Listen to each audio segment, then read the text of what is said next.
Hello everyone, welcome back to Warpzone Invitational 2025. We're here for Sunday, day 3, and we've got our Warpless LTA to start off the day. For those who are unfamiliar, LTA stands for Live Time Attack, which is a format where our runners will have 2 hours and 30 minutes, and they will be allowed to reset whenever they want, and they just have to put down the fastest Warpless time possible. I'm Scalpel, and co-commentating with me is DJ AJ. The one and only. The one and only. And without further ado, I think let's give our competitors a countdown from 5. All right, everyone ready? Everyone ready? 5, 4, 3, 2, 1, go! And for the next 2 hours and 30 minutes, I will be glued to this chair watching intently. Likewise. Now that our runners are off, I think it's time we gave them each a proper introduction. Indeed. So, we're just going down the line. First, we have GT Ace. GT Ace is a multi-time world record holder in the category. Yes. He got the first 1857. He's got a lot of experience, and he's a console main. Yes. So he's looking to be a big threat in this event. A very competitive player for sure. Indeed. Next, we have Niftski, the one and only. The Probably one and only Blue Man himself, yes. The one and only Blue Man. Yes. Yeah, probably one of the favorites, despite being an emulator player That is primarily. true. Yeah. He has an 1854 PB, has gotten the last several world records, and I mean he's put down an 1858 in his qualifier. Yeah, like and he's been adjusting his play too to play on console and on the Mister as well. So hopefully he's ready to play in this different environment. Absolutely, yes. Yeah, he's such a huge threat here, and it's going to be absolutely a treat to see what he can do. Yeah, for sure. Next, we have Marzo2. He's not known for having a record in this category. He has a PB of 1901, which is relatively not a super top time here, but he's shown himself to be a consistency demon. He got 3rd place in the STA competition yesterday. Indeed. So he could absolutely tear things up if he could very much exploit underperformance. That's right. A bit of a wild card going into this, so we'll see how he plays compared to the rest of these guys as well. Yeah, and we've got Nebula Composer, who I accidentally skipped. That's okay. Yeah. Another emulator main. He has an 1858 PB. Yeah, I mean, great all-around player. He has top times in every category. And, you know, he could absolutely put down a sub-19 this weekend. Yeah, I'm just sweating with you going down the list over here. Lots of competitive players. I personally would not want to be in this over here just because of those first 4 players alone. Lots of competition. Oh yeah. Continuing down the line though, doesn't get any better with JT. No, definitely not. Mr. Jake Knott himself, yes. Yeah, JT, another 1858 player. Yes. He was really close to world record. He had an 1859 when that was world record. Yeah. Yeah, I mean, crazy consistent player too. Console main, also top threat, I think. Indeed, yes. Wow. And Wow, we have Jeremy MKW next. I was going to say, man, that doesn't look much easier either. You know, all of these top six so far, even Stewie at the end, oh, man. Yeah. This is good. Jeremy, world record holder, got the first 1858 ever. Yeah, I mean, what more do you have to say? Oh, yeah. Yeah, this is top tier competition. Indeed. It really doesn't get any better than this. And rounding out our list is Stewie Cartman. His PB is around, I think, 1920 something. A respectable time. Respectable time for sure. Yes. Yeah, and again, he's a player who's mostly known for consistency. Yeah. So, you know, he is absolutely in contention to do something despite not having a strong PB. Right. Again, this could be a case where he's able to absolutely exploit an underperformance from a top competitor. That's true, yeah. So it'll all depend on how these guys do and what adjustments he makes throughout this to see if he can come out here with the win. And that's the case for all these players over here. For sure, for sure. And yeah, I mean, looking at our runners right now, it looks like Most people have been able to take their first run into World 2 so far. We see a bunch of people who are just reaching the end of 2-3 right now. Right. GTA says just entering World 2 over here. Yeah. I was not gonna lie, zoning out just a tad while we were doing our introductions here. I'm not sure exactly what he did over there, but Yeah. the rest of us seemingly towards the end of World 2. Yeah, I mean, World 1's very hard. Right. It's the main reset point for a reason. We designed it to be the hardest world in most of our routes because it's the first. That's right. So if you take a reset in 1-3 or something, probably what he did, you know, that's to be expected. I see, yeah. I keep forgetting this isn't the simultaneous one anymore. We're doing LTA. You can reset whenever you want, all of that stuff. Yeah. So for our viewers who may be unfamiliar with watching this format, it's not really possible to tell leads and deficits just by seeing what level people are in. That's why we have the timers in the bottom left corner of each runner's screen. And you see these dashes below the actual time. Once someone completes a run, those will show deltas, like what you see in live split. You'll see split comparisons. So the top split comparison will be to the runner's event PB, their tournament best, and the bottom split comparison will compare to the event leader's tournament best. Right. So you'll get to see if they're on pace for their own tournament best, and you'll see if they're on pace to take the tournament lead. So yeah, that's a really interesting thing that'll be showing up here as soon as some of these runners finish their first here. Yeah. Additionally, once we see each runner finish a run, on their screen we'll also see a PB ghost, like the time trial ghosts in Mario Kart. Yeah. So that'll be really, really cool. That looked so incredible when I was seeing the test runs. So it's stressing me out already. Oh my goodness. You'll be in for an absolute treat.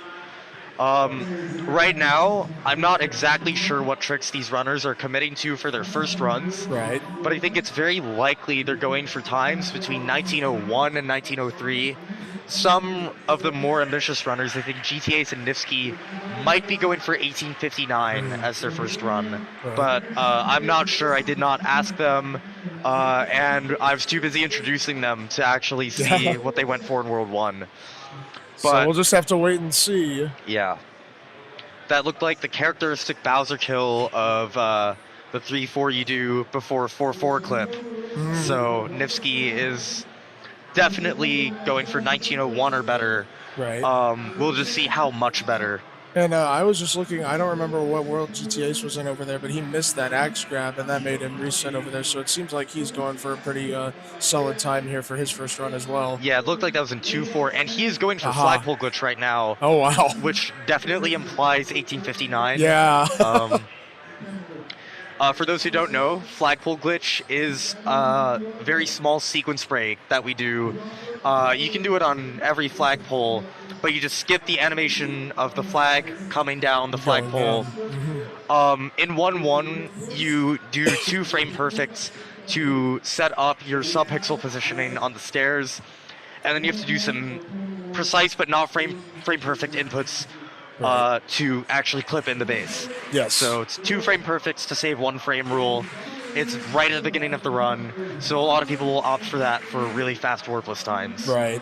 As it, like what you were saying with doing all of the hard tricks in the first world, so that it doesn't hurt as much if you have to reset within that. Yeah. In addition to trying to pile on difficulty at the beginning, 1-3 and 1-4 are kind of inherently pretty difficult levels to begin with. Gotcha. Because you have to grab the power-ups, and doing those fast is oh, that's right, yeah. not that easy. Yeah. To get really fast grabs, you have to clip into the power-up block, so you can grab the power-up before it actually comes out. Yeah. And it's not super precise. JT but just it's, did in 1-4. Yeah, JT just got a great 1-4 grab. Yeah. Yeah, you will see that he didn't get running speed right out of it, but that's a pretty intentional thing that most of our runners will do, except Niftski because he's crazy. Right, that's right. Yeah. The strat that Niftski will be doing in 1-4, she called Ultra 1-4. It's the task tie frame rule for a power-up grab. requires you to get running speed out of the power grab, and it's really quite. It's not very lenient at all. Right. People will really only use it for times of 1857 or better, and even then, it's a pretty big reset point for all of us who go for those times. I can only imagine. Oy. Yeah. It was historically considered one of the hardest Bowser or castle frame rules in general to get. Oh, wow. Nowadays, I don't think that's quite the case. 4-4 is definitely the hardest. But it's not one of the easier ones either. I think 2-4 and 5-4 also challenge it. Sure. But yeah, it's definitely in that top half of hardest castle frame rules. Definitely. But yeah, it looks like Niftski, he got his 4-4 clip, got his Bowser kill. Yeah. He's in World 5. Just rolling just to start over here. Yeah. Also worth noting is that if these runners make a small slip up that costs them a frame rule or something, usually that will actually incur just a total reset right there. And the reason for that is that the RNG patterns of fire bars in 5-4 and 6-4 Right. are really quite specific to set up, and we need to go on really specific routes to actually get the optimal patterns. So if you get even a frame rule off, it's not just a frame rule of time loss. You're going to lose like 3 seconds from having to wait on the fire bars later. Right. So it's really, really quite a bad time loss if you get anywhere off. Sure. But Niftski's in 5-4. We'll see that he gets fire bars that just do exactly what he wants, just like that. Nebula's entering 5-4 as well, but took damage in 5-3, so he has to grab his power back. Looks like he will be finishing a run just for the sake of having a tournament best, which is, I think, a smart play. You've got 2.5 hours. It's more time than we've ever had in one of these events. That's right, yeah.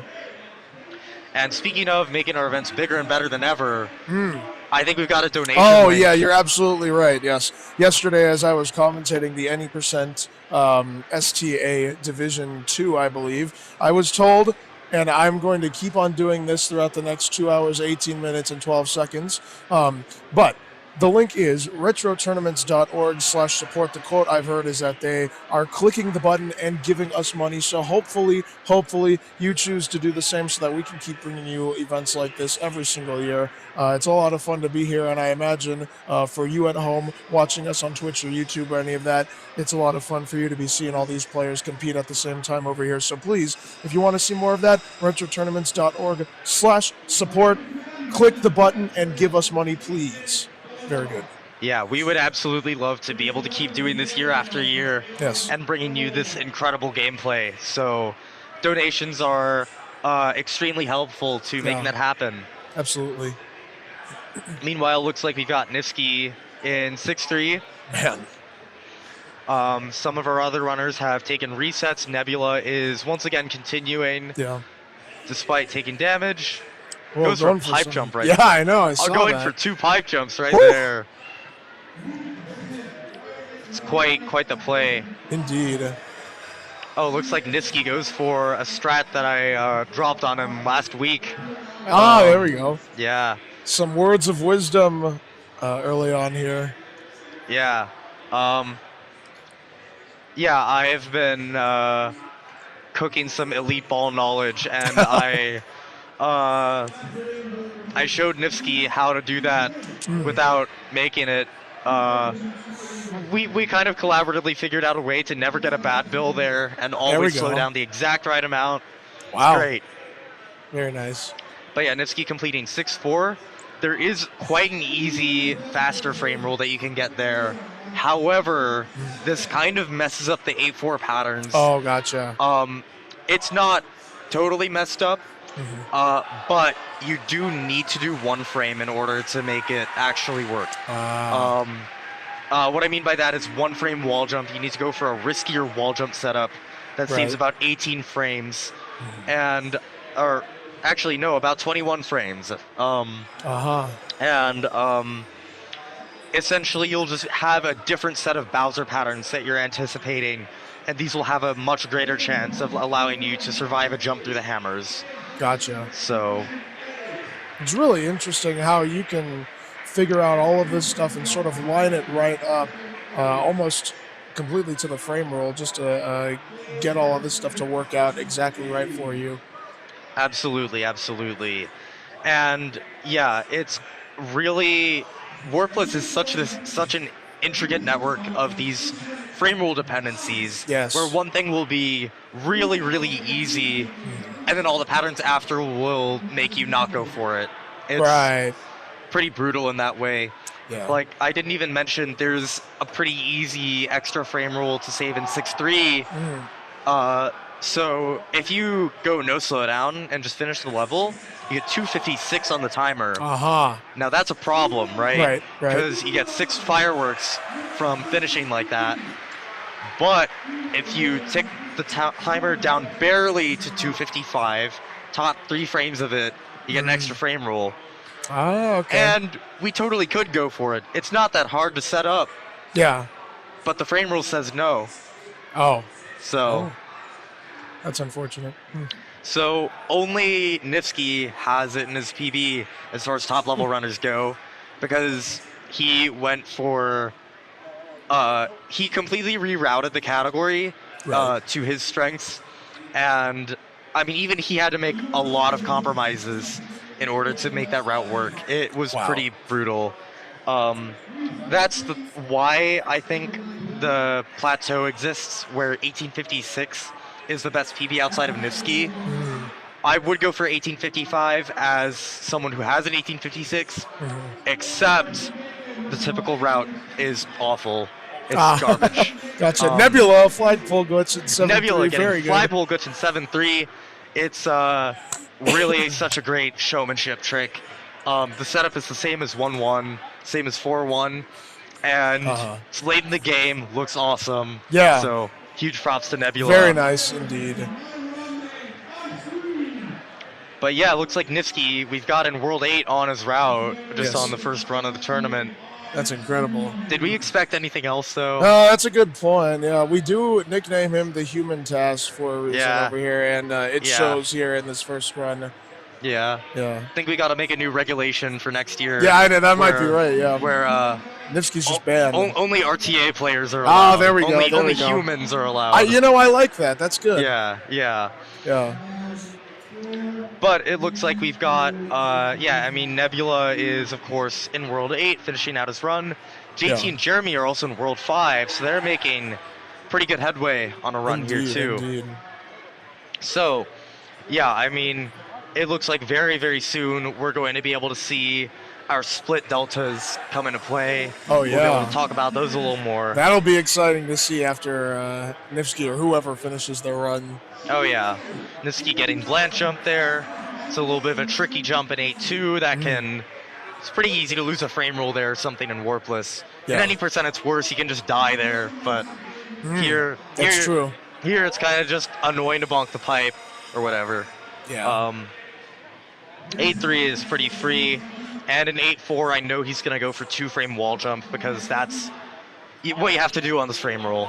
Interesting. This frame roll only allows for 2-frame to have good patterns. Man, this so. is really interesting how these frame rules work here. Yeah.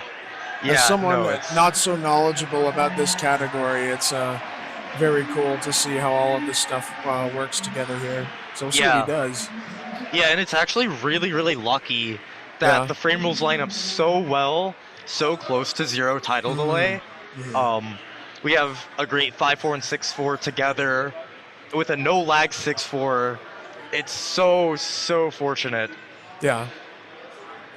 Yeah, I mean, Niftski going for the unducked first room entry. Very nice. I don't know why he even does that. You have so many subpixels to lose. Just cause. Just cause, man. See his turnaround. There he is. Makes it into water. Makes it into water. It's all that matters. It's pretty much home free. Yeah. Don't die to mid bar, but That he's would be good. good. He's good. He's good. Very good. All right. Even if he takes damage on Bowser, he's going to be putting down an extremely Yeah. commanding starting time, which Let's take a looks look like here. it's going to be a 19:01. Wow. Looking at Bowser as he finishes his first run. Very nicely done. Niftski, the first completed run of this long journey we've got here. Yeah, and it's such a high bar to set too. Yeah. Two of our runners have PBs that are slower than that run. Man. So, it's going to be an uphill battle Yeah. for them, to say the least. We will see what happens. But there are more places in first. So, Yes. you know, anything is possible. And I think the upsets are still absolutely available for them. Oh, definitely.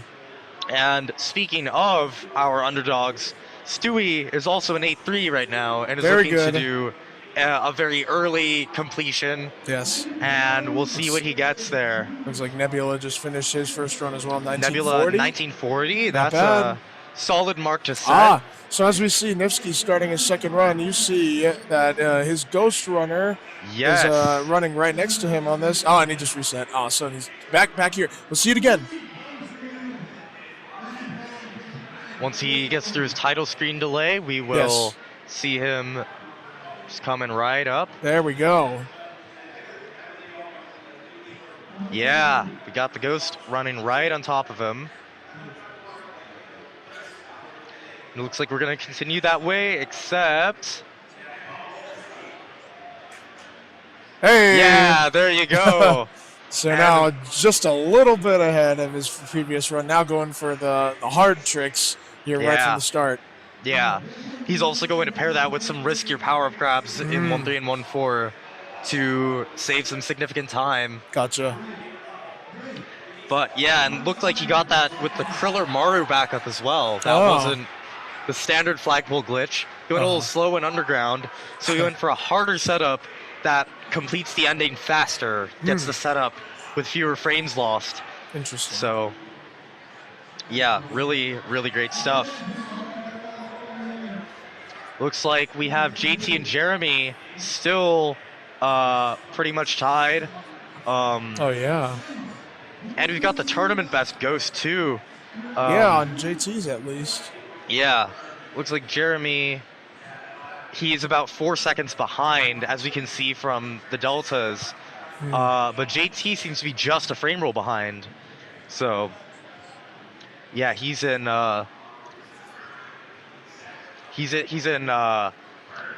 very commanding position to take a really strong second if he can finish this out. Very good.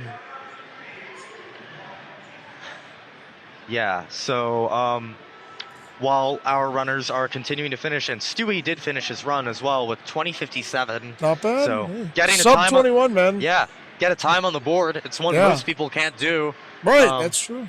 Yeah. So, you know, that's an automatic win against people who don't finish any runs, It's true, yeah. which is a thing that's historically happened in some of these competitions. Wow. It beats my Let's Play time on the leaderboard as well, too. So, I mean, hey, take it. You can't beat the lost levels Warpless that fast. Ah, oh, wow. Unless. But That's yeah. up next. Uh-huh. Yeah. It's one of the things that I think a lot of us want for the near future. Sure. Is lost levels compatibility. That would be interesting. We'd love to see a 2J Warpless STA be such a beautiful tournament. Yes. Be great to get more people running that category too. Yeah. Such a great one. Voice your But- opinions in chat, my friends. Yeah. We all know the right one is that 2J Warpless is great, but That's right. That's right. yeah. So- While we're at it, we should probably talk about where we Oh. are right now. Yes, yes, indeed. So we're being hosted at the SoCal Retro Gaming Expo. Yes. So this is a large gaming convention in Pasadena, California, and we're being hosted in the same room as the Classic Tetris World Yes. Championship. Indeed, we are. It's a very exciting thing to see, and these guys were very gracious to us for letting us do our event here at the same time as Yeah. CTWC. So it's very, very cool that we get to see sort of worlds colliding over here between the Tetris players and the Mario players as well. Yeah, it's absolutely a treat to be able Yeah. to have this crossover and to be sharing the space. And it's also a treat for us as Mario players to see one of our own That's eyeball competing in the Classic Tetris World Championship, Right as we speak, where he's mind you. currently up 2-1 Yes! over Tetris Time, battling good. for a top 8 spot. Oh my goodness. This is exciting, man. This is I keep saying this, man. I am one proud American over here, but this is the one time that I would root for Canada. Only for eyeball, nobody else. So Eyeballs are goat. that's right. Yeah. But back to the game. Oh We've got yes. Jeremy and JT in 8-2. Looks like Jeremy is trying to complete a higher 19-0X run, whereas JT is trying to get his own 19-01, but it would be a slower 19-01 than Niftski.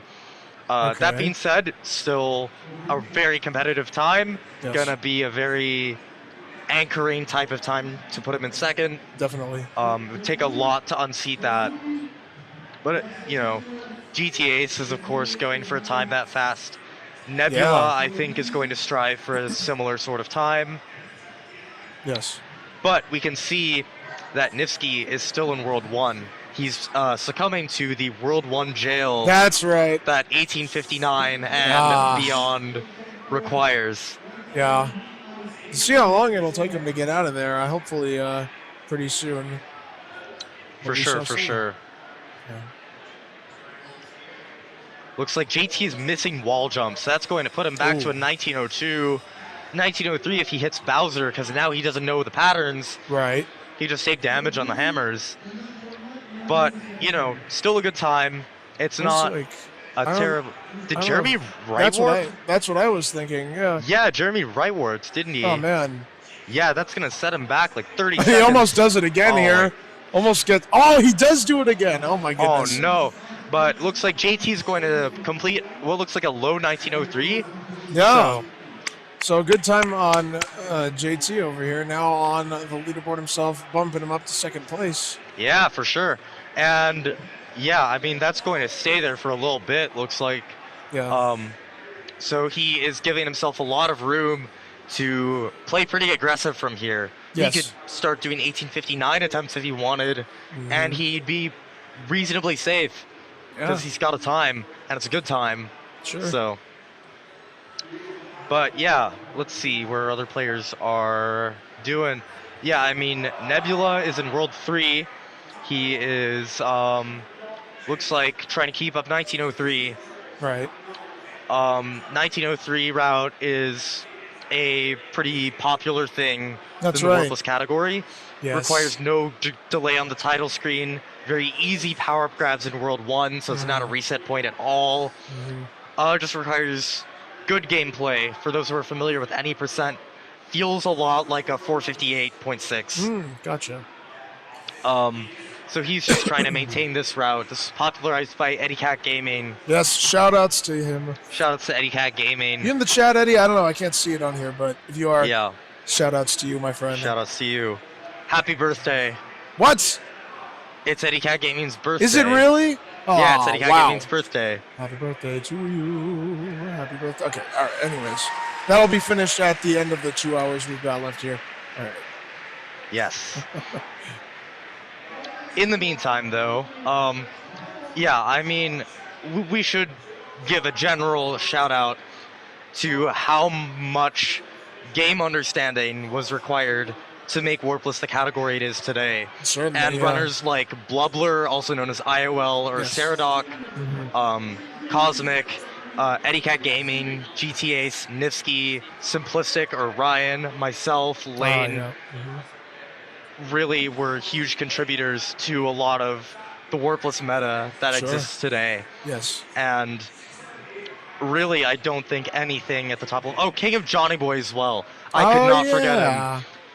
His setups are not really relevant to times that people already have, but for the really, really insane stretch goals, he's made some really, really crazy good setups. Interesting. In 3-1, well, first we should introduce the bullet bill glitch. In 8-2, sometimes you see yes. runners wait for a bullet bill and bounce on it, and the reason why they do this is because it skips even more of the cutscene than the flagpole glitch does. Skips an extra step, saves 2.8 seconds, except we wait 2 seconds, so it saves 0.7. Sure. But in 3-1, if you go really, really far to the right on the screen, there's this Koopa on the ending staircase that wants to walk down from the top. But if you are early enough to catch him on the top step, you can kick him to the right, get an enemy bounce on him at the flag, and get a full flagpole glitch. The same thing as BBG. Right, right. And this saves like 1.7 seconds over a standard completion. Right. And Johnny Boy found this insane setup that normalizes it with like only 7 frame perfects or something. Oh man. It's like it's so crazy. So easy for the amount of time save you get. Yeah. And like it's clearly one of the paths forward to 1849. Yeah. Wow. While we're at it, talking about insanely stretch goal warpless, we should talk about Gaster as well. Oh, Gaster. He's done a lot of proof of concept stuff for some of the most insane frame rules in the game. Yes. He's been a huge proponent of warpless Sum of Best.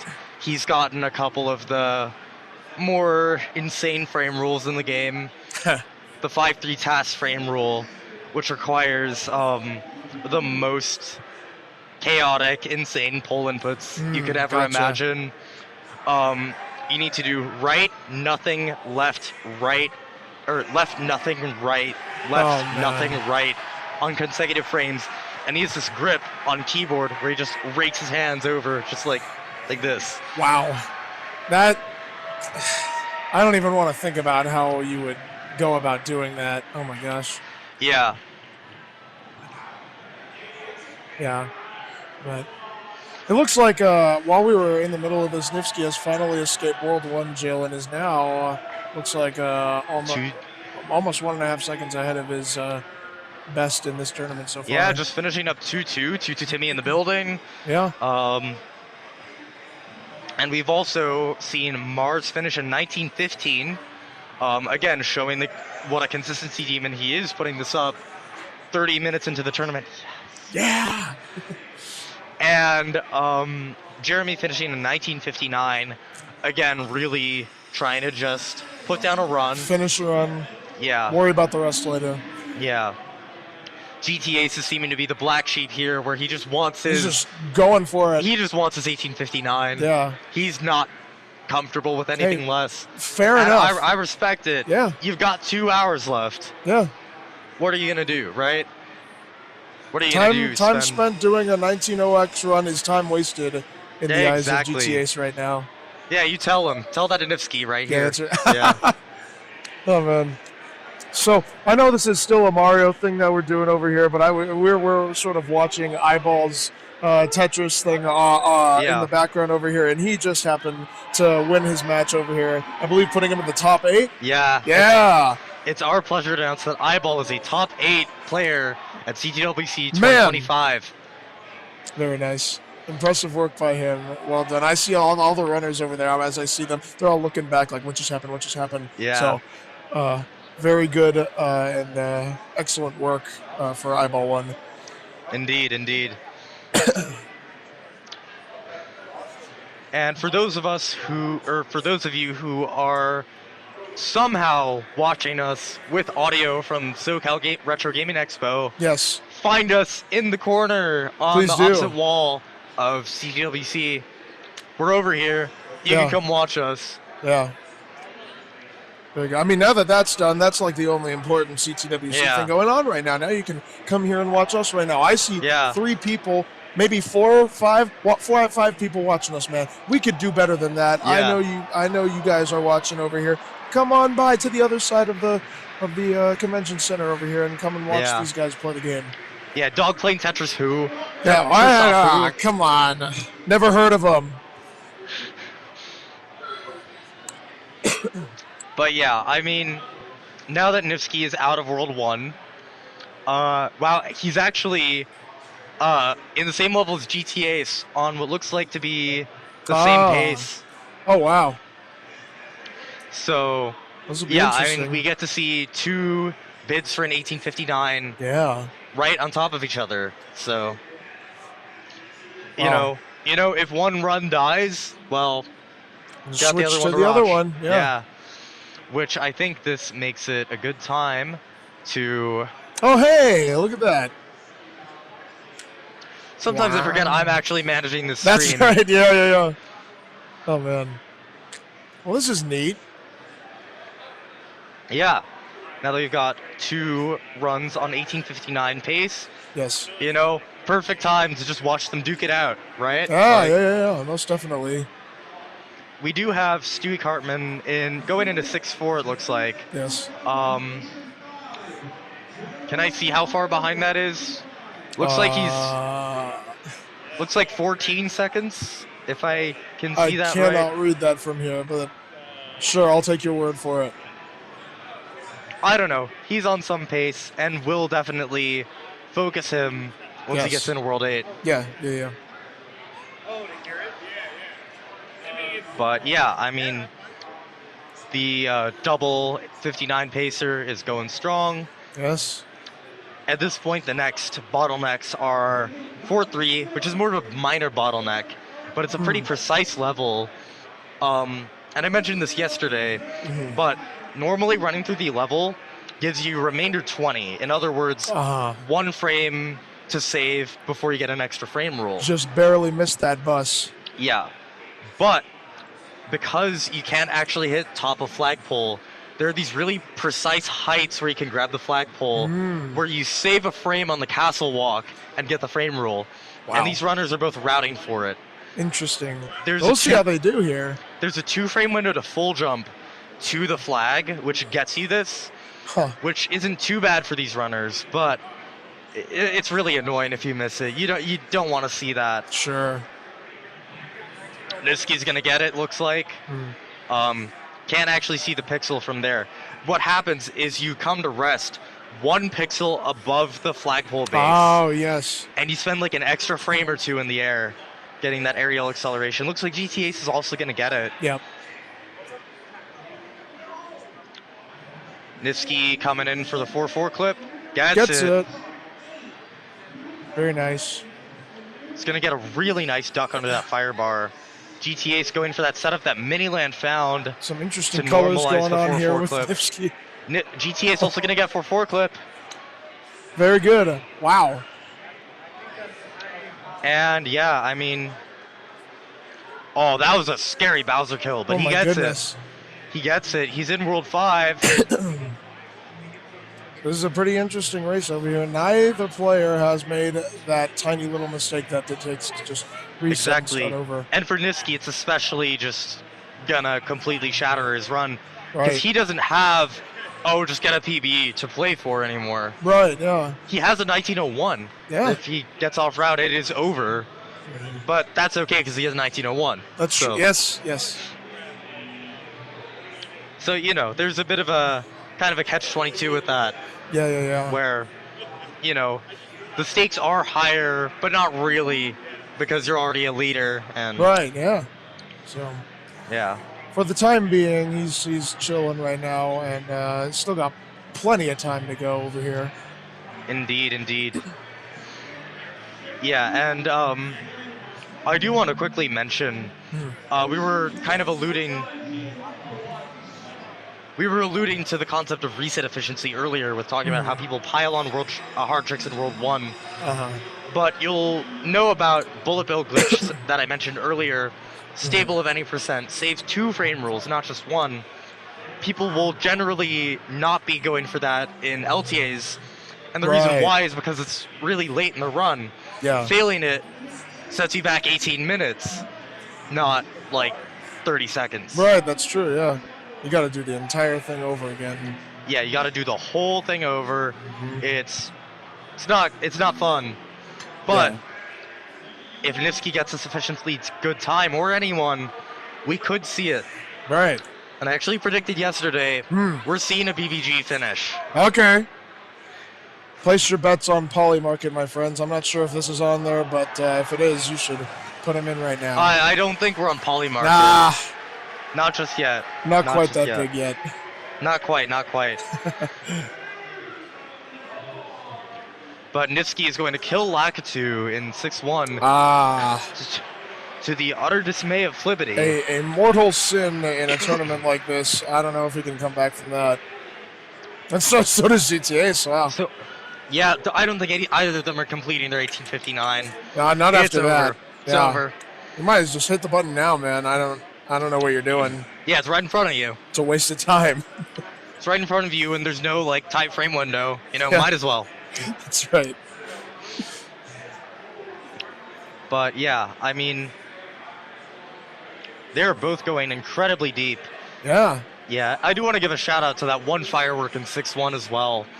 It's worth noting it actually doesn't lose time to get one firework. Oh, that's right. So- Yes. You don't slow down for it. You just take the firework in 4-3 and 6-1. You can afford a celebration firework at the end. You can. And I also want to give a shout out to an invisible piece of swag within the context of this tournament, the infamous sound glitch. Oh, that's right. Yes. I mean, I can't hear it on my end, but I'm sure Yeah. to the runners and all that, they can hear that very well. You can or s- rather not hear it, I guess. You can also see it if you're experienced enough. Oh, It has a very specific fireball glitch sprite. interesting. But essentially, when you hit a flagpole, not at the top, and you shoot a fireball on the same frame, Yes. and you have the right subpixel positioning, you can cancel the sound of sliding down the flagpole. Yeah. And it's something we love to do in Warpless. There are a lot of levels where the remainder is lenient enough that you can hit the bottom of the flagpole. So we'll just go for sound glitch instead of top of pole. Yeah, why not? Yeah, so Dang. fun. But yeah, Niftski getting the safe 6-1, 6-4 that he's going for, that all of our runners are going to try and maintain, because who wants to force one frame, right? Like, Right, yeah. Wow. it's just no point. Looks like Stewie is going to shoot up the leaderboard, 1937. Wow. Yeah, that's a great improvement. Slowly but surely chipping away at his time over here, making his way up the leaderboard. I mean, that's a cut of a minute 20 from his That's last PB. yeah, that is That's quickly chipping away. I don't know.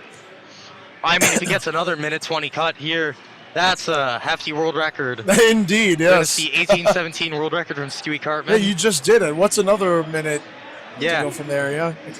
yeah. Yeah. 1817 beating the task by 16 seconds. I mean, come on. I mean, Yeah. Anything can happen. anything.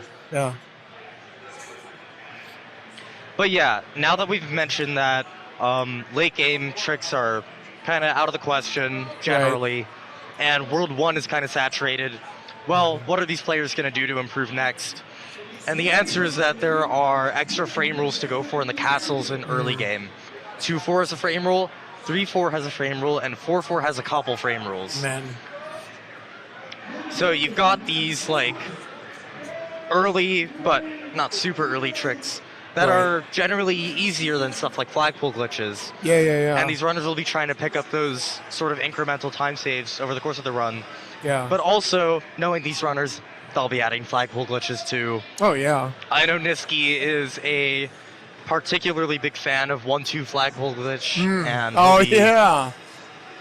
he'll be going for that. It's for another sure. World 1 thing too, so there's not really much bad about it if you miss it. Yeah, they're also 2-3 and 3-2 and 4-1 are particularly easy flagpole glitches that are pretty early. And 2-1 and 3-3, while they're not the easiest flagpole glitches ever, they're actually pretty difficult ones. They save 2 frame rules apiece. Ah, okay. Well, 3-3 is actually like pretty easy. Yeah. 2-1's pretty hard though, but it saves 2. okay. Who knows what's gonna happen over here as we keep this thing rolling, but still, nothing going wrong, at least so far for these runners. Yeah, it looks like both runners are going to get through 7-4. Let's see how GTA is still on this kill. Yeah. Here we are, World 8, still pretty much neck and neck with each other. Oh my goodness. Yeah, it looks like GTA's lost a few frames to lag. Oh, right. So in 6-4 and 7-4, because Bowser's throwing hammers and you're shooting fireballs, when you're killing the Bowsers, you can generate some extra lag. And runners have strategies to avoid them, but it's difficult to control, especially in 7-4 on this frame rule. And sometimes you just get more lag. Yeah. And so Niftski has this very, very incremental advantage going into 8-4, where GTAs will have to play a few frames faster. Right. So even if they get the same 8-4 pattern tied to the frame, it's not really tied to the frame with those few frames of lag you got back in 6-4, 7-4. Indeed, indeed. Yeah, 6-4 on this route is really easy to get 0 lag on, but 7-4 is just chaos. Interesting. Yeah, there's no real rhyme or reason to how much lag you get in 7-4. It just kind of happens. All right. Now, on the riskier route where you do the fast 6-4, that's a really easily controllable one where you get 0 lag every time in 7-4. Huh. Oh. But it's really dependent on the Bowser pattern you get. So some Bowser patterns throw more hammers than others. So yeah. We'll see if anyone goes for that. I'm not sure if that'll happen this time, but who knows? We got a long time left, and it seems like both Niftski and GTA's well on their way here. I know Niftski has an 1858 route where he goes for early game stuff. Yeah. So oh my goodness. It'll be a little bit, but we could see it. Yeah. All right. Going into 8-4 for both Niftski and GTA. Two runners in 8-4 on 1859 pace. Yes. So this is incredible. Could see a double 1859 to top the leaderboard right here. Niftski's going for 2-frame wall jump and hits it. Good, good, good. GTA's is coming through first room, gets the start. Let's see what he's going to do. He's getting turnaround. Yeah, he gets turnaround. Same deal. Hit 2-frame. Yes. Got it. Let's Very go. nicely done. Niftski in the water. Doesn't take damage to midbar. Let's see. Does GTA's? Good, good, good. Very nice. Niftski's going into last room. Let's see it. Let's see it. Hey, yeah! Wow. And GTA's excellent. Pulling up right behind. Oh, that was a 19 flat from Niftski. Oh my goodness. Or is that a high 1859? That is a wonderful question. And GTA's. Wow. GTA's. My goodness. An 1859 as well.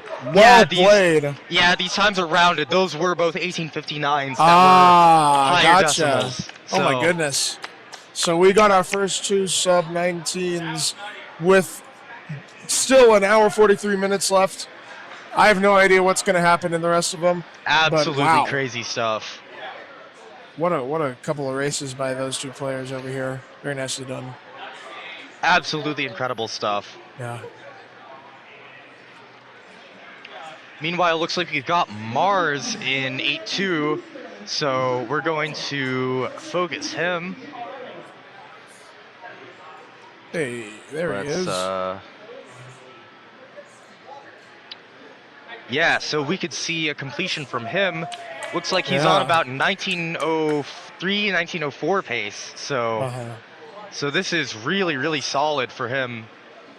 This looks like the 1903 frame rule, kind of. Wow. Is this the 1903 rule? We'll see. We'll see. Maybe some more shifts on the leaderboard. I don't know if it'll Bob JT Knott's 1903, but I think certainly try. I think possibly not. No pun intended. Yeah.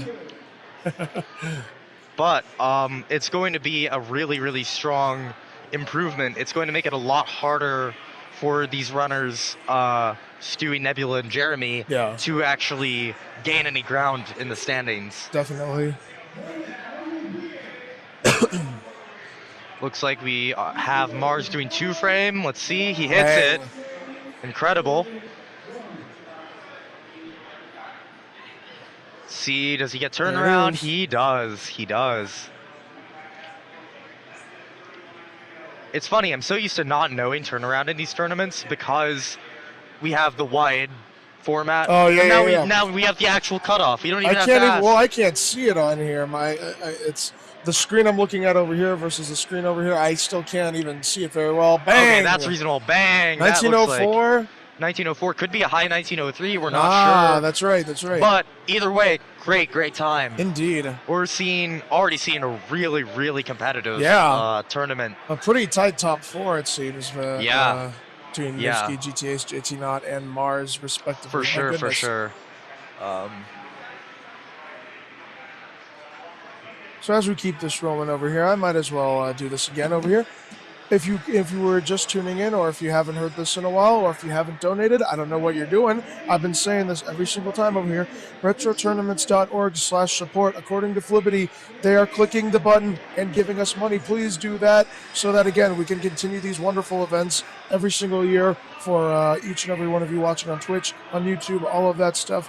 Please click that link, donate to us. Wow, there's some Tetris. See, such a wonderful announcement that even the Tetris people are cheering us on over here. So again, that link for you to donate is retrotournaments.org/support, and we definitely do appreciate it. Yeah. And I mean, all of you, listen. Like, you think that we're just like not really talking to you, someone else is gonna do it? No. We're talking to you. You're the one who's going to donate. If everyone has that kind of mentality, we're going to get $0 going into next year, and who knows if we're even going to do this again. No. We're talking to you, Lane. You're donating. That's right. I better see you doing that. Come on now. Yeah, you better. Oh, man. So, yes, we appreciate your support very much. And I bet these runners do as well. Again, it's wonderful to be here on these circumstances. So, truly. Yes. But yeah, I'm curious what route GTA's is going to be going for now that he basically has to go for 1858. Right. Like, I think it's likely he does late game stuff, just knowing him.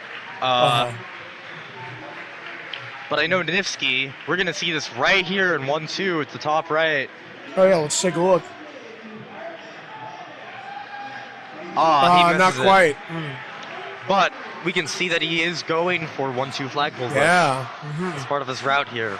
So, back in the World 1 jail over here, see if he can escape it again now with the addition of that 1-2 flagpole glitch. Niftski yearns for the mines. That's right, yeah. They caught him, threw him back in jail, made his prison cell stronger. Now he needs to escape again, find another way out. Is he going to do it? I don't know, man. Probably, but we'll see. We're less than halfway through this tournament. I can't believe it, man. It's already... It has not been an hour. I don't know what's going to happen now. What, are we just going to watch a bunch of this stuff going on? I don't know, man. We'll see. We'll see what happens. We do have a few runners out of World 1, though. Nebula is in 3-1. Jeremy is in 2-3, it looks like. Yeah, it seems like Mars is also getting there.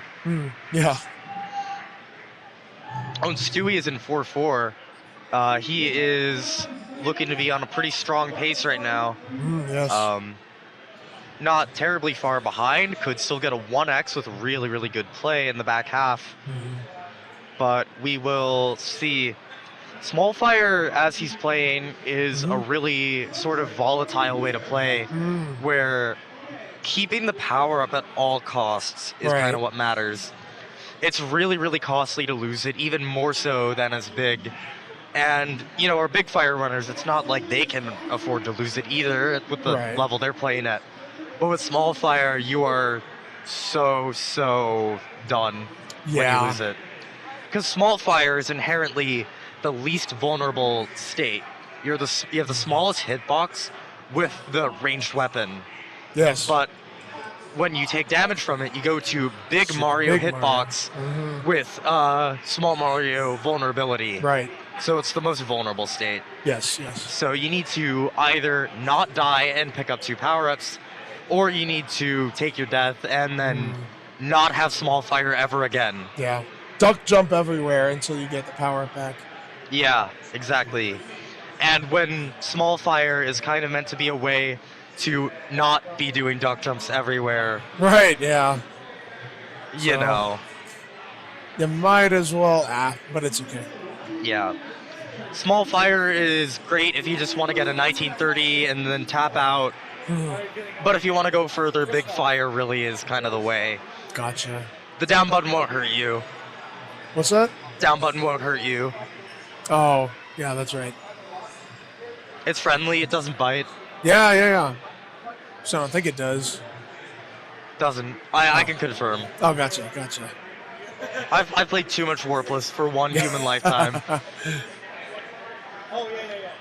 And I ate too little. Yeah. All right.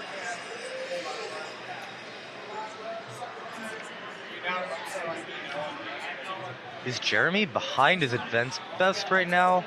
Well, that's fine because he can save that with 4-4 clip. But Yeah, it looks like he is behind at least a little bit here. yeah, he is behind the event best. Right.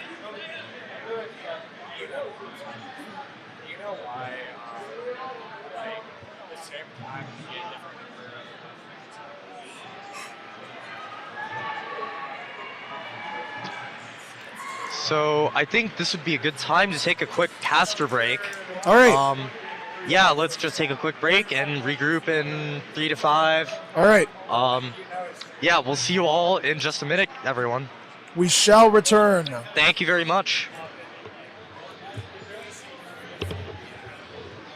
If you want to tap out, by the way, that's totally fair game as long as there's someone to swap with. Okay. Yeah, I'll see if anyone wants to. Yeah. He can take my spot. And then the other thing is, I do know the times. I messed up. That's why they're not showing. So I apologize to me. All good. I'm none the wiser. But I do have the times, and we'll get it. Spiker, would you like to take my spot over there? Yeah, sure. Okay. Scalpel. Oh, Scout. Yeah, I think so. Do you real quick just have any pointers I should know about? Not really, man. I think he's doing most of the talking. You just sort of add to what he's saying. Okay. He's pretty knowledgeable. Yeah. All this it seems so. Okay. Yeah. Let him do most of the talking. If you see anything that's happening during that, comment on that. Yes. Bro. Wait, where's two? Tristan. Oh. All right. Eyeball. Remember, I'm on 5. Yeah. What the hell is this? We're making decisions like hours, almost a day. I've been right on everything. Really? I said eyeball in 3, eyeball in 4, chip stuff beats down. I was right every time. And I'm saying eyeball in 5. Yeah, there we go. I will say, guys, lock it in. Those places, just lock it, people lock it.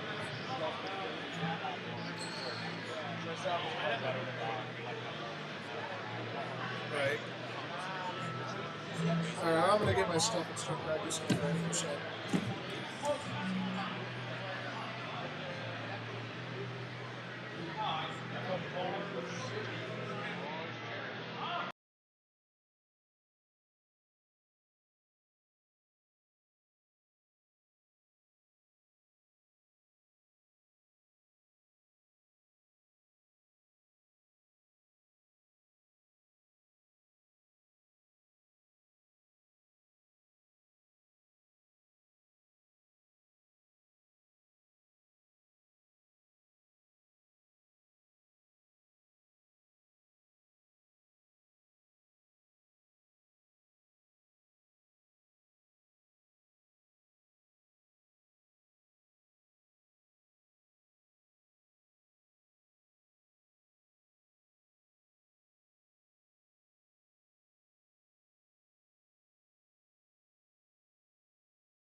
more of this warpless LTA.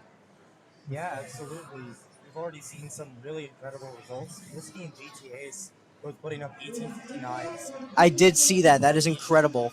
They finished about 10 seconds apart to Yeah. 15 seconds apart. Yeah, and the other results we have are also very good. I heard JT got a 1903, you got Mars in 1904, Stewie 1937, Nebula 1940, Jeremy 1959, all sub 20s across the board. Awesome. Yeah, everyone's got a sub 20, so now it's really a war of attrition. People trying to make their way up the ladder, but these top four have really established quite a formidable gap for these bottom players to conquer. Oh, absolutely. There's definitely a lot of tiers that we'll definitely need to see how things go on from this point, because it's gonna be very exciting for sure. Definitely, definitely.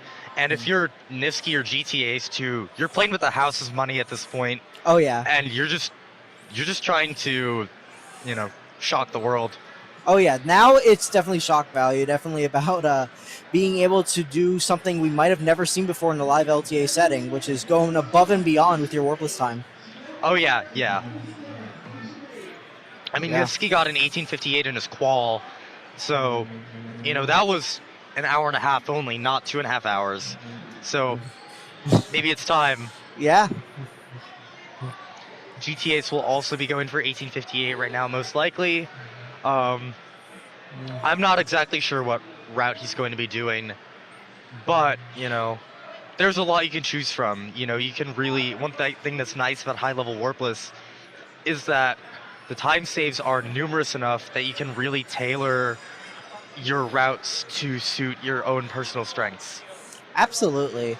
I think that's great about warpless, honestly. Ability to just kind of pick and choose how you want to save time in certain areas. I think that's a great strength of warpless, for sure. Absolutely, absolutely. Yeah, and in a setting like this, it's especially great where you're not just indebted to TAS 8-2, for example. Yeah. If you have a 455, what choice do you really have? I mean, you could go for plate 1, but who would? Yeah, it's Like- with any percent, it's a lot more limited. There's more specific routes that we do for specific times, but with warpless, it's there's a lot of different ways you can get specific times. Exactly, exactly. And we're definitely going to see this on display with Niftski doing early game time saves like 1-2 flagpole glitch, Ultra 2-4, Ultra 3-4, whereas I think GTA's more likely will be doing late game time saves like 1-frame wall jump and Ultra 6-4. Yeah, that is true. But yeah, I mean, looking at the general lay of the land right now, it's World 1 jail except for Mars. Yeah, that is true. We've got Mars in 6-1. We're gonna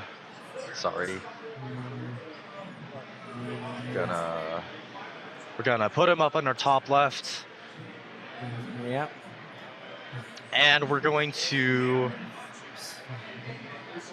Yeah, I mean, it looks like he's on about 1901, 1902 pace. Okay, yeah.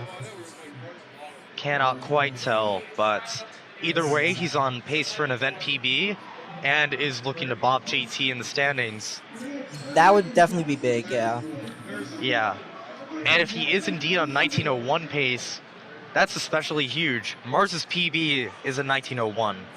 Oh, right, I forgot about that. Yeah, it is a 1901, isn't it? Yeah. Yeah, going for almost PB attempts in an LTA setting is very impressive. Absolutely, absolutely. And I mean, Mars, we've seen him grow quite strongly in knowledge over the past few months. He's a much more knowledgeable player, and I think that plus skill improvement might, if he is on the same frame rule as his PB, that could push him over the edge to actually just get a PB right here. Oh, I would love that. Especially if you could clutch out a really good run, too. For sure, for sure. See how 6-4 goes, though. This Yeah. can be a little bit of a scary level, but he gets through the hardest part. And that looks like very low lag, if any. So Yeah, that was not much lag.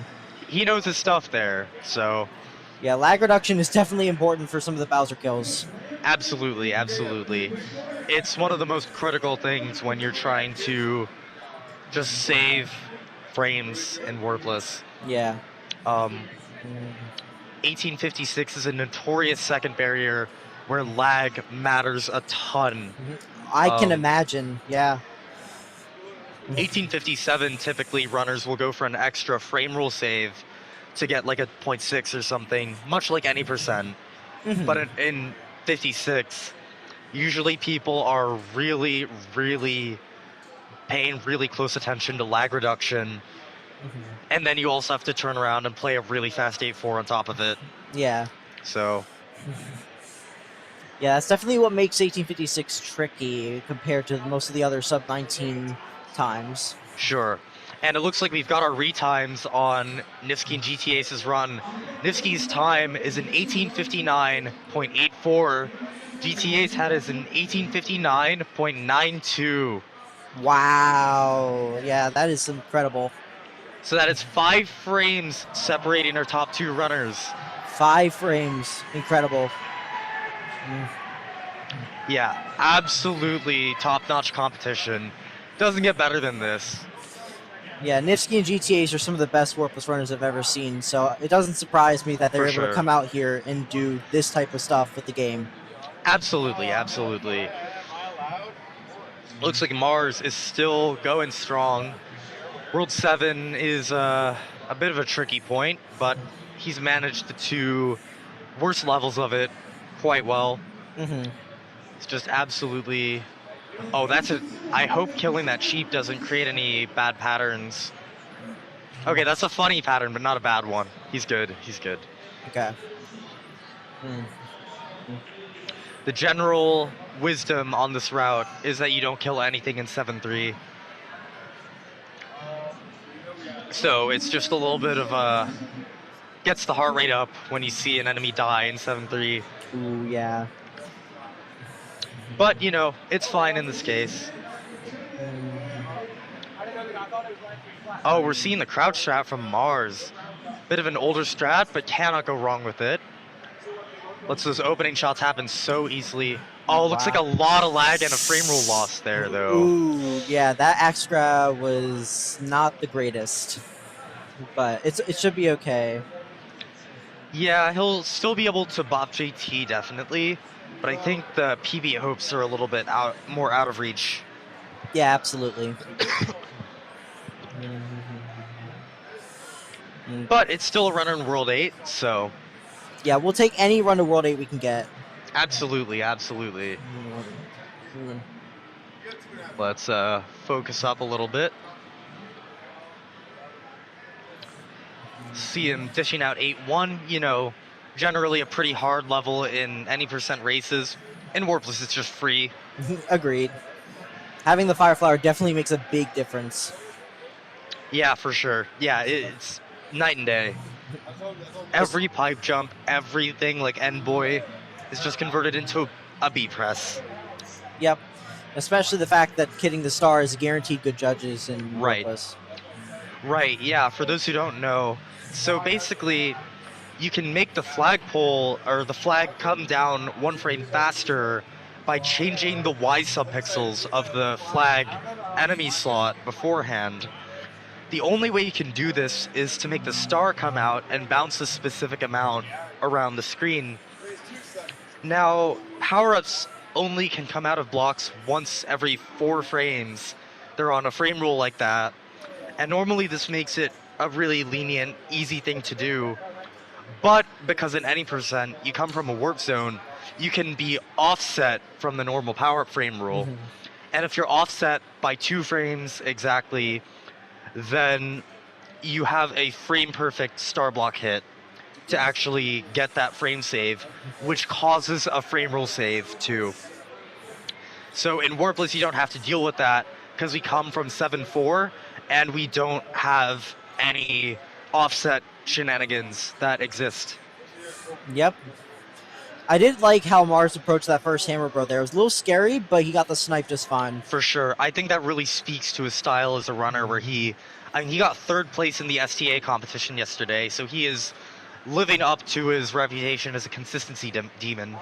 Oh, agreed. He did really well yesterday as well. For sure, for sure. Gets 2-frame wall jumps, so he is over a second ahead of his current tournament best. Gets into water. Let's hope this goes well.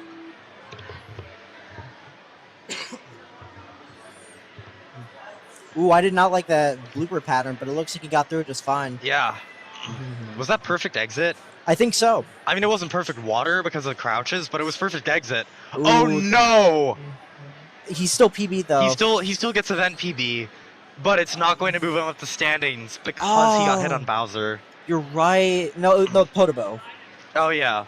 The Podobo was low. Yeah. Unfortunate that that water probably cost it too. Mhm. If you go sufficiently fast in 8-4, it's impossible to get a low Podoboo. But because of the mid-bar incident, Yeah. Mhm. That's still a fantastic time though, despite what happened. yeah, for sure, for sure. No, that was an incredible result either way. Such a treat to see so much consistency from a runner who has one of the relatively slower PBs here, to see him Mhm. put up OX after OX. Just incredible, really. Yeah. Yeah, absolutely. Looks like Niftski has escaped World 1 jail. Fantastic. So we have a couple of other runners out, but Niftski's jail has a bit of a stronger lock. So, Mhm. you know, this is very significant for him to be out. But we've got Nebula, JT, Stewie all running up through World 3. Looks like JT, is he on 1859 pace? Yeah, looks like it. Wow. Yeah, I mean, he's tied with the tournament best, so. Fantastic.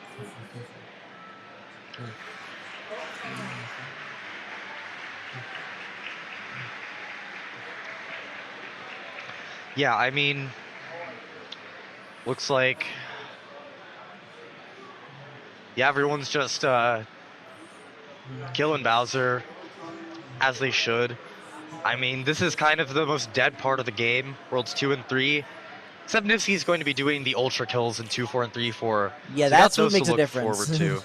That definitely Yeah. makes a difference compared to like the general like simplicity of the most of World 2 and 3. Yeah, yeah. Worlds 2 and 3 are like pretty dead for pretty much any other runner. Like there's nothing that can really go wrong in them. Hmm. Really, the next thing that could really be an issue is 4-3. Yeah. Yeah, 4-3, 4-4. World 5 is also pretty dead. Worlds 5 through 7 really.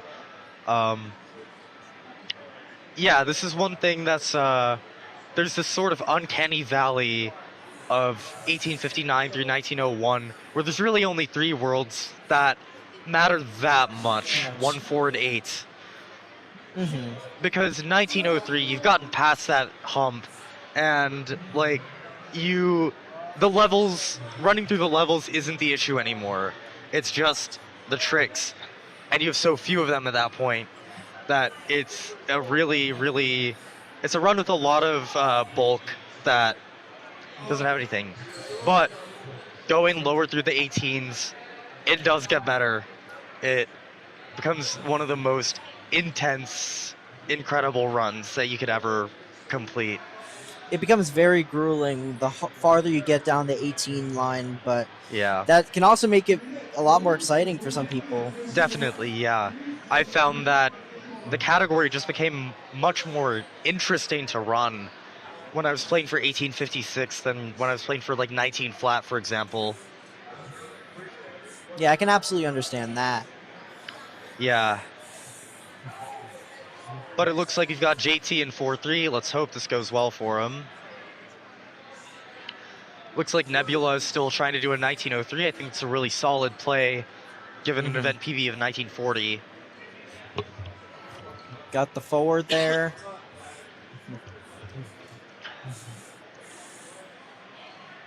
Yeah, it's always Yeah. pretty awkward with forward Bowsers in Warpless because you have to not only duck under them, but make sure you can do the kill fast enough while you're going to the axe. Oh, most certainly. Yeah. Mm. Sometimes you might get in weird situations where Oh you can. no, JT didn't get 4-4 clip and his reset. Ooh, yeah. Let's get GT Ace in here since he is out of World 1 jail. So he is Mhm. putting himself in great position Yeah. on 1858 pace. He is behind the tournament best, but he's going for an extra frame rule in 4-4 to save that time. And Niftski, I think, is... Did he get Ultra? Or is he going for 4-4? That didn't look like Ultra. Hmm. I was looking at the wave of 2-3, so I didn't quite point that out, but Hmm.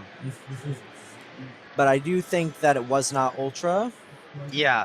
No, Niftski is somehow 1.4 ahead of tournament best, which implies he went for either 2-1 or 3-3 FPG, which is kind of ridiculous. That's very ridiculous. Um, if this run dies, I mean, we're gonna hope it doesn't, but if it does, we gotta watch for that. Because Absolutely. he's switched up his route on us, and he didn't say anything. Yeah, he just goes with the flow. Yeah. You know, generally not a very advisable decision in this category, but I guess it works for him, so... Yeah.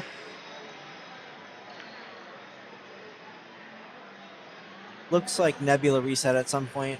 Yeah, 4-4 is a really tricky level. Probably didn't go fast enough and got an unfavorable Bowser pattern. Yeah, most likely. But yeah, I mean, we've got Jeremy coming up in World 3, so... Mhm. We've got a few SKPs on the line. GTA is going to reset, and that's got to be really kind of crushing in this setting when you're out of World 1 and then you just lose it all in a flash. Got to do it all over again. Yeah, doing anything beyond what he has just gotten in a Warpless LTA setting, World 1 is a jail. Oh yeah, for sure. No, it is it's so mentally taxing to have to go back through all of it again, especially if your last one was a really, really bad World 1 jail. Feels like you'll have to deal with that again. And again and again. Yeah. Niftski getting 4-4 clip though. Looks like he's gonna come up, gets an opening shot. Love that strat. Beautiful.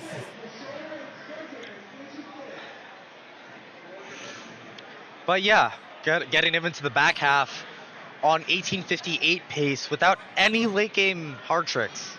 Wow. He has to play a 1903. Yeah. So, dare I say it, it's in the bag. It's Niftski. It might possibly just be. I'm gonna commentators for him, aren't I? It's not my fault. It's fine. He did it the last 4 times. Yeah. What's another? What's another? Yeah.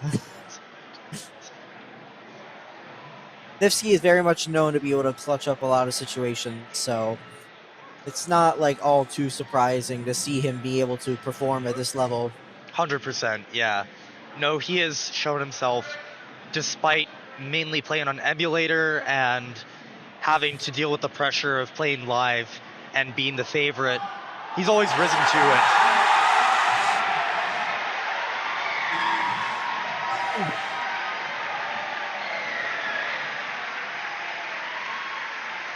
Okay.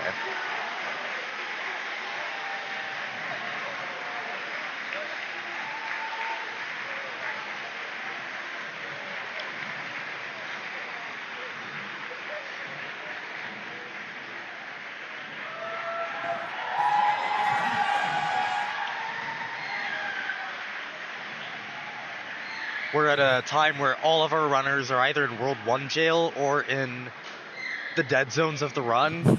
And meanwhile, we've got the most insane chase down of all time behind us. Yeah, the crowd is going crazy for Tetris behind us. Yeah, rightfully so. Yeah. I mean, There's been so many incredible and exciting moments from this Tetris Yeah. tournament. you gotta pull up the triple stream Niftski, Classic Tetris, and Classic Tetris 2. Yeah. The only way. That's how you get the full experience. Yeah, that's what it's like being here. Yeah, essentially. Yeah. The hype here has been unreal. Like, Yeah. I've been to like fighting game tournaments, like big ones before. This is almost on like the same level of this, like Yeah. the amount of hype. It's incredible to be here in person. Absolutely. You can't go 5 minutes without some incredible highlight. Jeremy's getting 4-4 clip here. Let's see how he does on this Bowser. Beautiful. Okay, great. He's doing a classic Jeremy celebration. Yep.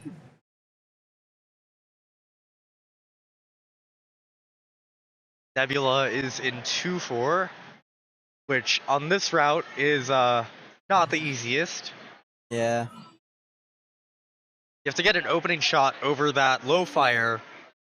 And so this is a little known fact about the game. With the Bowser fires, they can shoot in 3 different rows, right? Low, medium, and high. Mhm. The developers programmed it so that low is twice as likely as the others. Wow. I don't think I knew that actually. That's You a ready? very interesting fact. You want me to drop another insane piece of lore? Yes, I am ready. How many Bowser patterns are there? Like forward, backward? How many do you think there are? Well, I say 3 because there's forwards, back, and turn, right? Those are the ones Right. I know, but are there more? There are 4 patterns. Wow, okay, what is the 4th? Well, first I gotta talk about the first 3. Yeah. We call them forward and backward? No. They are turns. They are They're actually all turns. turns. There are 4 different turn Bowsers. Oh, okay. The difference is just that what we call a forward Bowser, he turns before you get him on screen. Backward. So, well, the 4th pattern is a second backward. There are 2 backward patterns. Mhm. There's a backward where he turns right as he lands and goes forward. And There's Yeah. a backward where he keeps going backward and then turns once he hits the back wall. Ah, right. That is true. I always forget that detail. Those are programmed as 2 different patterns. Yeah, that is true. And in the same vein as low fire, in that way backwards is twice as likely as the other patterns. That does make sense. And we can't get 2 forwards in a row because of how the RNG shifts itself. You're looking at the last bytes. Forward requires bytes of, it's either 0-1 or 1-0, but either way, it puts the wrong bit in the last slot necessarily. So Okay. you can't get it again. Yeah. Meanwhile, Niftski's run has not been cursed. We've been okay so far. Looks like JT is getting Ultra 1-4 there. Got him out of Nice. jail. Let's focus him.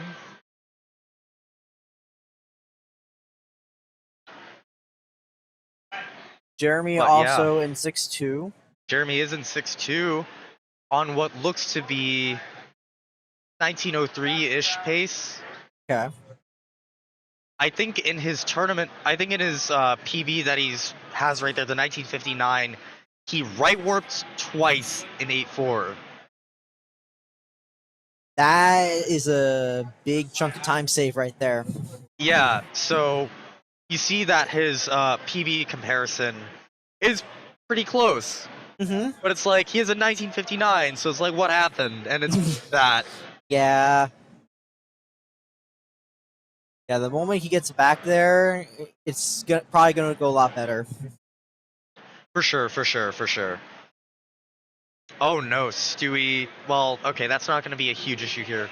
Stewie's playing Big Fire. That is a huge deviation for him. Yeah, normally he goes small fire, right? He does, he does. And I'm very curious what is motivating him to play Big Fire now. I think he's been wanting to go for more 1903 strategies. So Okay. it's not super surprising to me to learn that he's wanting to learn better with Big Fire. Ooh, he had to deal with a Sure. cheap there. Ooh, Yeah, that cheap is scary if you're not prepared for it. yeah. That's cool that Stewie's learning Big Fire, though. I just wasn't expecting to see it in this tournament. That is a good point. Honestly, I am impressed too. Yeah, for sure. I'd love to see him put down a new PB here. That would be really, really impressive. That'd be such a great showing. Oh, absolutely. Anyone getting a PB here would be incredible.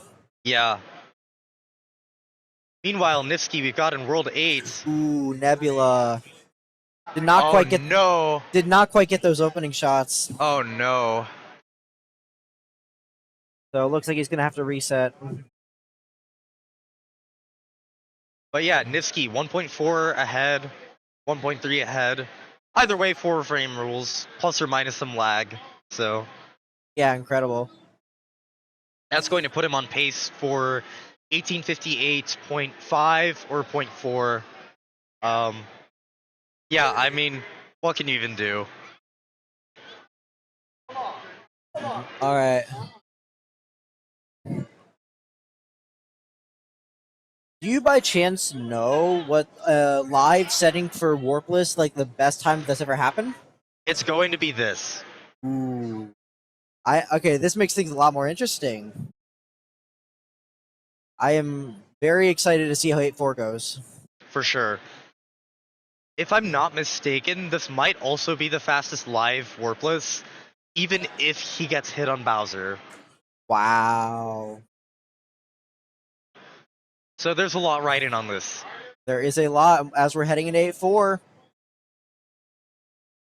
I really have my doubts that 1858 has happened live. I think 1859.5 is about the best we could have seen Yeah. reasonably. Agreed. Okay. All right. Please, 2 frame. Don't be dumb. Okay. Good. Just get into water. Don't right warp. That's good. Nice. It's a little bit slow, but that's what you want on this frame rule. The faster patterns are a little bit weird. Okay. Let's In see. the bag, in the bag, in the bag. Wow! Niftski knocking the chair Yeah! over. Wow. He is hyped. Niftski flexing for the cam. Yep, classic Niftski. Wow. Yes. Wow, 1858 in a live Warpless. 1858. Yes. Yes. Wow. Oh my god, incredible. That's so good. And you know what else, Spiker? What? It's got a full hour to do 1857 attempts. Oh my goodness. A full hour. Wow. Yeah, I mean, did we expect anything less?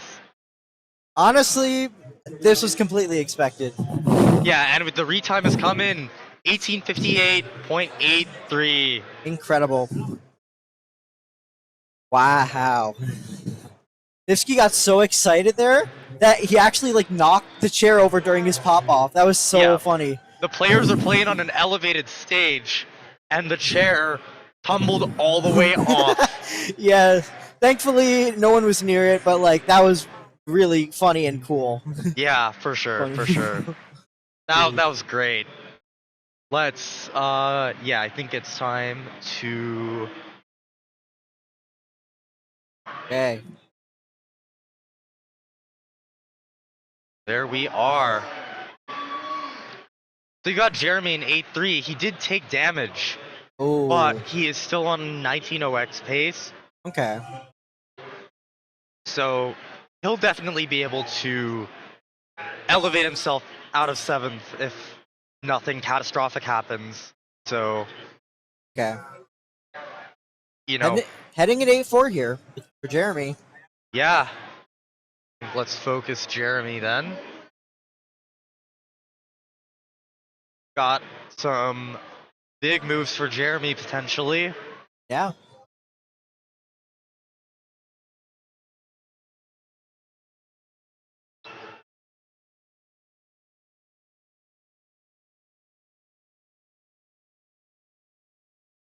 Okay, nice Gets two wall frame. jumped. Nice. Just go to water. Looks like he's good. Yes. It's all we needed. It's all we needed. I'm curious to see what he's going to do here for Bowser. Last room. Yeah. It's really kind of up in the air. I really hope he does take it safe because it would just be tragic to see him lose this here. Hey, challenges Podoboo. Not Good, Bowser. good, Okay, good. 19... 10. 1910, yeah. Good stuff to Jeremy there. Being able to close that out. Yeah, so we've seen quite a strong shift in the leaderboard now. The split that was tearing apart 4 and 5 is now splitting 5 and 6. Yeah. We've got this great divide with only 2 runners behind it. Nebula is looking to get a 1903. Stewie is in 5-2.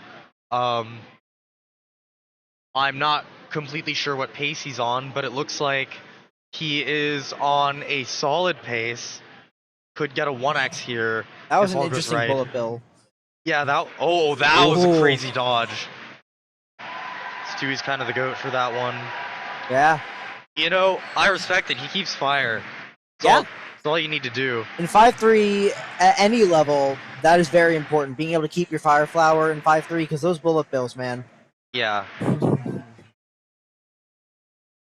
I can't really think of a much worse place to lose fire than 5-3, 5-4 for the 6-1 pickup. Mm-hmm. Looks like I had to slow down there. Actually, oh Ooh. no. Oh. He's Gonna have to reset that, yeah. Yes, Stewie will, unfortunately. It looked like he was unsure of how to do the bar manipulation. I see, yeah. Yeah, if you don't know how to do the bar manipulation, that area can become a lot tougher. Some of those patterns are ruthless. Yeah, for sure. It looked like in the moment he had some patterns he basically had to just completely slow down for. Yeah, yeah. It looked like he tried to do the old strat, and it didn't quite work out. And Yeah. then, well, it's a snowball effect. Everything is gonna. Just keep piling up until Yeah. eventually that happens. Yeah. Yeah. For those who aren't aware of what happens in 5-4, the fire bars don't have angle initialization. They inherit the angle of whatever fire bar was previously in their slot. Mm-hmm. So if you mess up at the beginning, you're not recovering it. Yeah.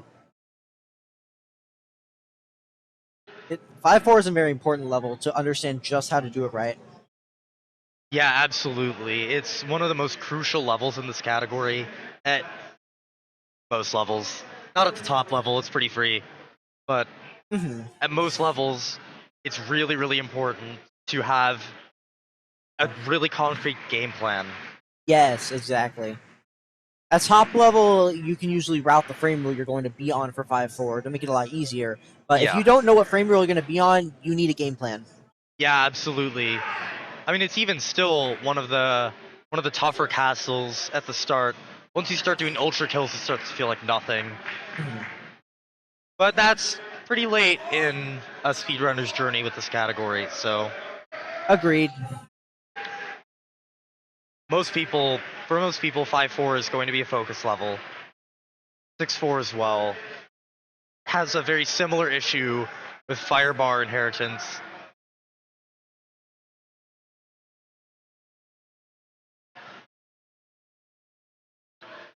But yeah, we're under an hour left now. That is true. We have landscape. 55 minutes. 55 minutes. We've got 2 runners with sub-19s, Niftski with an 1858. 2 runners with OXs, Jeremy with a 1910. And 2 runners who have respectable sub-20s as well. Yeah. But yeah, Going to be a race to see who can tighten the line, who can get the times that will improve their spot on the leaderboard. absolutely. Looks like Nebula is in 4-1 Okay. on, I think, 1903 pace. A lot of runners in World 1 jail right now.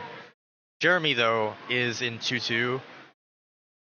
Like, he is doing pretty solid. Mars getting out. Nice. Yo. You love to see it. Yeah, getting out of World 1 jail is very important. Yeah. Yeah, I mean, Niftski is not in a great position to get out of World 1, having to do 2 flagpole glitches, one of them a top step, and 2 of the more inconsistent power-up grabs in the 8-bit Mario universe. Those power-up grabs at that level, not the greatest. They get okay, but they're definitely less consistent than anything else we ever go for. Yeah, that's usually the issue. Yeah, I mean, what can you do? Yeah, okay. 1-2 FPG is not the easiest ever.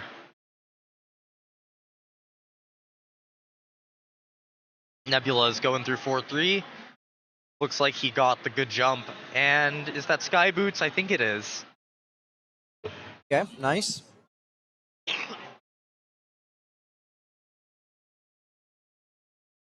Now 4-4, kind of the centerpiece of the route. It's not a super hard level to beat, but to do quickly requires pretty good pattern foresight. So that looked like a decently fast maze. Oh, that's a great firebar too. He's gonna be in good position here. You gotta slow Oh. down. That I did not expect him to be slow enough to get a turn, or not a turn, but the bad backward. Either Yeah. way, he's fast enough to stay on route. Mhm. It's gonna be fine. Really, if you can get this far, you're doing pretty well, especially when 1940 is the mark to beat. You You're have a doing lot okay. of wiggle room there. Yeah, you're doing okay. Looks like Niftski is opting not to do 1-2 flagpole glitch, actually. I think he might be switching to a bullet bill glitch route. That makes things a lot more unique and exciting. We've got a few options for what he could be doing. Bullet bill glitch is one of them, but it's very late, so he might opt not to do that. The other option is the super fast 4-4, not the ultra rule, but the 352 kill. This is a thing that I sort of figured out was like really consistent, but it saves 2 frame rules over what he was going for before in 4-4. Gotcha. It's one of the coolest looking kills in the game too. I can imagine. Yeah, you jump into Bowser's chest and fire a fireball and just kind of go through him. It's as if Mario's head just touches Bowser and he dies. Yeah. It definitely looks like that, but it's just overall solid execution to get a kill like that. Yeah. You have to get a double damage shot on it too, usually. It's a really fun kill to do. It's one of my favorite tricks in the game. Okay. But we gotta keep an eye out on Niftski's route though. Even if he is in World 1, we need to see what he's up to because this man is has clearly got a larger bag of tricks than we've alluded to. Absolutely. Okay, Nebula in 5-4 here. No, the mid flame for Nebula. That's Oh, gonna be a no. reset. That's so tough. The mid flame, especially if you miss your duck jump, and you just are not able to get over that hitbox. Yeah. I mean, it's one of those things where It's something in theory you're always prepared for. You know how to do it. It's not that hard, but having to react to it in the moment can cause these situations where you don't execute to your ability. Yeah. Like you might be expecting a low fire or a high fire, and when you get that mid fire, you have to really be prepared for that on the spot. Absolutely. Niftski has gotten the Ultra 1-4 grab, though. We will see if he gets the kill. There we go. Fantastic. We've got an 1857 out of World 1. So let's see what happens next. Oh, Mars is going to take damage in 3-4. Unfortunate. Those Potabus can do a lot of chaos, so Yeah, those Potobos are not friendly. absolutely not. But, I mean, it's okay. We've got some time. Mars has put up a great showing so far. Mhm. We've just gotta Getting a 1904 with a 1901 PB, I think, is pretty impressive in a live setting. absolutely no. That is incredible. It's I think one of the greatest testaments to a runner's consistency that we could possibly see. Absolutely, dude. And similarly, I think we should pay attention to GTA's 1859 with an 1857 PB. That's really noteworthy. That is also very noteworthy. Yeah, that's extremely close to be playing in this setting, especially when GTA hasn't played this category very much in recent memory. He played this more so in 2021 and before, and has been focusing on other things. But to see him just come back to it for this tournament and still show that he has lost nothing is Yeah, showing absolutely your amazing. consistency like that is nothing short of incredible. Yeah. And, you know, I hate to play favorites here. He's out of World 1, and we don't know what Rowdy's doing, so we gotta watch him. That is fair. It is what it is. It is just how things work right now. We need to know what he's doing for 1857. I'm sorry. We do, however, have Jeremy and Nebula both making it out of World 1. So we have got some more to see. Jeremy is in World 3 now.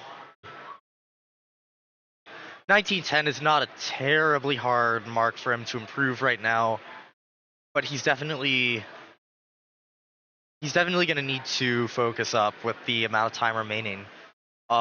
Nebula is also really going to want to improve that 1940. I think he knows, and I think a lot of us know that he's capable of a lot more. And I think we're all hoping that he can pull together something really good in this final hour. Absolutely, we are definitely rooting for Nebula to be able to get something. An improvement of a 1940, being able to see any type of gain on the time here. Yeah. Even just like 4 seconds here can change a leaderboard spot. Yeah. And I think it's also worth mentioning once again that Nebula almost exclusively plays on emulator. So he's making a big transition for these events. And to see him playing at such a high level regardless, I think is really amazing. Yeah, the transition is not easy. It takes a lot to be able to understand the differences and be able to adapt to how it controls and feels. Oh, definitely, yeah. Especially with the effect of D-pad dead zones, where on keyboard you have a very discrete difference between right, down, and down plus right, which is really important for this category. Having that be more of an analog type of thing on controller, it's a big difference to get used to. Absolutely. So props to Nebula for powering through that, even if the results might not reflect what he could get if he were playing on keyboard here. I mean, just look at his any percent performance yesterday in the STAs. That was incredible. Yeah, he got second yesterday, and it was a close second. It wasn't distant. Yeah, and he came back from Division 2. Yeah, that's true. No, he is absolutely a formidable player on console, and, you know, sometimes just have a little bit of a 2-hour drought where you can't show that as effectively as you want. Niftski is in 3-4. I saw him hit a very nice 2-4 Ultra earlier. Who made the setup for the Ultra kills we do nowadays, by the way? I wonder. Do you know, Spiker? I'm gonna take a guess and say someone that starts with the letter S. Yeah, I made the setup by a lot. Yep.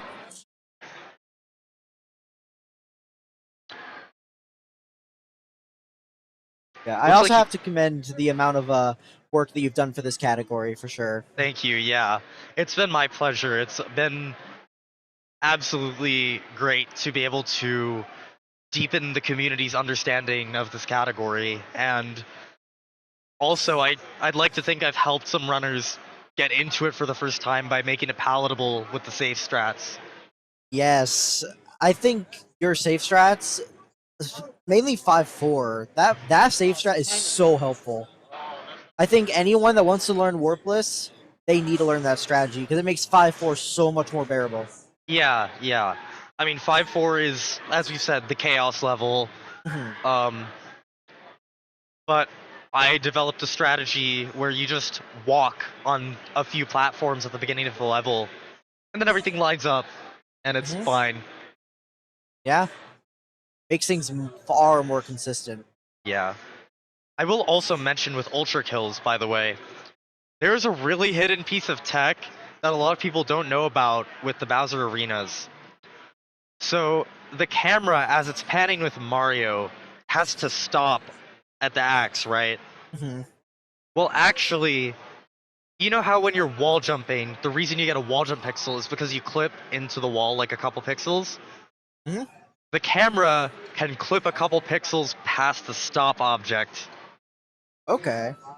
And if it does this, you save some camera panning after the axe cutscene.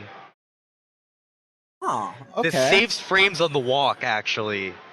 Wow. So you'll manipulate your subpixels at a really high level to have the camera being shoved a bit further to the right by like 1 or 2 pixels. And it makes the kill a lot more lenient. Wow. That's the type of detailed stuff that I love when it comes to this game's technical knowledge. Yeah, the man himself, Niftski, was the one who discovered that this mattered and that we should actually implement this tech. Yeah, that just goes to show how incredible runner Niftski is in general. Yeah. I mean, everyone knows at this point how good of an RTA runner Niftski is, but I think no one talks about how good of a tasser he is. And how much just of knowledgeable he is in terms of the game itself and everything that goes into it. Yeah, I mean, Niftski is an absolutely incredible tasser, and it gets overshadowed because he is as good an RTA player as he is tasser. Yeah. But a lot of the time when you see him doing really novel setups and levels, he'll have found a lot of them. Oh yeah, he's found a ton of setups. Yeah. It's definitely a team effort, but he pulls his weight pretty hard. There's a lot that he has found himself that really speaks to how good he is of a player. Yeah. One of the things I think of is, I believe, the 1-2 Blaze It setup. I remember that setup was something that was a little awkward because I think you had to do like a FPG like input on the on a specific block in order to set up your subpixels to clip in. But Niftski was the one that was able to discover that if you just down right off of the end part of one of the elevators, you're set up to be able to clip in. Yeah, he was. He also discovered the setup that you use for the cheap clip in Minus World Ending. Yeah, that is a really hard one, but it's also a really cool trick. It's also just an immensely complex setup. Oh, it's insanely complex. Yeah, I mean, it's crazy that he found that. Like, yeah, it's not even just that he found it, but he was able to use it to get a world record with it. Yeah. Yeah, and only a couple of other people have since gotten PBs with that in it, which are myself and Nebula. And I know... and Miniland. Miniland. Yeah. Right, he doesn't have a 230, but he does have -2 FFPG. That's my bad. Sorry, shoutouts to Miniland. Yeah, shoutouts to Miniland. My British goat. British goat, yep. Newland, I believe, was the second person to Yeah. implement -2. He was. I was third. Okay. Nebula was fourth. Okay, So, that makes sense. Yeah. Yeah. Niftski and Miniland were really like pioneers of this game during like the era between like 2020, 2022. Absolutely, yeah. Like it's incredible how fast both of them improved in that time period. Yeah. Oh, while we're talking about Niftski's tassing, didn't even talk about Eye in a Warp Zone, Lightning. Lightning stuff, absolutely. Lightning has developed so much from what it used to be. Yeah. And Niftski is one of the big trailblazers there. Yeah. Alongside King of Johnny Boy. Johnny Boy's done and- a lot of work for that. Yeah. And more recently, a Virgin Lukuki. Oh no! What even happened? What? Niftski bonked in 6-2 and is Oh, going to lose his 1857 pacer. wow. Although it did look like, since he was behind his PB, that did look like a commitment to a BBG route. So That is most likely the case, but that is, oh, dude. Tragic, Yeah, that is tragic. tragic.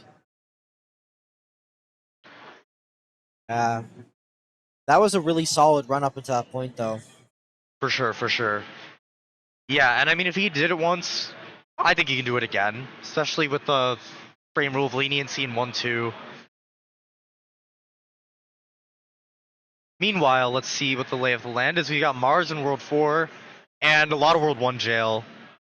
It's about what you expect at this point. Warpless can have a lot of that, unfortunately. Oh yeah.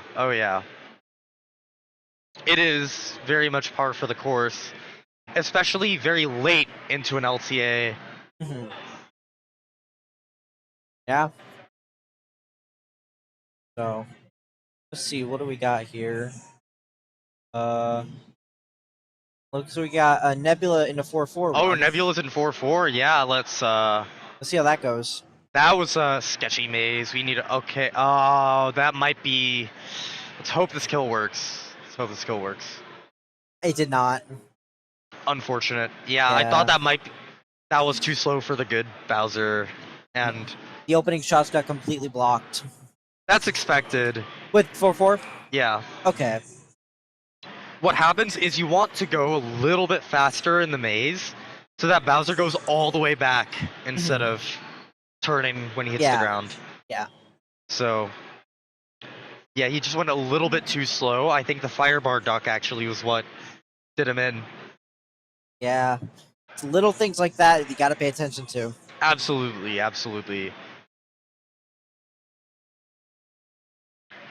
Oh, Mars is going to Take a reset.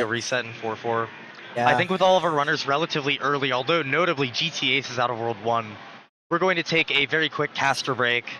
Yeah. And we will see back in 3 to 5 minutes once again to see the conclusion of this LTA. Yeah. So I'll see you in a few minutes. Yep.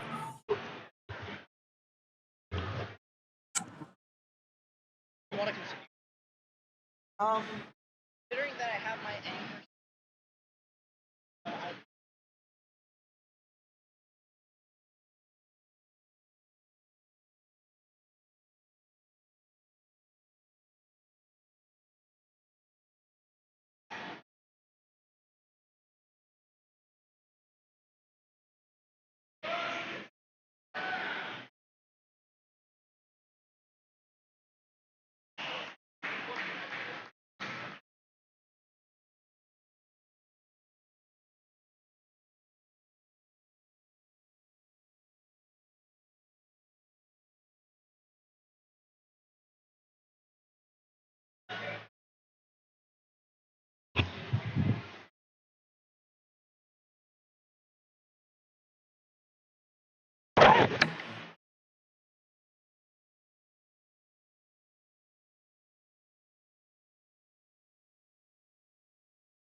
Mics are live, by the way.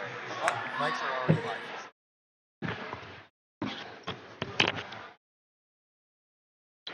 All right, we're back from our short break. So looks like we've had some of our runners make it out of World 1. GTA is making his way through 3-4. JT is getting into World 4. And Nebula and Niftski are in World 2. We got JT in 4-1, Mars in 2-2. Some solid paces going on right now.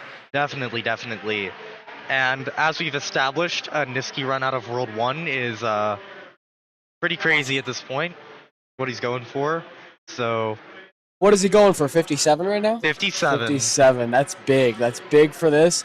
What's the race warpless record right now? It is the 1858 that Niftski That got. Niftski just got. So he's Yeah. he's looking to take it even lower, bring the Yeah. gap bigger. Some big stuff. Some coming from him. He's been doing it for a while, making history. It's not. It's Yeah. honestly second nature for him at this Yeah. point. He's making huge moves, as he always does. Yeah. It's kind of hard to expect anything else from him. Like he sets a new record, he does some crazy stuff, and we're just like, that's what he does. Exactly. I mean, it is. So what can't argue with it. Yeah. And especially as a competitor, like if you're going against him, like you just hope that he doesn't do it, but you can't count against it. You Yeah, can't count exactly. against it. Yeah. But it's great for the viewers. It's so entertaining. Yeah. Even like watching him do it for so long, like it never gets old. Oh, Ever. 100%. Yeah. So we got Mars going into World 3. Jeremy, I'm pretty sure, died in 1-2 or 4-2. I didn't get a good look at it. GTA's into 4-3. JT is in 4-3. Just got out of it. Then Niftski going into the castle in World 2. Absolutely. Yeah. Great Mario's going on right now. Gonna see beautiful Ultra 2-4 from Niftski, and we've got GTA's going into 4-4. As we've said, like one of the most crucial levels of Warpless. Really critical that this goes right. JT missing the 4-4 clip, I'm pretty Oh sure. no, that Start and over. always hurts. Because it's such a necessary trick for the times. Ooh, That GTA he misses wants. it. He clipped in, but Oh. he came right back out. Yeah, that's an early left press. Yeah. Because you want to turn yourself around on the wall to get better acceleration out of it. Mhm. But if you press left early, it just ejects you. Yeah, it's unfortunate. Starting right over. He still has 30 minutes, so he could He definitely does. make that time back, get it done. Yeah.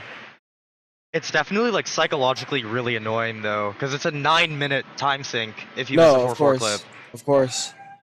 And if I'm not mistaken, it's not the hardest clip to do, but it's also very easy to mess up. Yeah, it's finicky but not really hard. Mhm. It's like, I'd say it's about, what do I even compare it to? What GTA is doing is like a 1-frame perfect setup, so. Yeah.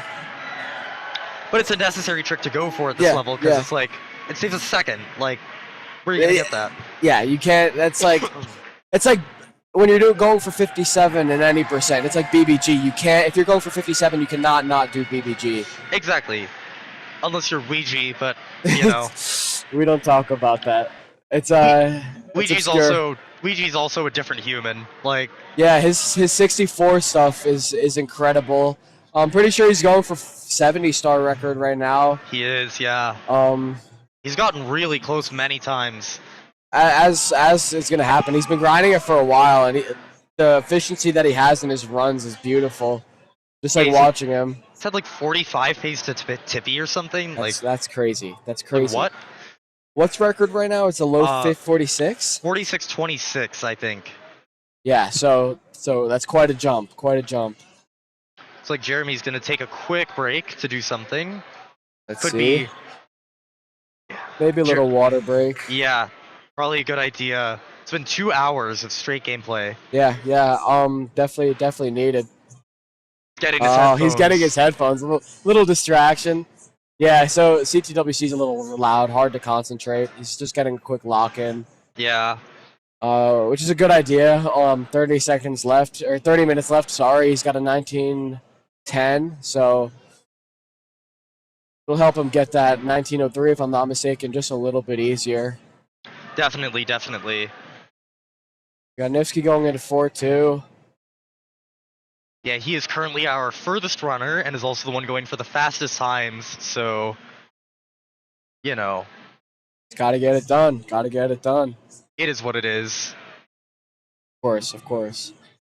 He's doing great though. It's so fun to watch, especially like looking over at him sitting down, like looking at the CRT. Like it's real. It's not anything to mess around with. I think that was one of the craziest things for me when I started running, was seeing that like FPG wasn't this like magical thing that like only hackers did. Like I saw it on my own TV. Yeah, no, exactly. And I remember when I hit my first ever FPG, like I was going crazy, and just like a few months before that, I was like, oh, this is never happening, because I think I had like I just got my first sub 5 when I got it, and I was just like, wow, like this is something that is very achievable to get good at this game. Yeah. And then I fell in love. Yeah, same. But yeah, it's like the progression in this game. It's very doable to get your first sub 5, but then from there it's so optimized, and just any bit of improvement, it starts taking longer and longer. And it's just, but as hard as it gets, like it can get quite annoying, but at the same time, it can also feel great, like that much better once you get that 0.3 seconds of time save. We have Niftski hitting the 4-4 clip. That's huge. Oh, no! But he hits the fire bar. That's upsetting. So tragic. Easy to do, but it's tragic. So to go through that, you have to do a little clip. Like, how does that work? So what's happening there is that when you're crouched, the fire bar can only interact with the bottom half of Mario. Okay. So basically, Mario is only half a block tall. Yeah. For that specific scenario, and because you're slowing down and everything, and the fire bar is not as long as it looks, it just looks like you're going through like 2 balls of it. Yeah. So. Yeah. Okay. So I'm guessing he hit it. He just pressed down just a tiny bit late. Yeah, because usually, at least I use a cue where you start to see it going on screen, and that's when you just immediately switch to down. Okay. But because he's playing on a setup he's not used to, that could be different for him. This is very true. So since he's on emulator, he could just have a tiny bit of input delay that he's not necessarily accounted for. Yeah. So that can definitely do it. For sure. We have Nebula in the castle in World 3. Stewie on a reset. Same with JT. Mars is going into World 1 castle, and GTAce is in the World 1 castle. Jeremy is in, I can't see, sorry, it's a little small. Jeremy's in 2-2. 2-2. For Timmy. 2-2 Timmy in the building. Just a masterclass of oh, we have a loud cheer going on. Over for Tetris. There we go. I don't know if you guys hear that in the background. Some good stuff. The Tetris over here has been crazy. Eyeball, one of the runners of our own. He's advanced to the top 8. Some great stuff. Faced some crazy tough opponents, and he's doing great. Yeah. You should keep our stream open, but you should also open Classic Tetris to see Eyeball versus Tristop for a top 4 spot. Yeah. Very shortly. Keep them both open. 2 tabs. Good stuff. Not going to be missing out on some great stuff. Huge props. Absolutely, yeah. Well, we still got an LTA. GTA and Mars both getting out of World 1. Jeremy in 2-3. Nebula is in World 4. So hopefully 4-4 goes Nebula's way this time. He's been having some pretty bad struggles with 4-4 specifically. The clip, or is it the like fire bar, or The Bowser pattern. Bowser pattern? Really? Okay. Yeah. Yeah, he's not going for 4-4 clip. He's just going for 1903. Oh, okay. But you need to go pretty fast in the level to get a good Bowser pattern. And he keeps getting like trolled. Yeah. So is he getting like a forwards? He's getting a back, but it's the one where it doesn't go all the way back. Mhm. You want the one where he goes like all the way to the back. Yeah. So let's see. He's going into 4-4 right now. We'll keep close watch, see how it does. He's on. His PB right now is a 1940. So this, hopefully going well, can be the one where he does it. For sure. Let's see how this maze goes. This is definitely one of the things that's going to feel the most different between console and emulator. Because on console, you have to do a lot of like rolling between D-pad buttons. Whereas on emulator, it probably feels very different. Oh, it's a kill. But I'm not sure about this pace. We'll definitely want to continue it though. How many frame rules does that push him behind? Do you know? I'm thinking it's one behind the route, which like doesn't sound that bad. But then 5-4 and 6-4, you have to do safe strats and lose like 3. Yeah. So that brings you, that brings him back to what, a 1904, almost mid 1904. Oh, I meant 3 frame rules, so it's bringing him back, or not 3 frame rules, 3 seconds. Oh, 3 seconds. So that's bringing him down to like 1907. Yeah. So which is still a good comparison compared to his Yeah. 1940. So that could definitely get him up there, maybe Yeah. ahead of Jeremy. we definitely do still need to check if he actually lost that frame rule or if he's still on the route. We'll see right here, we should. Or in 5-3, we'll see the Bills. So is there any frame rule he can go to save over, like to get him back to where he wanted to be, or is it hard in World 5? In World 5, it's quite hard. You have to do top step FPGs, and that's your only option. Yeah. So you're kind of cooked. Yeah, when you do that, you gotta get perfect pole inputs, and that's not an easy thing to do. The Hammer Bros did look like the route in 5-2. We'll see the Bullet Bills in 5-3. He is on the route still. Wow. He barely got the frame rule. That's big news for him. He doesn't have to lose 3 seconds, 4 seconds. Yeah. 5-4 and 6-4 is still tricky, but he's got that shot, and that's what matters. So He's going into World 5 Castle. We got Jeremy going into World 4. you miss all the shots you don't take or something like that, right? Like, That's what they say. All right. see, this is one of the... Yeah, he gets that. Okay. That's the biggest thing. Got him on a good pace. Let's see this Bowser. Is Beautiful. that fast enough? I think that's it is. Brightcoin, I think. I think that's Brightcoin. Better be Brightcoin. Bright means he saves it, I'm guessing. Bright means he saved it for sure. I didn't really get a good look at it. It's hard to tell from so far away. And especially with the screen being so small Yeah. on the big screen, because you got 7 runners up there. Yeah. From what I can tell, though, I think it was Brightcoin. I think he's on the route. That's what we love to see. All right, let's see. He's going. Meanwhile, 6-1. we have, notably, Jeremy and GTA are both in World 4 right now. They've made it out of their respective jails. So they both have, well, GTA at least has a quite good time lined up already. So he's looking to put together something. He's looking to put together some late game time saves to get an 1858 for the event. Jeremy, 1910 is solid, but he knows he's capable of a lot more, so I think he's trying to take it relatively safe. GTA missed 4-1 FPG. Oh no. So he's on a reset. That's unfortunate. He's still got 20 minutes left, so let's see if he could get it done. Let's see. Yeah, I mean, definitely got the time to do it. And for those who are unaware, the timer on screen where we have 20 minutes left, that's just the cutoff for starting a new run. If your run bleeds over the end, that's okay. Yeah, so that gives them last chance to get their run once they get there, which can make or break everything for them. Exactly, exactly. So Nebula is making his way into 6-4. He should be on the route, but we will immediately learn if he is or not. And he is. That's great. That's great news for him. Yeah. And that's the last really bad time loss level if you do fall behind the route. So at this point, if he falls behind the route, it's going to cause more minor time saves. Yeah, And it's yeah. going to be... It's going to be a lot more lenient toward him.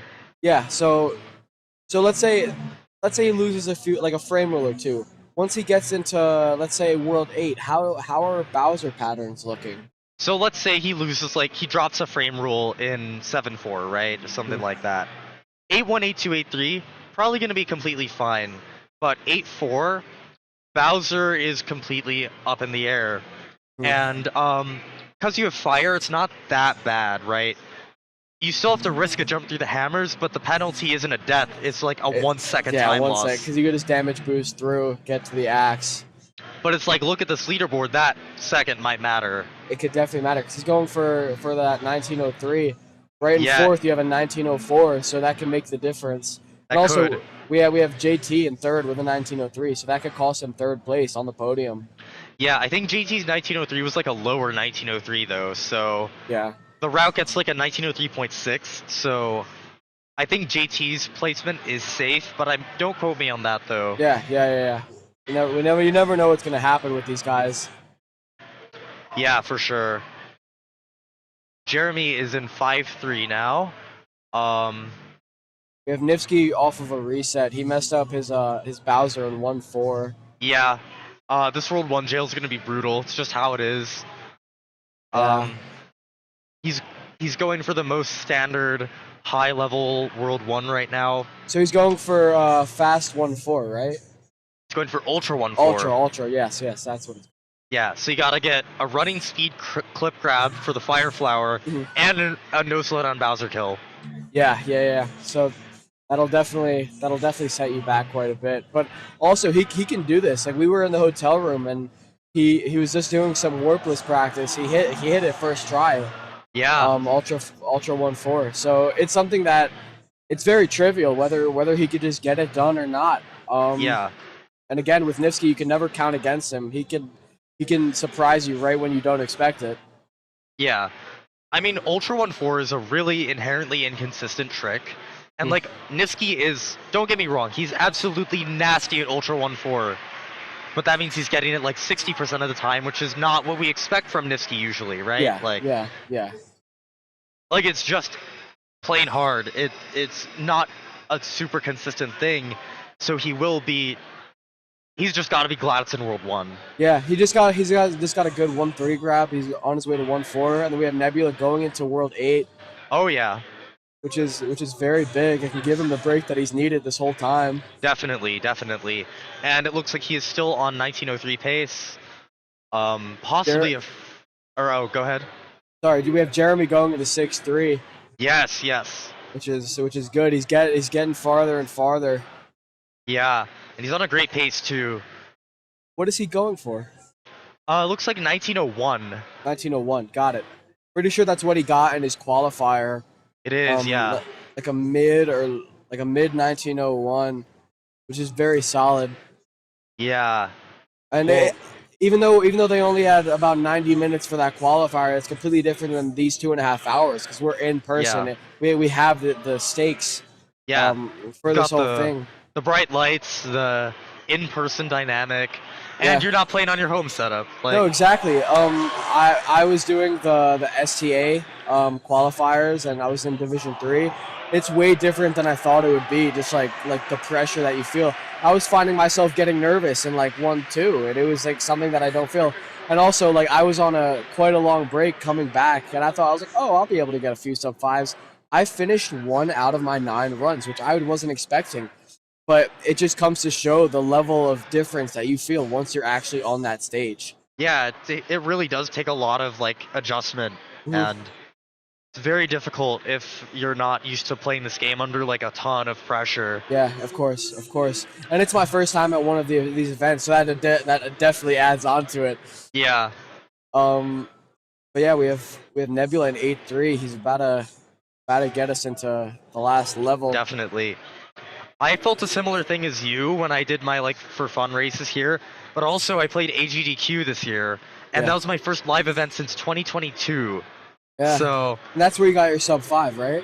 Or was that the other one? I got back 3 back sub 5s back through back sub 5s. at That's AGDQ. That's crazy. Sub 5, it's a time that a beginner can get within like a month, but trying to get it on demand whenever you want to, just whenever, it's a whole different ball game. Yeah, having one try versus several thousand is it's a big difference. Of course, and like especially at a higher level, like when the tricks become trivial and not as hard, like it's still very easy to choke, just like even the smallest things. Definitely, definitely. We have Nebula in water right now. Nebula's in water on 1903 pace. Let's see how this Bowser treats him, how the Podoboo treats him. Should be good. Should be good. These Bowser patterns are calculated, and we know they're good. All right, yeah, we got him. 1903 from Nebula. Got a nice fist bump from Niftski there too, right in the middle of his run too. Yeah, that's super clutch. We'll see in a second where that puts him at. Big jump from his 1940, if I'm not mistaken. Yeah, it was 1940. Yeah, so that'll bring him up there for sure. With 14 minutes left, that's very clutch. Yeah, That'll give him some sense of security. But again, he's gonna keep going. Just get it done. Would that mean he's going for a 1901 now? that's most likely. Yeah, Yeah. So we'll see. We'll see how it goes for him. definitely. We have Jeremy in 7-4. Yeah, it looks like he has maintained his pace quite well. So let's see how this Bowser treats him. Yeah. That was good. That was a beautiful Bowser. Yeah, 7-4 is not the hardest for top runners, but Yeah. sometimes it can go wrong. It's good stuff. It's going into 8-1. Let's see how this goes for him. So when you're doing like any percent, 8-1 is a very very nerve-wracking level because it's just platforming that you have to worry about, and if you mess up one thing, it's over. But with fire, it gives you so much more security.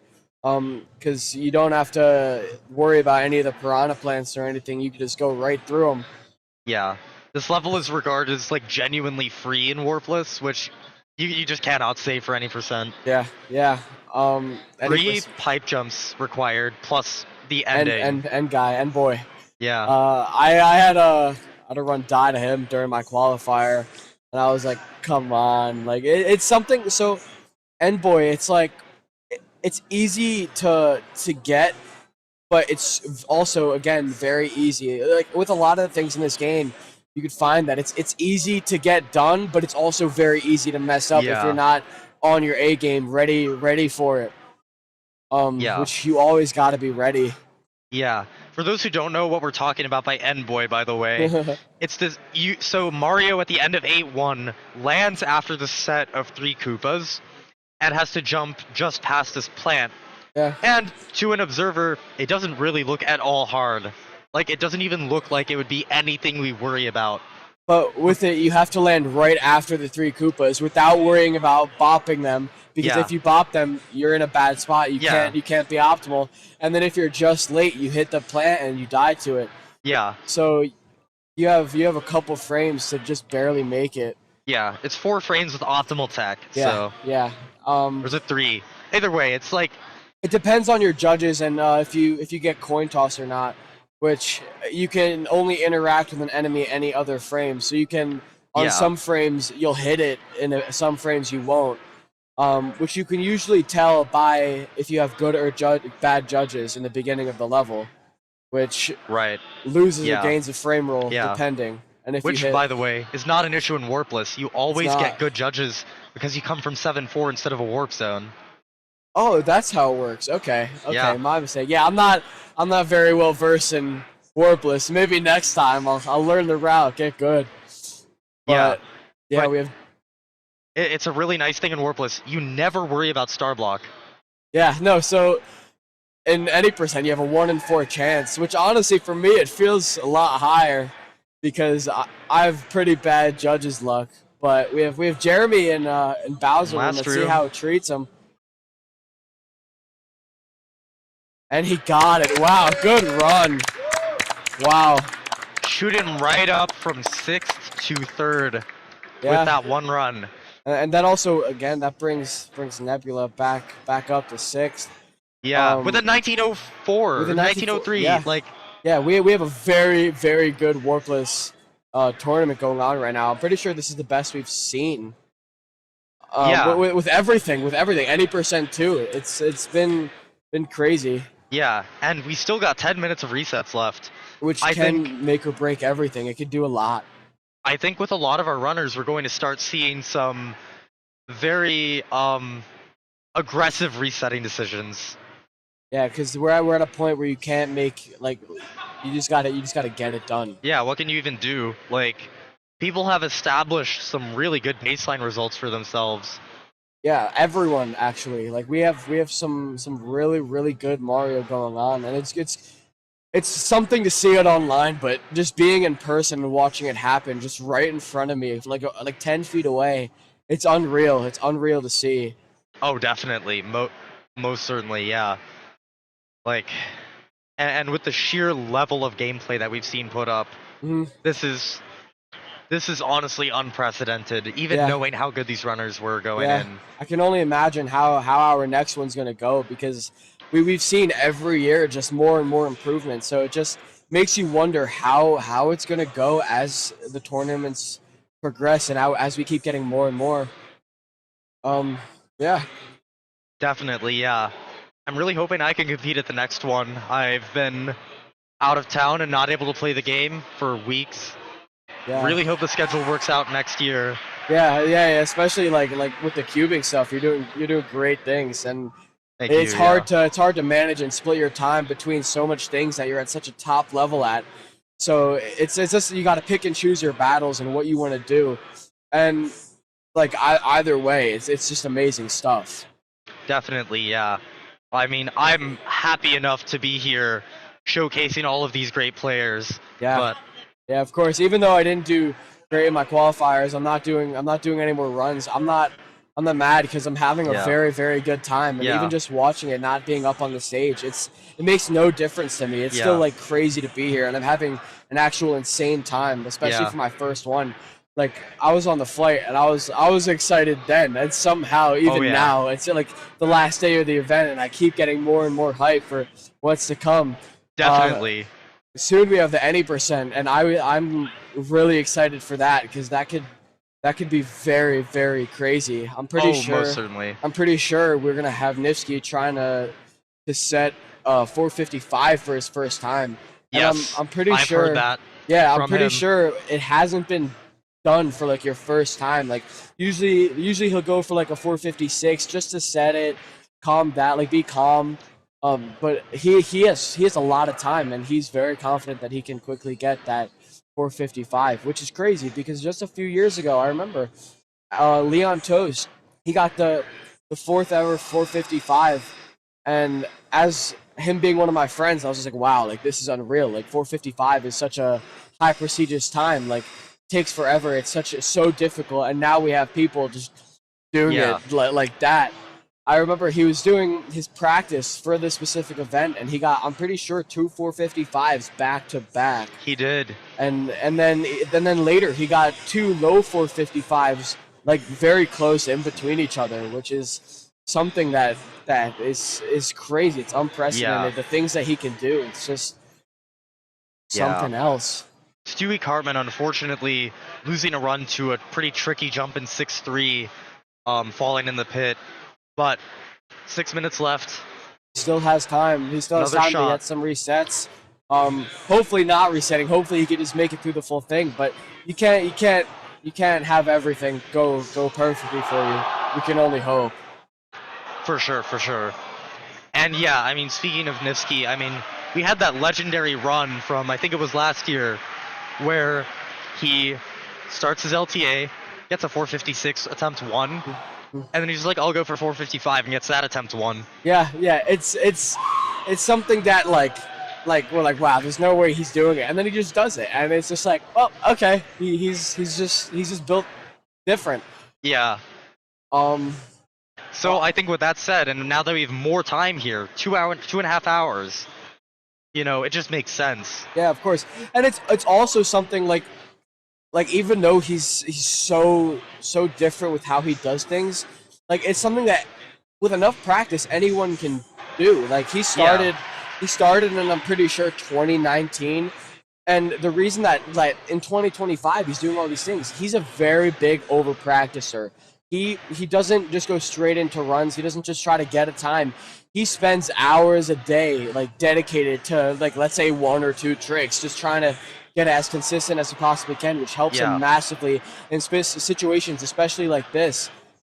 Definitely. And not only when he's going for a record, like we've seen him get it like going for a world record, get it in like a week or even less. But it also helps him in these races where he's just getting all these tricks like right away.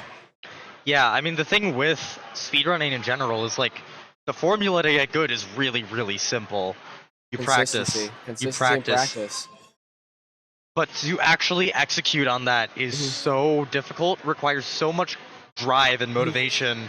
Yeah, and especially like we said before, like yeah, you get all that practice and you have all that experience, but you're at home on your own setup, and here you're on a brand new setup, different CRTs, different TVs, consoles, like same controllers obviously, but then you also have these bright lights, cameras in your face, like you're next to all these people that like we've all known each other for a very long time. Like it's different than when you're in a call with some of the friends or even just by yourself.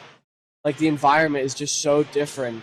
Yeah. But it can make or break it. Like some people perform very well under pressure, but some people it's so difficult.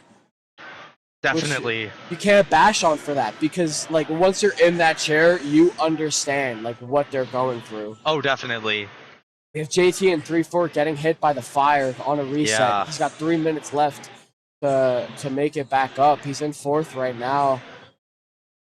Yeah, I think Niftski's been having a lot of issues with this Ultra 1-4 frame rule as well. He's been getting a lot of really wacky Bowsers. I think this is, frame rule would this be? 318 probably. Yeah, I think that has one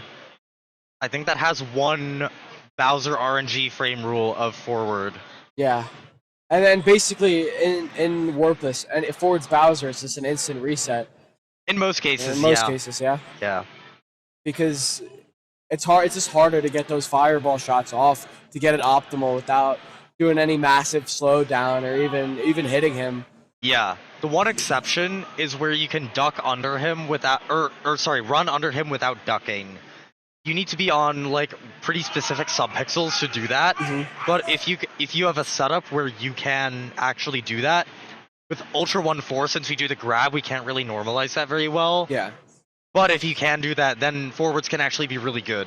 Yeah, okay. So that it's basically a thing like the slower times you go for, it's something that you're not as much worried about per se. Yeah, exactly.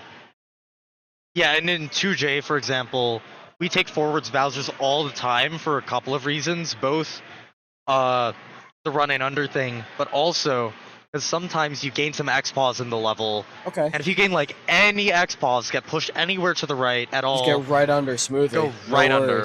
Yeah. 2J is a very fun game that is something that a tournament like this would be very fun to both compete in and watch, because it's just like this game. It's kind of like a ROM hack or like quote unquote Kaizo SMB1. Not necessarily Kaizo, because Kaizo's just a different level, but it's the platforming in it is much more like fun and to both. It looks like watch and to perform. Yeah, I would absolutely love. So the way the system is currently set up means it would take quite a bit of work to get 2J to work. Since we're actually pulling RAMs straight from the console, that's how we're actually getting these renders. It's not capture or anything like that. Yeah, and with 2J, you also have you need to get the Famicom disk systems in, so that can also be a little bit of a challenge. But again, I feel like it would be great like ability to show off the game, because it doesn't it doesn't have as much recognition as I think it should, because it's such an impressive run and Definitely. game to be able to play at that level. Definitely. There's definitely a bit of an image problem with 2J in the speedrunning community as well, where the game is seen as being inherently unfair, even in the speedrunning context, but it's not. Yeah. It's honestly more fair than SMB1. There's a lot more normalization that you can actually do in that game, and I honestly think if you don't know patterns and you're off of a route, 2J Warpless is a more consistent run than SMB1 Warpless. Really? Yeah. Okay. But also, it's definitely a harder run to learn and to get through, because it's a very hard game. Like, if anyone to just go out and try to beat the game warpless, it's a challenge. So we actually have timer 0. So this is everyone's last run. Last run. So let's see what we could do. We have Jeremy in World 2, Mars in 1-2, Niftski in 1-2. Stewie, he's done with his runs. He got a 1937 GTA's he also missed the 1-3 grab and he's done. We have Nebula going in. Oh, he's reset too. So now we just have Jeremy, Nebula, Mars, and Niftski. Let's see if Niftski can make it count. Get the 1857. Yeah. See if he's as clutch as we know him to be. Jeremy Even if not, 2-2. I mean, he got that 1858. He's still a clutch master. You can't beat him up for any of the things that he's done this whole weekend. Yeah. He's been pulling off great feats for the game, and it's just great to see.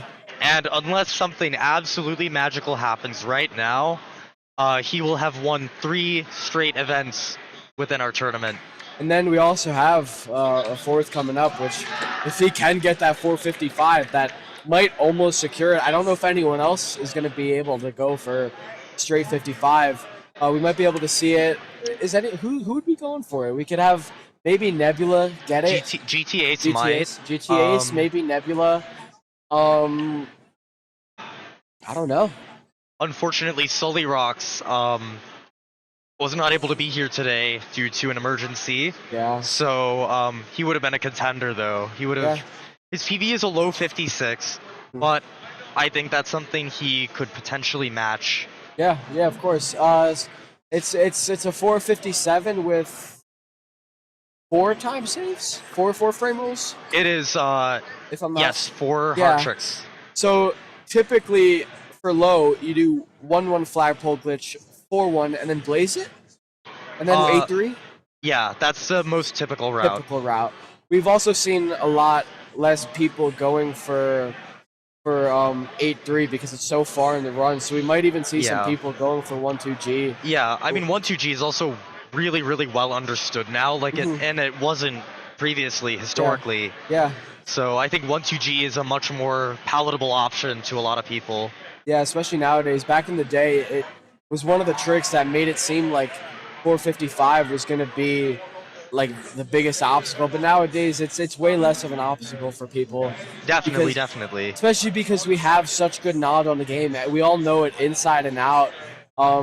With everything, it's something that the older generation of runners wasn't able to necessarily like just have, which makes nowadays progression a lot greater. Yes. And more achievable. We should also give a shout out while we can to the practice tools that we have today. We have Pelson, the Pelson ROM. Is that what it's called now? We have newer practice tools. Yes. Pelson ROM is obsolete now. Really? That's what I've been using. So what do we use now? We have the Kaname Training Suite, which is a development by Lane and Ryan, or Simplistic. Oh, yes. And it is essentially they took Pelson and improved its code base, added features and all sorts of things, and our practice tools are just bigger and better than ever before. Yeah, that's the one where you can see your input display, right? Yes, you can see your input display, and so that's huge, because then you can see like we have a lot of claims when something goes wrong, dropped input. Now we can know if it really was a dropped input. Yeah. Which for some people may be an issue, because maybe it wasn't a dropped input, but it can also be some helpful proof to see if your controller is the issue or not. But we have Mars and 2-4 Castle, Jeremy and Warp 3 Castle. Yeah.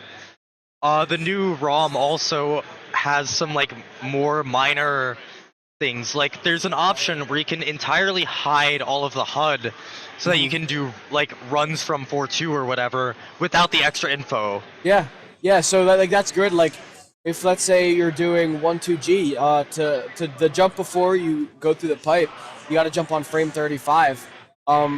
If you could just get that jump, you not know. It's like you're practicing on the original game in the ROM with your stage states and everything else. So it is a very helpful tool. Because also like for me, when I'm in practice ROM, like the Pelson ROM specifically, it's hard for me not to look at those details because I want to know, and especially for like let's say BBG, if I'm jumping on an even or odd frame for coin toss, like it's something that my eyes just immediately bolt up to. For me, the really bad one was 8-4, looking at rooms. Yeah, seeing like let's say how fast your turnaround was or your wall jump, like. And it's good because it's something, if you have it off, you could eventually learn without having to look at the details what pace you are on. Yeah. So our last runner, we have Mars. Mars on his last one. We'll see if this brings him up to where he wants to be. Oh. So it's all up to him. Last race. Run, I'll say. It's worth noting, Mars's PB is a 1901, so he's playing really, really close to his PB. Yeah, and if I'm not mistaken, in his qualifier, he also got a 1901. He did. So that's a crazy thing to happen. Being able to just match your PB in a set amount of time. Yeah, definitely. It definitely helps with confidence, because if you do want to go for beating your PB, like if you could just match it with relative ease. That's a very big confidence boost. Definitely. We have him going into World 4. I'm not sure. It looks like he might have lost a frame roll. He's kind of shaking his head. Although, no, he's fine. He's chilling. Oh, no, he did lose one. He is a frame roll behind. So maybe we'll see him go for 4-1. Maybe not. Maybe. That would be a great thing to see. But also, it is a very hard. Oh, he's crouching. He's crouching. So yeah. So, not going for it if you don't know crouching. That makes it so your subpixels aren't set up for the sock folder flagpole glitch setup. So we'll see where he tries to save that time over the 1904 or 3 that he has. I think it's a high 3. High 3. Okay. But this 4-4 frame rule is like really inconsistent and toxic. And, we'll see. Yeah. So you said 4-1, 4-4 is where we're going to see that? 4-4, yeah. So once he gets there, we'll see how it goes. He could do 4-4 clip and just go for a really, really safe kill, but I'm not sure if that's what he wants to do. So 4-4 clip, that saves a second, right? It does, So that's about 3 frame rolls. So let's say right now he's behind. If he gets that 3 frame rolls of time save, how is he looking at pace wise and with his like patterns and everything with the bills? So you can't really keep that entire lead because you need 5-4 and 6-4 to line up. So you need to get back on the pace you were expecting. So what you do is you just do the 4-4 kills safer. Because you have a lot of X-Paws in 4-4. So you'll probably want to just safe it out as much as you possibly can. Yeah. Because you can afford to do that. So basically, go for clip and then try not to get as optimal as you can. You're just going to lose a little bit of time on that kill. That's what I do. That's what I do. Yeah. Mars might try and just full send this 15-16, but we'll see.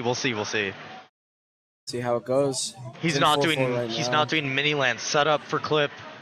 So either he's going for setupless clip or just standard 15-16. So like it's going to be going for it. Standard 15-16 is going to be, although that did look like a very slow, I don't think this is going to get it. Nope. Oh, what? Okay, that could be good. See? So will that get him up one or still one behind? He's trying to be at least one behind or better. Yeah, so okay. This could be fine. He is one behind right now.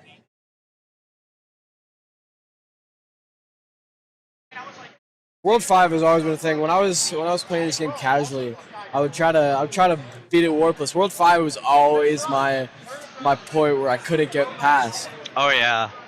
With the Hammer Bros and all that, like game over after game over, so frustrating.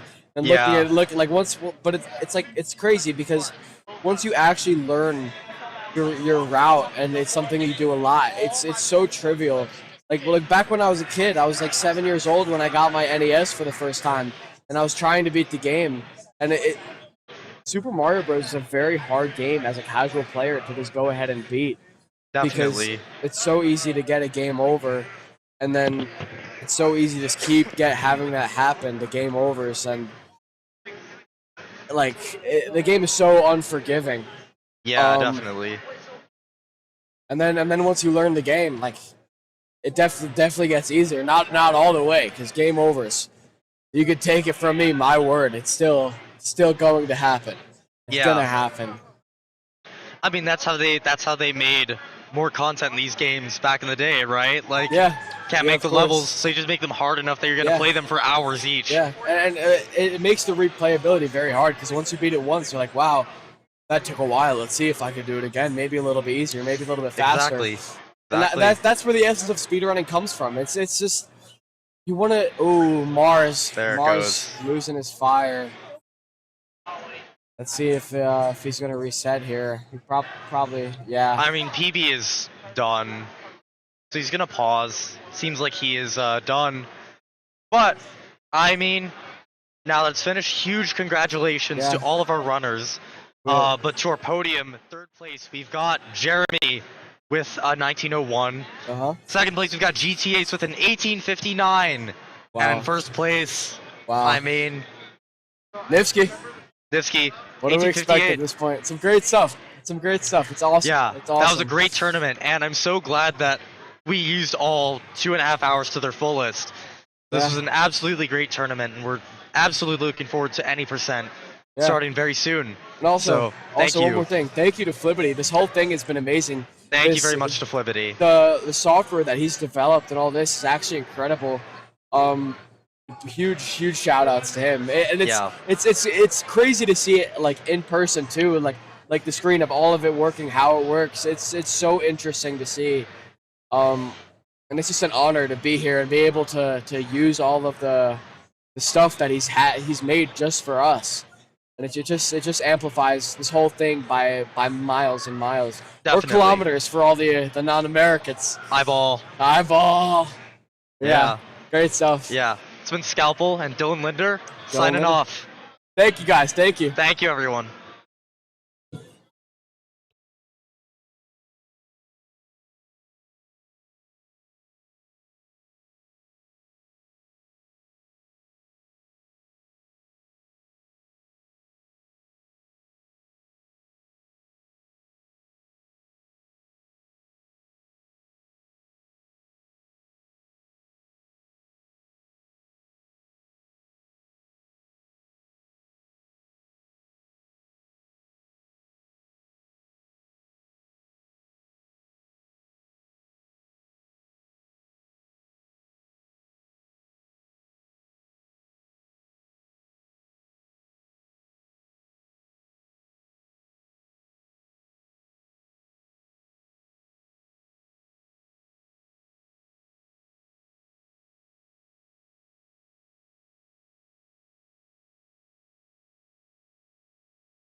The end of level sequence has multiple steps. Mario grabs the flagpole, the flag comes down. Mario walks to the castle, time counts down, and the level ends. With the flagpole glitch, you save a third of a second because you don't have to wait for the flag to come down. But there's another method to end the level, one that we didn't expect to see in live competition. Kriller37 just performed the bullet bill glitch by stomping on the bullet bill and grabbing the flagpole through the block 1 pixel lower than in the flagpole glitch. This skips the walk to the castle and starts counting down the timer immediately. Accounting for the time spent waiting for the bullet bill, this saves 2/3 of a second. Fireworks go off at the end of each stage if the remaining time ends in a 1, a 3, or a 6. On a 3 or a 6, these fireworks delay the transition to the next stage, which loses time. Completing 8-3 without stopping would end the stage with an in-game time remaining of 2:43, so runners intentionally slow down, either by releasing B for a slower jump or by brushing against the last step. Mario and enemies have a visual sprite and an invisible hitbox. Some enemies like piranha plants have much smaller hitboxes than the sprite would suggest. Even though it looks like Mario should hit the piranha plants, he actually jumps cleanly over their tiny hitbox. This is by no means easy though, and as Scalpel showed in 1-2, the slightest mistake can still cost you. In general, speedrunners grab the top of the flagpole. This is faster because while you always have to wait for the flag to go down, if you grab it near the top, you'll be a bit higher and accelerate to the castle faster. Cosmic grabbed the pole even lower than the bottom, below where you normally can, by clipping into the block with 5 frame-perfect button presses. This causes the game to skip lowering the flag and saves a third of a second. Not quite enough to catch up to Niftski and Scalpel, but into striking distance.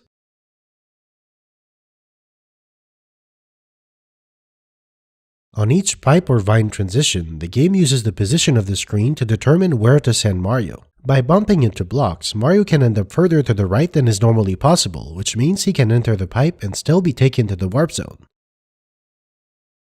The vine in the warp zone takes a long time to climb, so taking the pipe is close to 4 seconds faster despite the extra setup. If you make a mistake and scroll the screen too far, there's no way to scroll it back and the pipe will take you to the bonus room. This also puts you past the level's midway checkpoint, so you can no longer go back. You have to game over and restart in 4-1. This is what happened to Rupert83 in the first race. In general, speedrunners grab the top of the flagpole. This is faster because while you always have to wait for the flag to go down, if you grab it near the top, you'll be a bit higher and accelerate to the castle faster. Cosmic grabbed the pole even lower than the bottom, below where you normally can, by clipping into the block with 5 frame-perfect button presses. This causes the game to skip lowering the flag and saves a third of a second. Not quite enough to catch up to Niftski and Scalpel, but into striking distance. Fireworks go off at the end of each stage if the remaining time ends in a 1, a 3, or a 6. On a 3 or a 6, these fireworks delay the transition to the next stage, which loses time.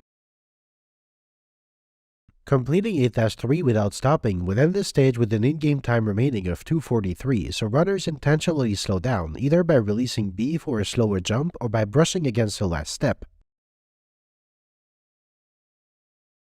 On each pipe or vine transition, the game uses the position of the screen to determine where to send Mario. By bumping into blocks, Mario can end up further to the right than is normally possible, which means he can enter the pipe and still be taken to the warp zone. The vine in the warp zone takes a long time to climb, so taking the pipe is close to 4 seconds faster despite the extra setup. If you make a mistake and scroll the screen too far, there's no way to scroll it back and the pipe will take you to the bone past the level's midway checkpoint, so you can no longer go back. You have to game over and restart in 4-1. This is what happened to Rupert83 in the first race.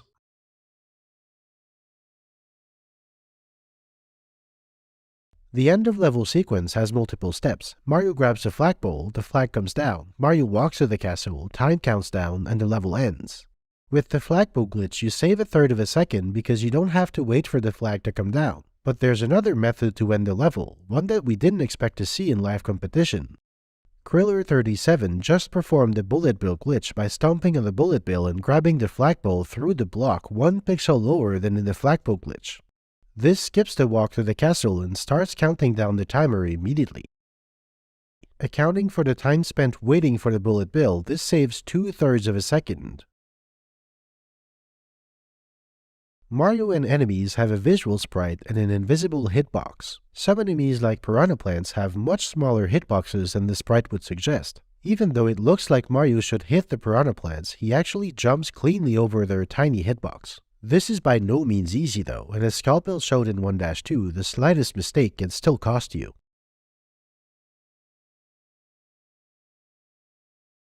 On each pipe or vine transition, the game uses the position of the screen to determine where to send Mario. By bumping into blocks, Mario can end up further to the right than is normally possible, which means he can enter the pipe and still be taken to the warp zone. The vine in the warp zone takes a long time to climb, so taking the pipe is close to 4 seconds faster despite the extra setup. If you make a mistake and scroll the screen too far, there's no way to scroll it back and the pipe will take you to the bonus room. This also puts you past the level's midway checkpoint, so you can no longer go back. You have to game over.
Hey, and we are live. This is the final event of Warpzone Invitational 2025. I am Jay the Look. Next to me is the Mighty Giant Dad.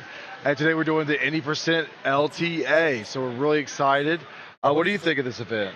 Oh, this is one of my favorite events to watch by far. It's such a great opportunity for the best of the best to show what they're really capable of, right? When you give them enough time to do just everything, right? I can't wait to see. Yeah, and we have GTA's, Niftski, Nebula Composer, DJ AJ, JT Knott, Spiker, and Jeremy NKW all competing to see who can get the best time in a 2-hour period. So let's get started. Yeah, I'm ready to go. Let's do it. Do it. All right, count us down. And ready?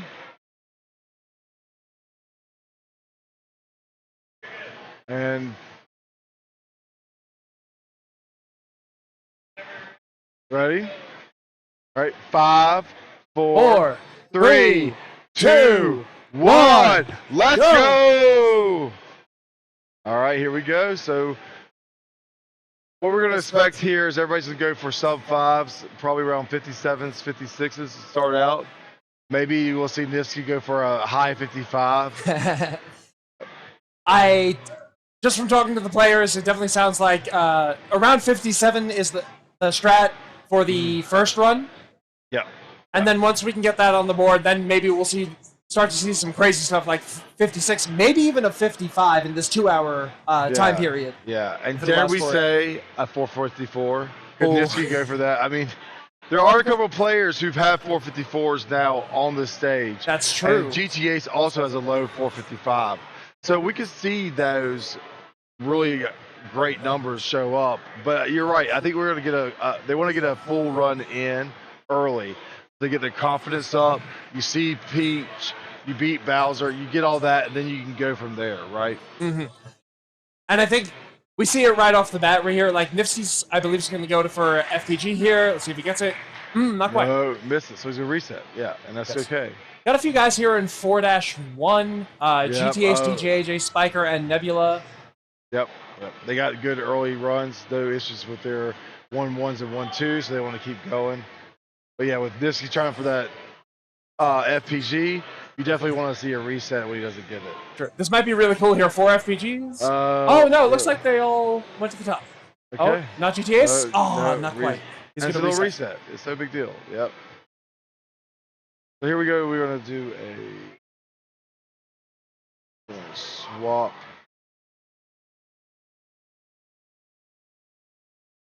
Throughout this, we're going to try to focus on those people who are furthest along in the run, just so that we can get that view. Yep. I think right now, Spiker is in 4-2. He's in the warp zone, and as is Nebula. So I think maybe looking at those two would be best. Nebula and yep. So we got 2 in the warp zone right now. DJ AJ and Nebula are in 8-1. So let's see how that goes.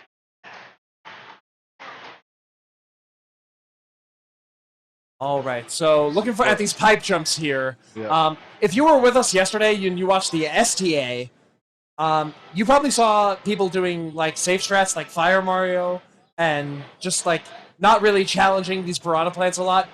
In this setting, all bets are off, right? We are going for absolutely everything. We are just trying to get the fastest time possible within this 2-hour period. So you're going to see all the stops being pulled out. You're going to see all the crazy strats that this game has to offer. Should be very entertaining. No FPJs on 8-1, so nobody went for Blaze It. But no one went for Plate 1 on the first run. Yeah, that's true. No, yeah, that's okay.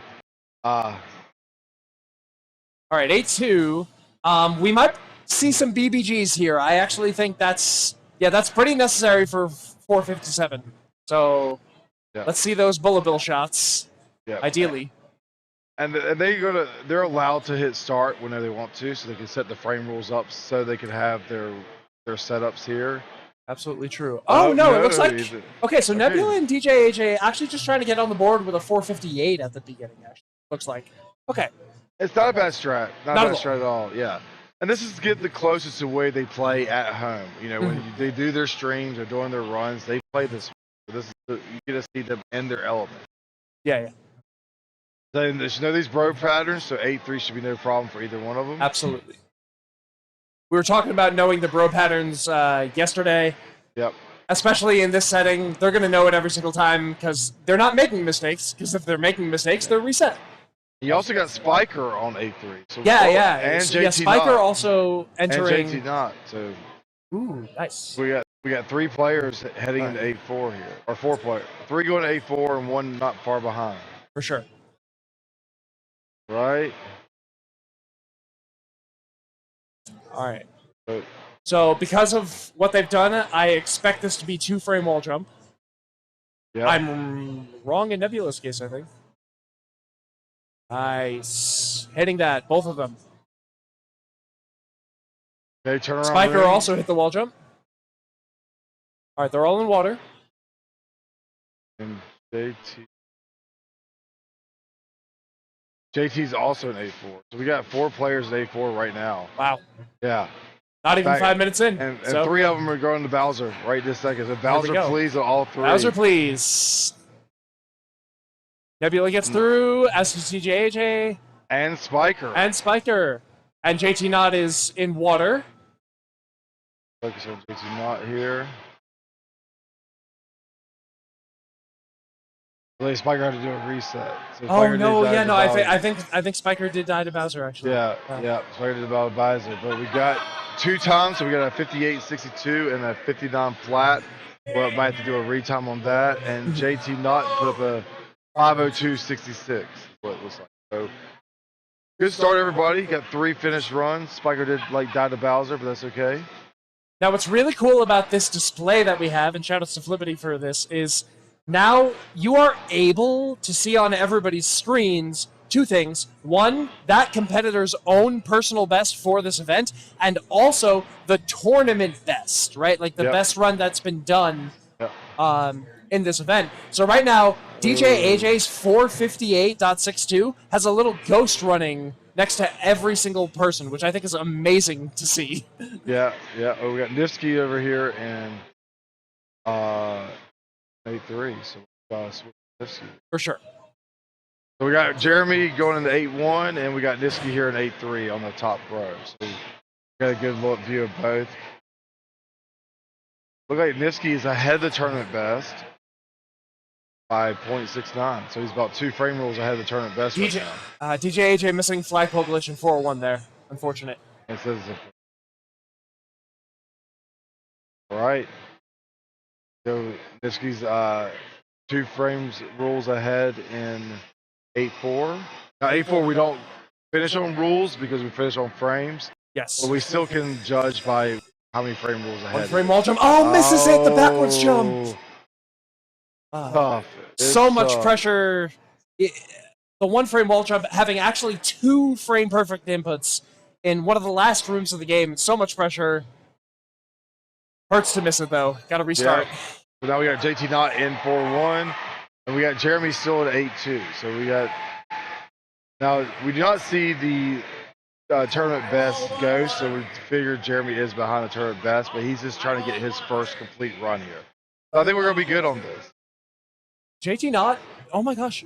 Yeah, JT Knott just hit flagpole glitch. Very nice, JT Very Knott. nice on a 4-1 flagpole glitch. Very nice. Yeah, it's got the setup. Yeah. And he's now tied with his PB. Very So good. which do you think is the hardest flagpole glitch Uh, between the 4 and this run? So, well, plate 1 full level is unbelievably hard for sure. Right. Among the 3 that are most commonly done, I would say honestly 1-1. 1-1 is probably the hardest to do. Okay. 8-3 does have the frame perfect jump in the middle of the level to set it up. And 4-1's probably just the easiest. Just So right here we see JT Knott tied on the rule with the tournament best. Yeah, So seems let's like see it. what he can do. Yeah, so we'll see if he does anything. in World 8. Oh, misses the pipe jump. Just Tough a little one. short. That's a tough one. Jeremy Let's entering see. 8-4 though. Let's see. Oh, Jeremy's 8-4, yeah. And Yes. Spiker is also World 8 too. So Indeed. the Spiker up here. There we go. Okay.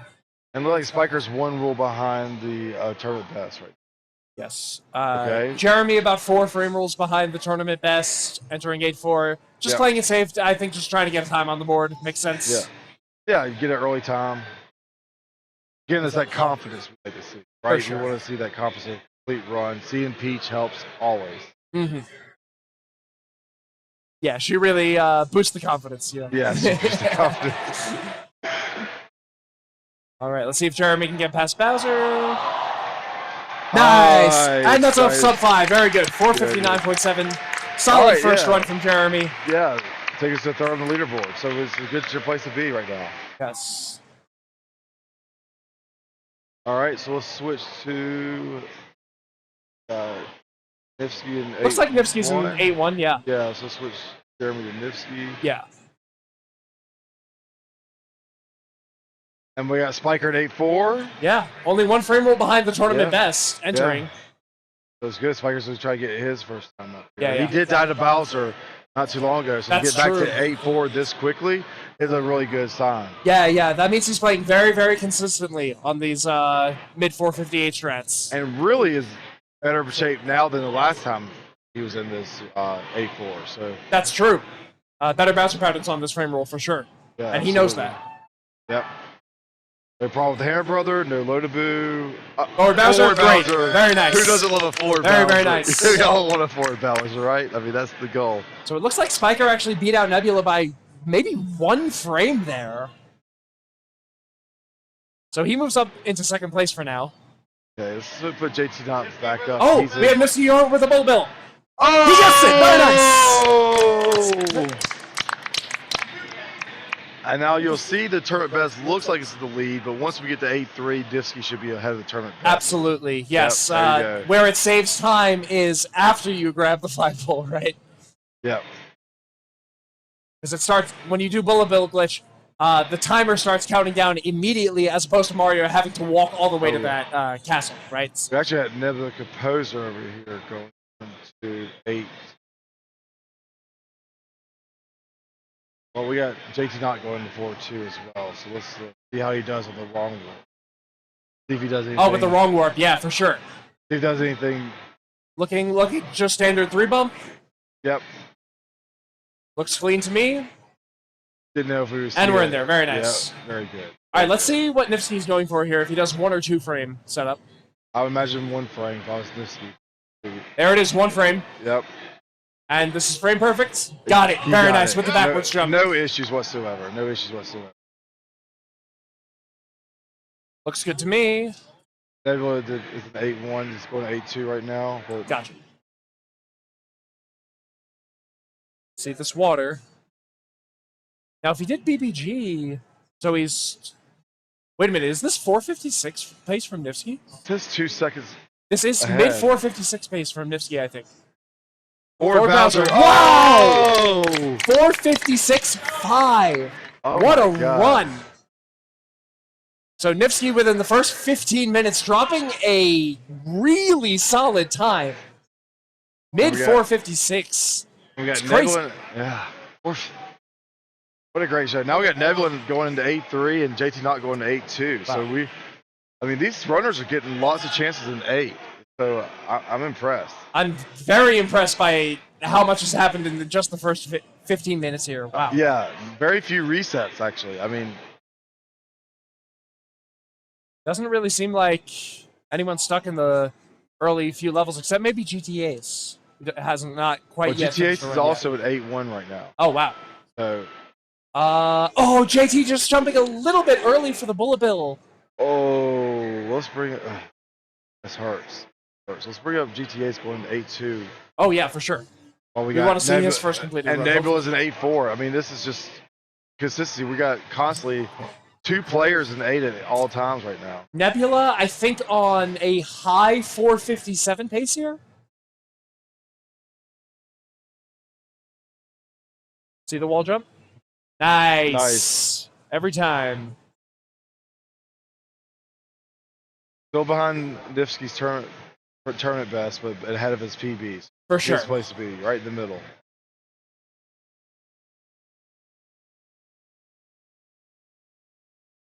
Right. Yeah, this is definitely a mid 457 pace from Nebula here. GTA is unfortunately having to reset. That hurts a lot. Get through Bowser, very nice. Mid 457. Solid run. It's impressive how clean these runs are so far. I mean, Nebula's now had 2 complete games.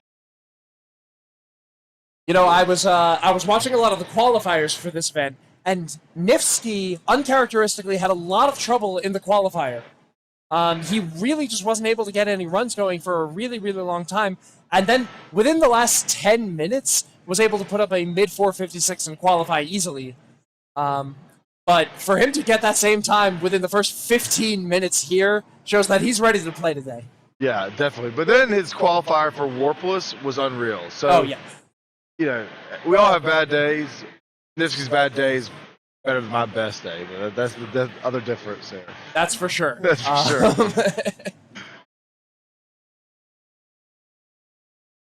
Okay, what do we got? We got Spiker and JT Knott both going into 4-2, so that's our best runs right now. It's like everyone pretty early game now. I think now that everybody has a run on the board, except the GTAs, of course, we're going to see a lot more people grinding the early game for those flagpole glitches. For that Blaze It. You can see the tournament best did Blaze It. So Niftski did save at least that frame rule. Niftski's getting ready to go to World 8 here. Yeah. Spiker's also getting ready to go to World 8. I think what Niftski did was probably 1-1 FPG, 4-1 FPG, Blaze It, and Bullet Bill Glitch in one frame. That would be ahead of ahead of the tournament best right now. Is he? Wow. Yeah, 1 rule ahead, yep. At least. Yep, 1 rule Oh ahead. yeah, you're right. Yep. Okay, and Spiker is 2 rules ahead of his PB right now. So very impressive. Very nice, yeah. Yeah. So, Spiker... That's interesting. So, is he going for low 457 then? If he's going for a bullet bill glitch? We'll see. We'll see what happens. Yeah, we'll see. But he didn't give her bullet bill. Oh, no. Well, it's 8-1. All good. Yeah. There's a lot of stuff going on. There's a lot of stuff going on because we also got Nebula going back to World 8. Also. Oh, is that 1-2G from Jeremy MKW? I think he got it. I wasn't expecting that, but no, yeah. I wasn't expecting it either. Oh my gosh. Yeah, they came to play today. They really did. I have to say, I've never done 1-2G before. Jeremy was actually teaching me how to do it in the hotel room. He's quite good at it. And shout out to Andrew G. Spiker hitting the bullet bill glitch. Let's go. Let's get it. All right, Niftski also hit the bullet bill. Wow, 2 BBGs. Back to back like that. Wow. On the big screen. We're going to see some solid times here. All right. 8-3, one of the scariest stages in STA. Not scary at all in LTA, really, unless they're going for flagpole glitch. Yeah. Which it looks like Niftski is. Niftski is going for flagpole glitch here. He's 1 roll ahead of his PB still. So he'll be 2 if he gets this. He set up. Oh! Nice! And Spiker also got through 8-3, so we got Spiker and Niftski both going into 8-4 together. On PB pace for both of them, yeah. Yeah. This is 455 pace for Niftski. And we're 20 minutes into the tournament. We're 20 minutes into the tournament. 20 minutes into the tournament. Let's see the 1 frame. Got it. Okay. All right. Backwards jump. Got it. Wow. Yeah. Just so clean. Good turnaround room. Look at that. From Spiker, absolutely. Yeah, absolutely great. Niftski. Oh, that's cheap. He didn't scroll it enough, and he had to. Wow. Disappointing there. But Yeah. Spiker can still finish with a great time here. Let's go, Spiker. Get past Bowser. Let's go. Forwards. Very nice. Spiker PB in. And Another mid 457. Very good. Impressive very, stuff. Very good. Yeah, 457, 6-2, just a few, 1 frame behind Nebula now. Yeah. On 3rd place. So there's JT Knott going. JT Knott. Not quite getting the bullet bill glitch. Missed that bullet bill glitch. But Jeremy and Davies is still in. See who else we got. I would love to see Jeremy. Okay, so Jeremy's an A2. Yep. Got Jeremy Day 2. Yeah. And then GTA is furthest along with that. So I would love to see Niftski's early game the next time he resets. Because he's doing absolutely everything. So we can see every single trick. I will do that for sure. Yeah. We'll wait. We'll keep an eye on that. I'm really looking for GTAs because Jeremy going for 8-3 FPG here. Doing the setup, walking off the pipe. I didn't quite get it.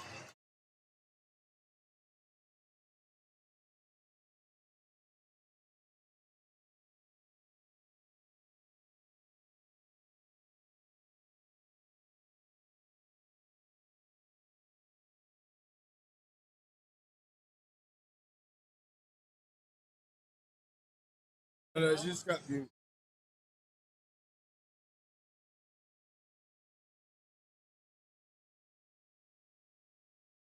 Oh no.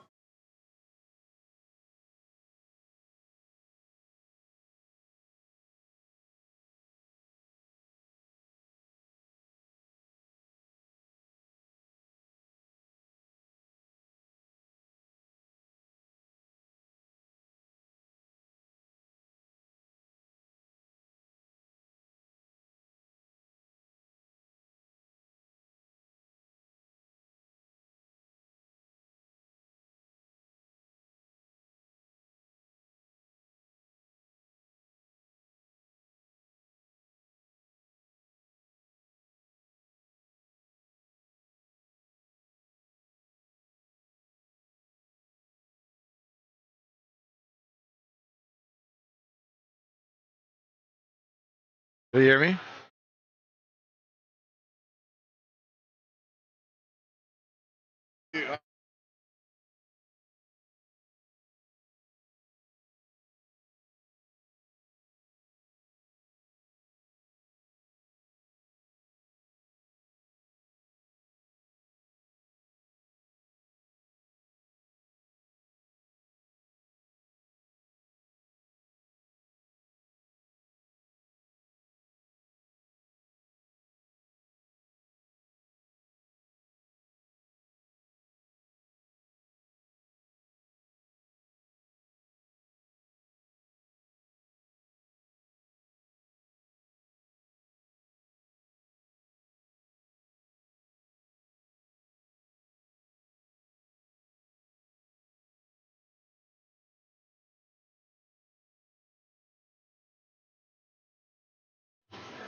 I just kind of heard it go out at one point. I was like, oh.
No. What's that? No, wait, hold on. It's active already. It's just this here. So we've got. No, this is this mic here. That's one. I'm gonna mute it. Test. Hang on. Let me see. His is muted. This is muted.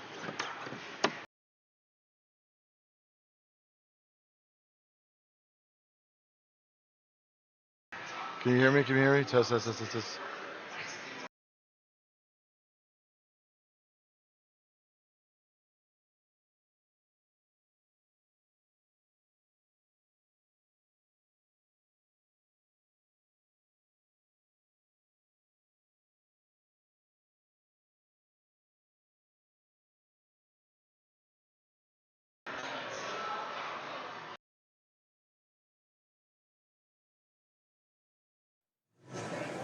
I can hear it now. He was on. I believe I'm on. Yeah, Yeah. I think we're good. Okay. Sorry about that little technical difficulties, but we're back. Yes. And in the time that we were muted, DJ AJ did get a mid 457 and moved into the second place, actually. So it was very fast 8-4. Wow. You know, DJ AJ was qualified 8, but unfortunately Sully was 6, so he had to drop out. So DJ AJ now is in second place as the alternate. So good story there. That's right. So let's see if he can take full advantage of the opportunity he's been given here. We also got Niftski going into at the end of 8-3 here, so just a slow down.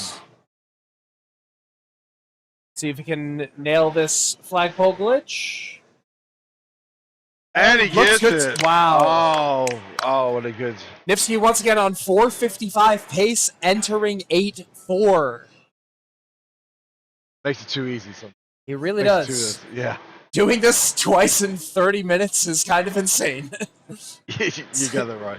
And those who follow Niftski's stream, because we're all on Niftski's stream right now, are used to his consistency. But still, I mean, just in the competition, live on stage, to be able to do this. Oh, misses the wall jump. Unfortunate. Oh, well. Nebula's at. Let's see where Nebula's at. 8-3. I mean, Okay. 4-2. Nebula has been going for Blaze It. Yes. Just got it. That looked good to me. Oh, wow. What an entry. So the way that wrong warp works, if you're moving when you enter the pipe, the screen will continue scrolling and you will get a right warp and it will fail. And you will have to restart from there. Nebula was still facing backwards from sliding, but entered at exactly the right time. That was beautiful. To the pixel. Landed on the right pixel. It was amazing. Just outstanding. Now, clean 8-1 as expected.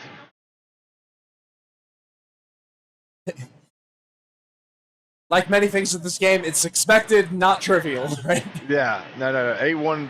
Yeah, 8-1. That last pipe, John, gets me every time. Very hard. Every time. Very hard, yeah. I fail it probably 2/3 of the time. Mm-hmm. Even that last jump over the piranha plant's not easy. The Nebula looks like he's only going to be 1 frame behind the tournament best right now, going into 8-2. That's right. Or 1 frame behind. And I believe he will be going for BBG, so keep an eye on that for sure. Yes, definitely. Just happened to see JT Knox Spiker just hit a flagpole glitch in 1-1. Nice. Always a good start. I would imagine most runners doing 1-1 flagpole glitch at this point. All right, let's see Nebula hit this BBG. Oh, just missed. Coin toss. Such a brutal trick. You can lose it to coin toss. Niftski hitting 1-2G there. That was very nice. Such a brutal trick to be so late in the run. So many things that can go wrong. You have to jump on an odd numbered frame and then jump again 46 frames later. Just tough. Just very tough. It's the coin flip. Yes. It is brutal. Now, these guys, they've done it so many times. They know what the bullet shot looks like, and they know where it is on odd versus even numbered frames.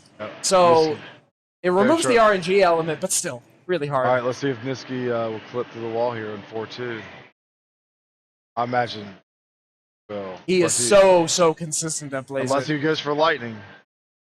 Never know. Oh, lightning I'm in this teasing event you. would be crazy. I'm teasing you. Not quite getting the clip. I believe a failed left press there.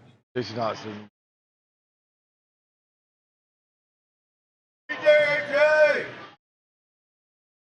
DJ AJ Getting the bullet bill glitch. Look at hitting that. BBG. Yes. And now JT not going for it.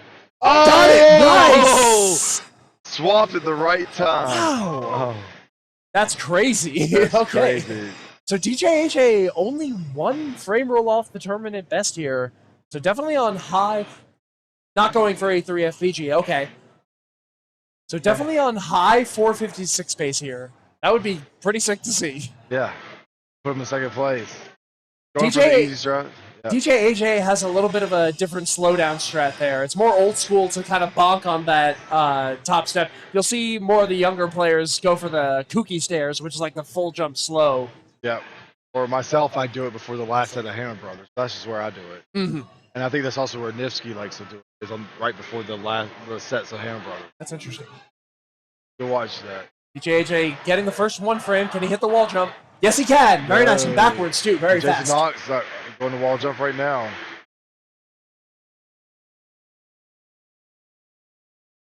Yeah, Got look it. at that. Beautiful. Turnaround room should be a problem. JT Knott, I believe, on high 457 pace here, if I'm not mistaken. Yep, 5 seconds behind his PB, or ahead of his PB, so we should be good here. All right, Bowser, please, for DJ Bowser, AJ. please. Oh, just barely dying. Unfortunate. Oh, Bowser's such a Oh, jerk. what an unfortunate pattern. What a jerk. Oh, that pattern, that hammer right in the middle there. Let's see if JT Knott can get through. Oh, Nice. no issues, JT. No issues whatsoever. So I was a little off. That was a mid 457 out of JT Knott, and he moves into second place. Very impressive. Great run. And now Jeremy's going to World 8 right now as we speak.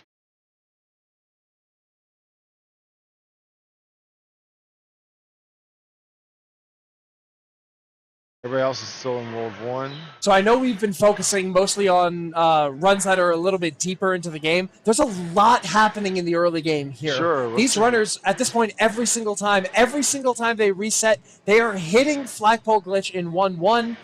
Some of them are even going for 1-2G, that clip through the pipe, and they're also hitting 4-1 FPG at this point. No, you're right. You're right. So we'll have Jeremy here, and let's put GTA's here on 1-2. GTA's. Let GTA's demonstrate the early game for us, right? Yeah, exactly. Yeah. So we get a little bit of both. Plus, GTA's has yet to get a full run in. That's true. We'd love to see his first completion for sure. That'd be great. Yeah. GTA's is a top runner. GTS not going for 1-2G yet. Makes sense. He hasn't completed the run yet. Yep. Jeremy won A2.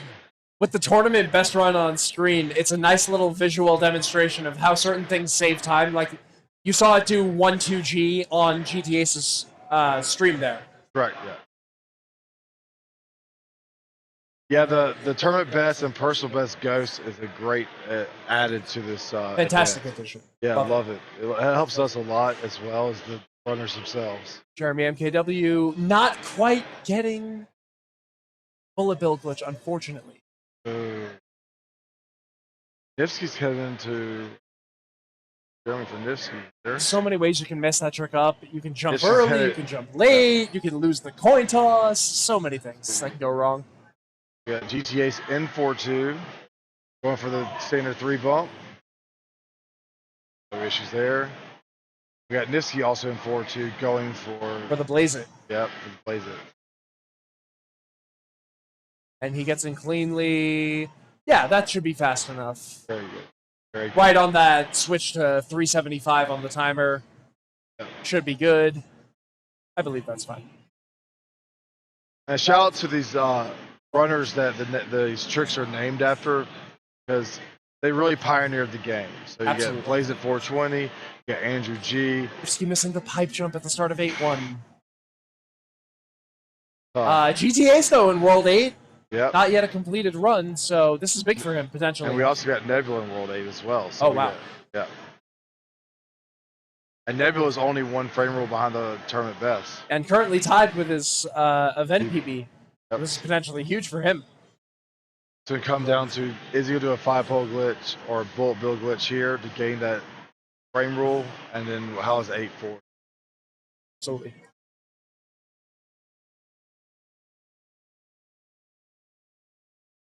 And it's tricky because these runners all trying to put together the fastest run that they feel they're capable of in the moment.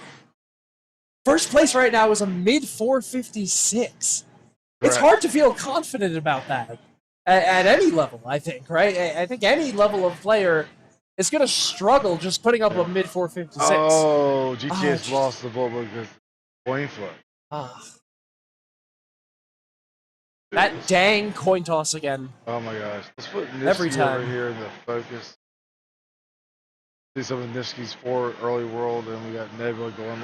We got Nebula here. Let's check out his early game as well. These two players always a joy to watch. Absolutely. Only Niftski's the world record holder, and Nebula is currently 5th on the leaderboard. Not far behind. Not far behind. And at one time, Nebula was up to 3rd. So definitely, has the skills. Both of them have 54s. So both have the skills to do something great here. For sure. Oh, Nebula not quite getting the A press there. That's tough. That's a much tougher spot than most people.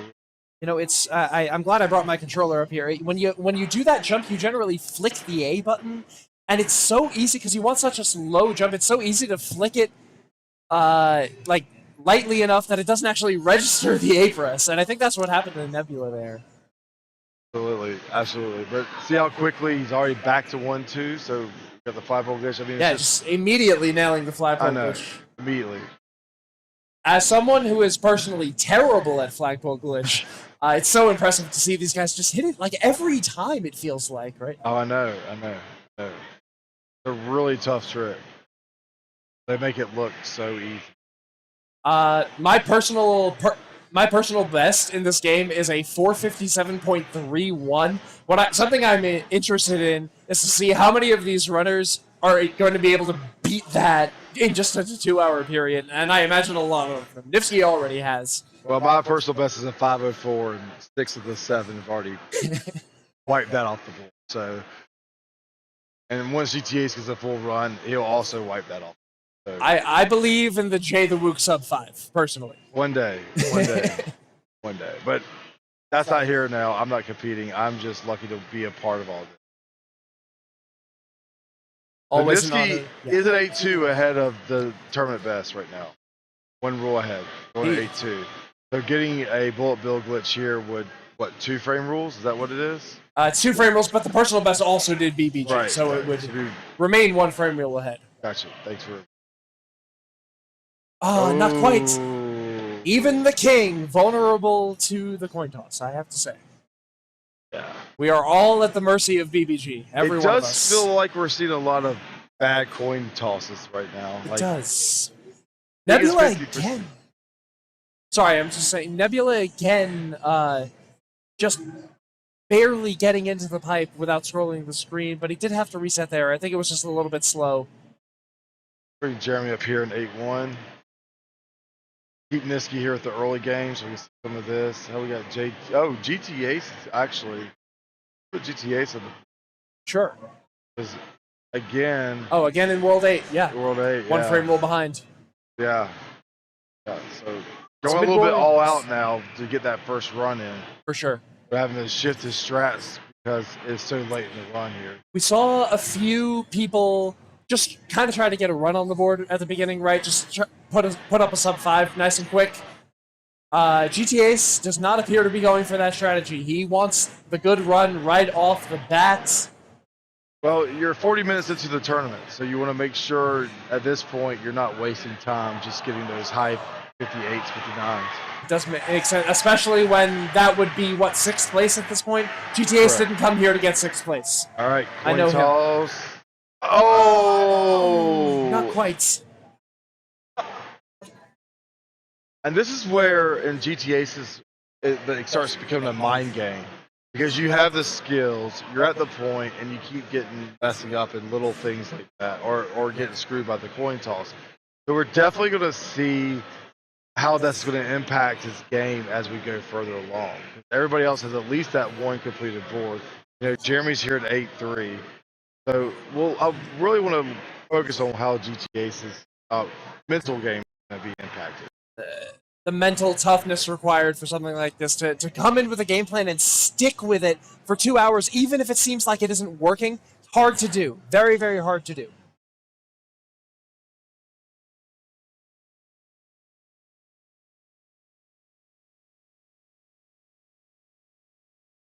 Right. DJ AJ, I believe in 8-2, about to go for bullet bill glitch. Jeremy's at 8-4. Did not quite get it, unfortunately. Jeremy's Jeremy at 8-4. Yep. On a solid pace, it looks like. I believe this is high 457. Yeah, almost 2 seconds ahead of his PB here. So Yeah, high 457. this is good. Helps him. That's enough pixels. 356 pipe entry, that's very nice. Yeah. And this point is every frame matters, right? Oh, yeah, for sure. Every frame matters. In 8-4, definitely. No frame roll system here. No buses to catch. And Forward perfect. Bowser, beautiful. Forward Nice. Bowser, 457.9. Yeah, we're seeing some good forward Bowsers too. That's a very helpful thing. Yes. When Bowser's nice. All right, so that does not change Jeremy's position on the leaderboard, interestingly. But it does bring him a lot closer to the rest of the pack. So Yep.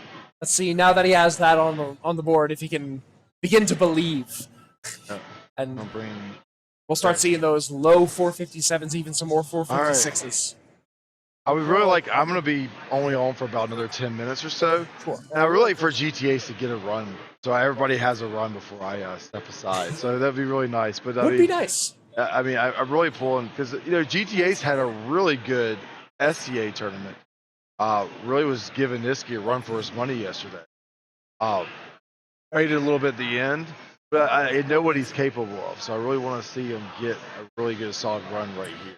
Absolutely. The first 5-6 races of Division 1 yesterday is some of the best gameplay I've ever seen out of GTAs. In a live race, it was amazing. I mean, For it was just insane. And like I said, giving Niftski a real run for his money. And then the 9th and 10th, it was very close going into the 9th race. And unfortunately, GTA's faded those last two. So I would like to see him put a really good time up here. Would love to see him clutch this one out, right? Get a W on the board. Yes.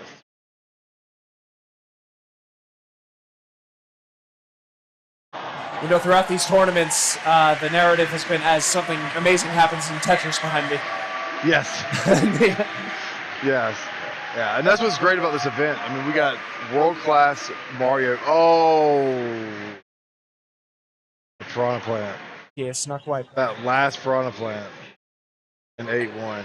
Yeah. It's just a tight. The Spiker's over here. The narrative... Oh, Spiker also...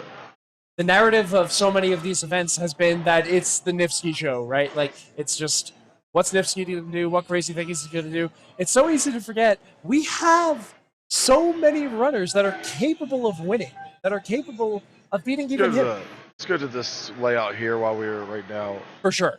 Yeah. While everybody's relatively early game. Yeah, yes. So we got some 2 going into 4-2 here. Jeremy did get a flagpole glitch in the 4-1. Spiker just hit a flagpole glitch in 1-1. Niftski's just in 4-1, so we're going to see another flagpole glitch, I'm guessing, right here. Very nice. Jeremy having no issues whatsoever. And then Nebula going into 8-1 as well. So we got a really good, solid game going. A lot of people heading into World 8. So what's your delay time? I know a lot of people don't realize, but the more you delay the start, it impacts the frame rule. So what do you like to...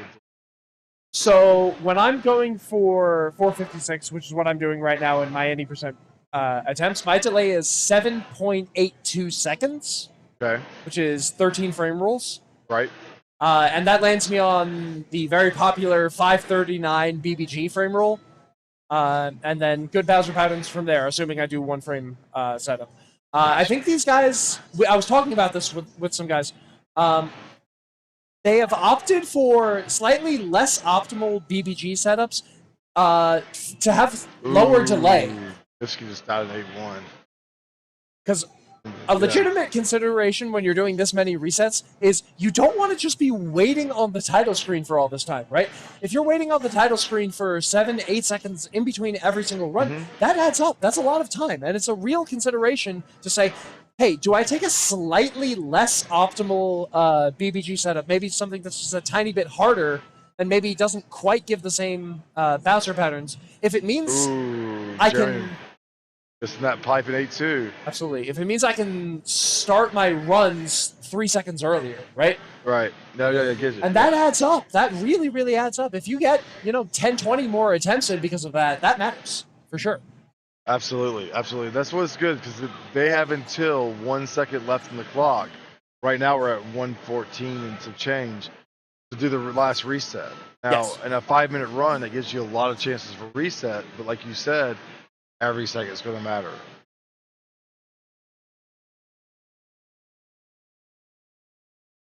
Spiker's getting a nice 8-1 here.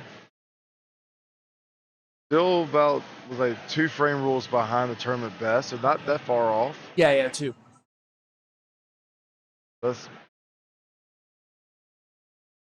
good to me. Yeah, it looks very good Nebula to me. entering 8-1, potentially only 1 frame rule off that tournament best. Yeah. Very nice. Nebula, one of the runners currently doing Blaze It, so that's especially impressive. Yeah, just getting that 4-1 flagpole glitch. Something I'm wondering right now is what will happen first. Will Niftski get a 455, or will another runner match him with a 456 first? Good question. Oh, Spiker's who's that hard to know. BBG. But not resetting. That's a good, interesting choice here. Spiker didn't miss the BBG, but still is going to continue on to 8-3. Spiker, just taking a breath, just taking a moment there. Maybe checking his notes. Okay, I see what you're saying. That's one big difference between the STA and the LTA events. Is during the STA, it's just the runner and your controller, and that's it. You don't get any outside assistance. In these LTA events, you are allowed to have notes. You are allowed to sort of consult that information that you've compiled beforehand. Just because there's so much information that these runners need to know between bro patterns, Bowser patterns, all that stuff. Delays that you need.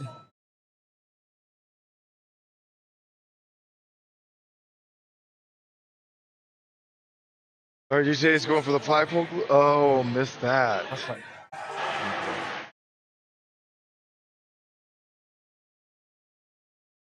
Yeah, we got Niftski up here now, going to 1-2. Oh, so maybe we'll get to see 1-2G. Yep, Yeah. that's what I was thinking about there. And then I got Jeremy going for end of 8-1. Yes. Jeremy only 1 frame rule off the tournament best at the moment.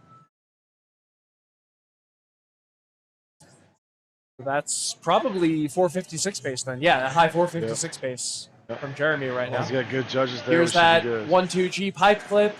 No Walter Pixel got in there. That's perfect. good. That'll save it. Perfect.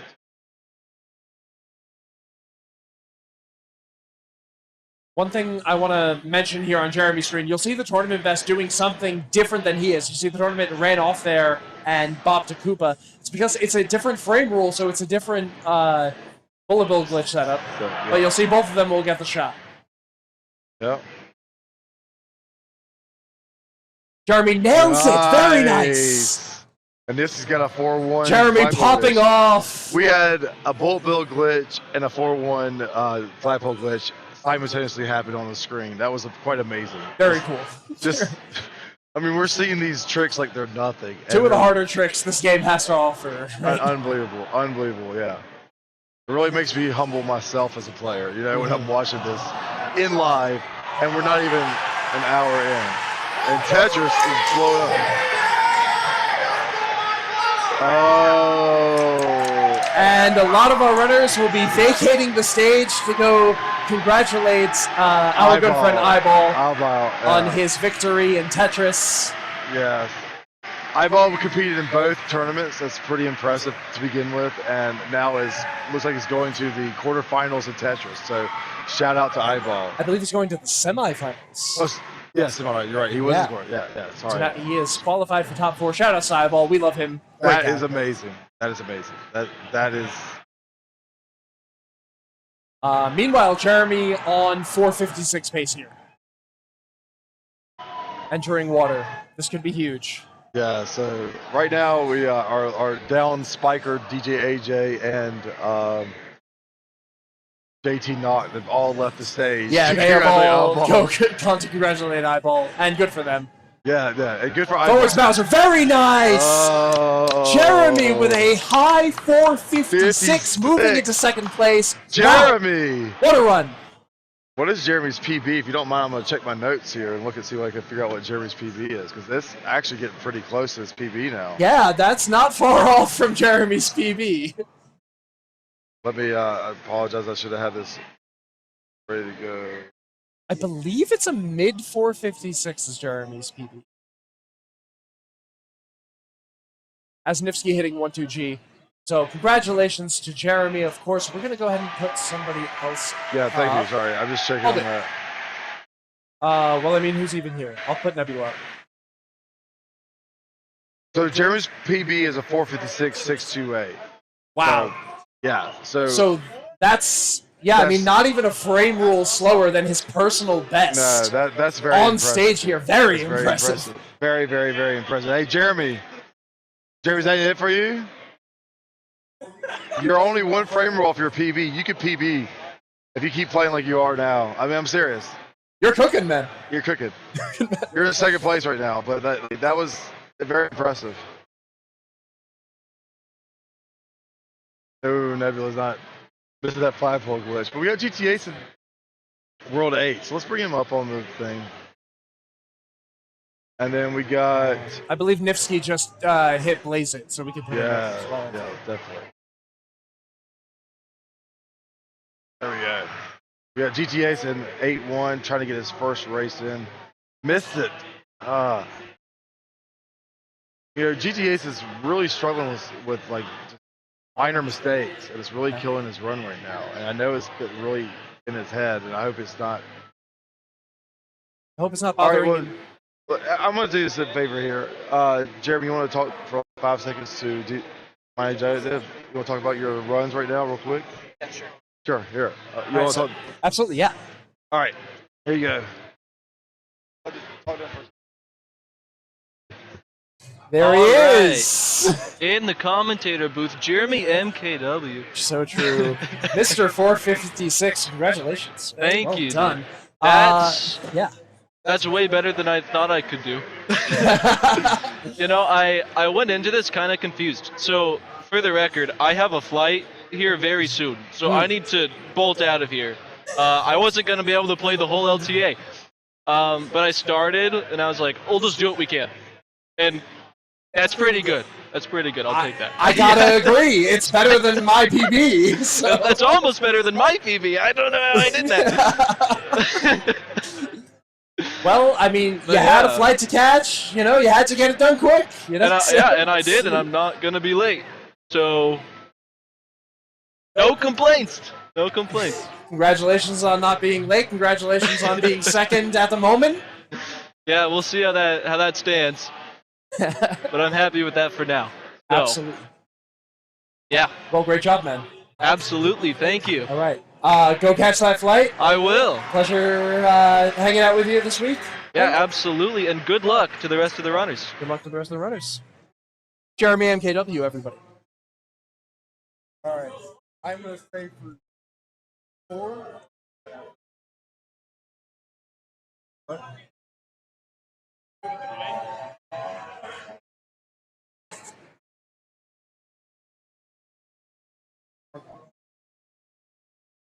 Last.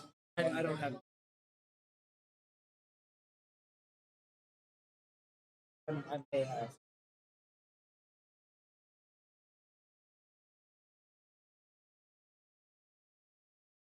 All right. Test 1 2. Test 1 2. Test 1 2. Test 1 2. For me? I cannot. Oh. No, I cannot. I can't hear anything. No, I can't hear anything. You hear me now? Yes. Okay, we're good. Okay, we're back. Good. We're good, Niftski. Oh! We missed the 455. I'm so sorry. Oh my gosh! Oh my goodness. And that's my last run. I can't believe I missed that. Let's go, GG! Let's go! GG! Sorry, I'm gonna be yelling in your ear there. You know, but it's so funny. I asked before what would happen first. Would somebody else get a 456 or Niftski would get a 455? And they happen within 2 minutes of each other. Yes, yes. And then we Crazy. got DJ AJ at 8-2 real quickly, so I'm gonna switch them. And we're still looking for that GTA to get his first race done. Yes. One completed run, but that's okay. I am GTAce's biggest fan this weekend. I want to see this man catch every possible dub. Let's make it happen. All right. Well, you're in control. It's all your show. I'm gonna pass it to Mars over here. Sounds good. So it's been great, everybody. I've enjoyed this tournament immensely. It's been a great weekend.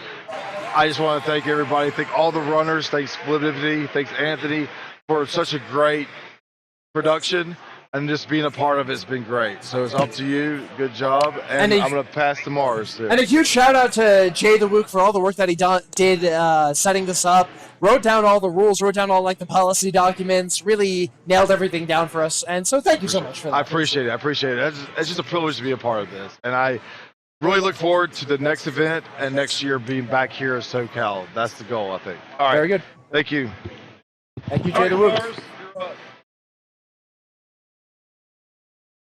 Joining me now is Mars02. Here I am. Nice Welcome. to be here commentating. Absolutely, man. All right, so what do we got? Looks like Spiker. The last 30. Yeah. Ooh, Spiker. Oh, Spiker right warping, unfortunately, in 4-2 Oh there. man, fortunate. GTA's in 8-1 right now. Absolutely, we'll keep an eye on that for sure. And let's put Nebula.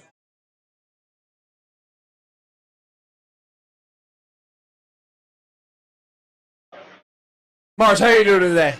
Doing all right, man. How are you? I've been good. You know, no events for me to worry about. No, I think you and I were both done competing going into the day, right? Yeah, I'm done for the day. Yeah. And now we just get to watch the magic happen. Yeah, we get to enjoy the show. All right. Let's see if GTAce can hit this bullet bowl glitch. I don't think he has yet. Nailed it! Beautiful! Finally. Let's go! Finally got it. Awesome. All right. Oh, that's great to see. We got a run here. All right, run to 8-3 on mid 456 pace potentially for him. This would be huge. This would move him into second place if he can Up two. clutch this out.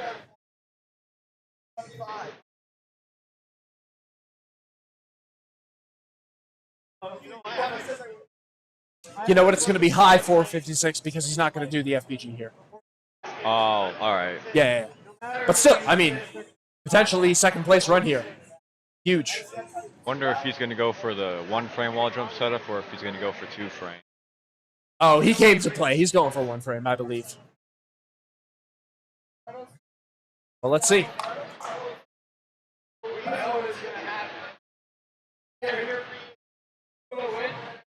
First room clean, 1-frame. Right, nice. Backward jump.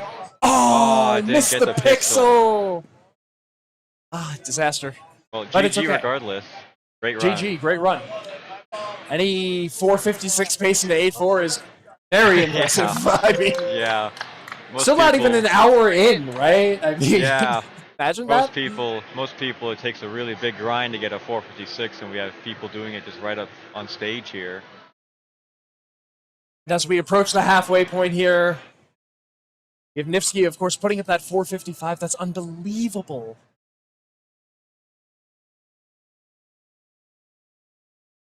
One high 456 and 457 down the board for everyone else. GTA is not quite yet done with a run, but we have seen what he is capable of, and Yeah. I think he's going to put up a banger before Yeah, this is over.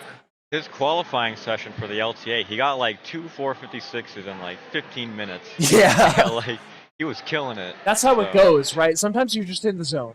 And I think he just needs to I just think he needs to find that in himself. Yeah. And it's there. They're really doing really good with the FPGs. I have rarely seen him miss today. He's on. We saw some uncharacteristic mistakes from Nebula on day 1 of this event, but really since then he's been solid. Yeah. I'm gonna go ahead and put DJ AJ here.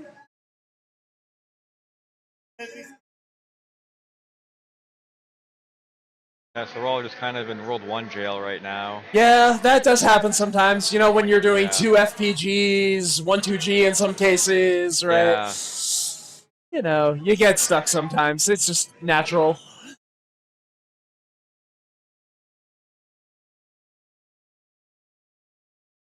Nebula in World 4. Of course, killing Lakitu, you gotta. Stomp.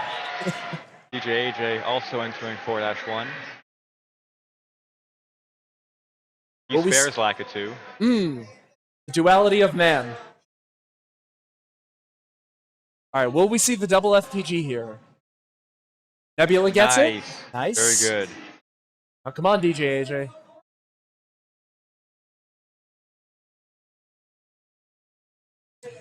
And nice! Oh, DJ AJ as well. awesome. That's so Let's sick. go. Let's go. Let's go! Alright, Nebula Composer I know has been going for Blazits, so let's see if he can get in there. Oh, he's going. So I switched to 3-bump. That's Alright. interesting. Okay, well, clean. Very nice. Very good pace in the World 8 for Nebula. For sure. Definitely keeping an eye on these 2 runners for now. Both solid runs here. Like Niftski's entering 4-2 here. Ooh. And we know for sure he's doing plays. Yeah. Niftski, now that he has a 455, might start incorporating some really, really crazy stuff. Yeah. I'm talking like plate 1, potentially TAS 8-2. 454 maybe? Yeah, Maybe. he may be eyeing that 454. That would be legendary. That has certainly never been done live on stage before. Yeah, no. But, Nebula having to reset there. I believe he might have gotten bad judges. Maybe.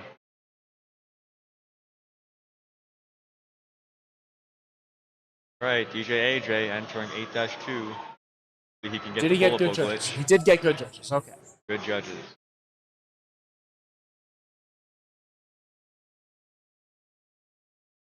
Niftski getting through those pipe jumps. It's like clockwork for him, you know? Yeah. You died at pipe jumps often in 8-1? Sometimes. Depends on the day, honestly. Oh, Niftski was going for plate 1. Oh. And unfortunately messed up the flagpole glitch at the very end. Such a difficult strat. Plate 1, the opinion used to be that it was a 1 in 1,000 trick. That's improved since then, but you still have to do that really, really difficult fast excel with not much of a, tell of what you're supposed to do it at the very beginning. Yeah. I could never try to do a perfect fast excel after a level transition. And right after something like Blaze It, right? Yeah, That's like the crazy. nerve Blaze It and- right into that? I Wow. can't imagine that. That's really hard, but that's what Niftski's going for right now. Some people are built different. All right, I'm going to put Spiker up. He looks like he's on a bit of a run here in 8-1. And actually, GTA is also in World 8. Oh, really? Hard to see with the small screen. Yes.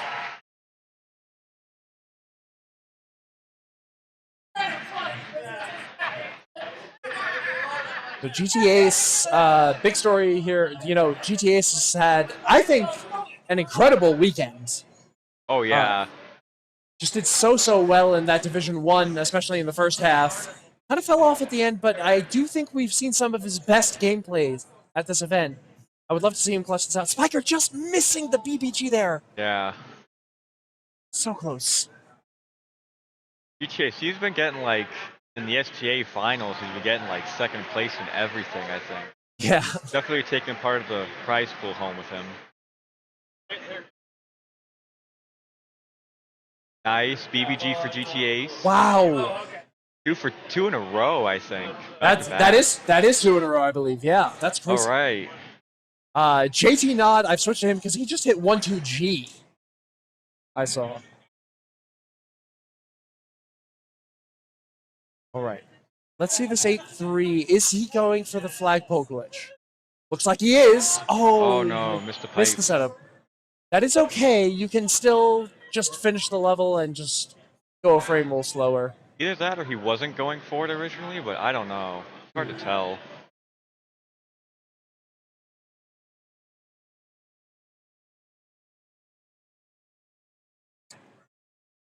All right, 8-4.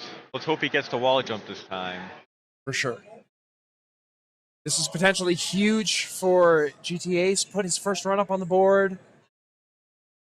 This is looking like a mid 457 pace. Very Gets the nice. wall jump.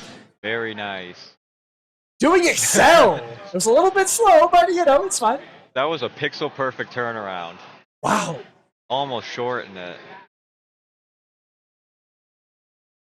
See if he swims. Gets under the fire bar. Clean. That was like perfect. I don't think he lost any frames on that. I don't think he lost any frames in water, no. Bowser, please. Gets through! Very nice! Very good.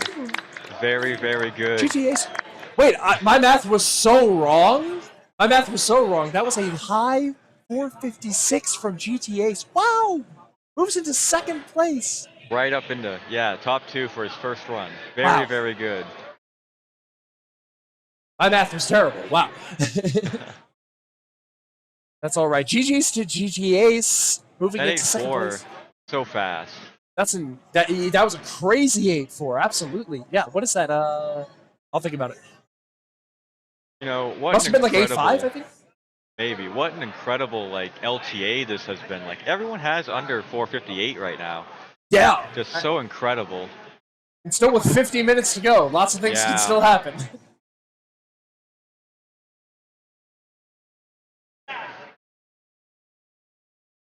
Shoot.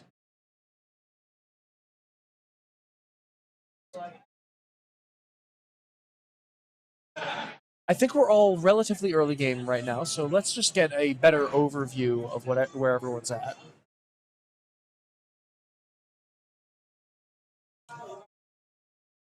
Niftski getting 1-2G. 1-2G into the pipe, very nice. I still haven't done 1-2G. Jeremy was trying to teach it to me in the hotel room this weekend. Really? And I don't think I ever really appreciated just how much goes into that trick. There's like several frame perfect inputs. You know, the quick left press when you enter the pipe, coming out, jumping out.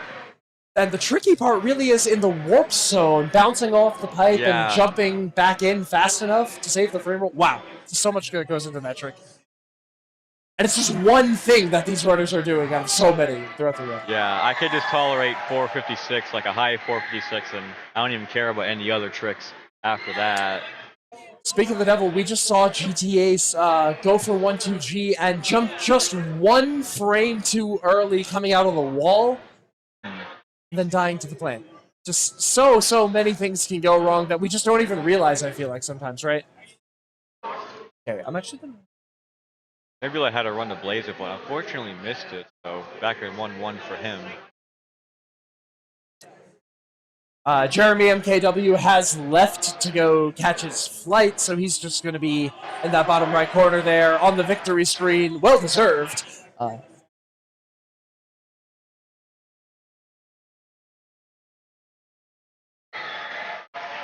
we have a run to World 8 from Spiker. Oh boy.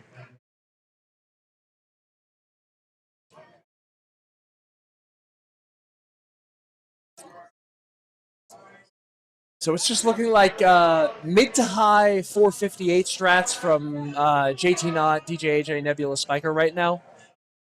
Just trying to move into those upper 3 positions. Maybe with a fast enough 8-4 you can.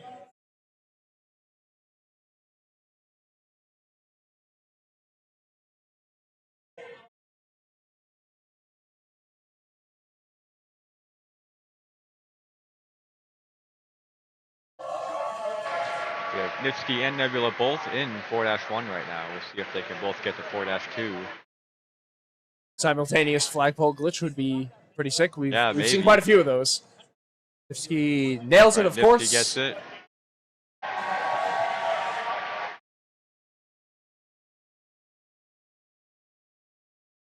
Eyes on Nebula. Oh, that looked like some subpixel shenanigans there. Spiker hitting that blant jump over the pipe. Let's see if he can nail this BBG. Doesn't quite get it. It's always so hard for me to tell exactly what went wrong with Bullet Bill Glitch. Is there so much yeah. I feel like Spiker was a little bit too early on the jump. It looked like he was far to the right on the bullet bill, so like maybe he jumped a little too early. That makes sense to me. There's just so much that can go wrong with that trick, right? Yeah. And the results don't necessarily tell you which thing happened, I feel, sometimes.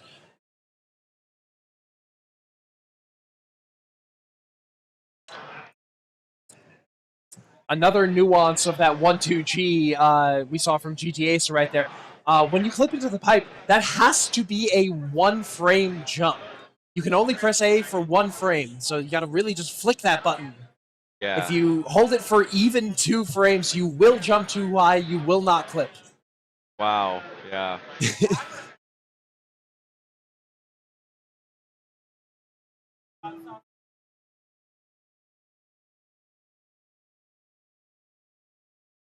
Maybe like got another chance for the 4-1 FPG. Seems to be a frame roll behind his own event PB. I wonder if he's dropped 1-2G.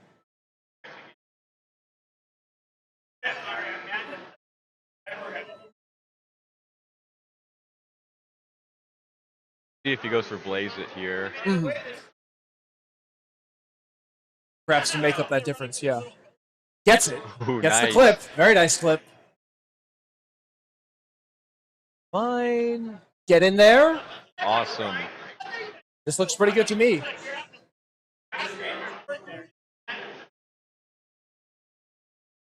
Very nice. Very nice. I think that should save it. Nebula's cooking. He sure is.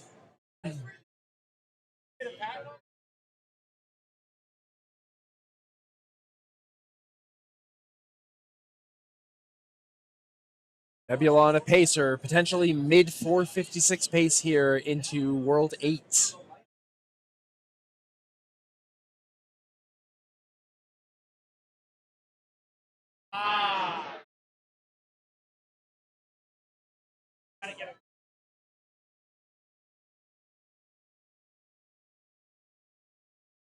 Niftski's in 4-1 again. We'll see if he can make it to World 8.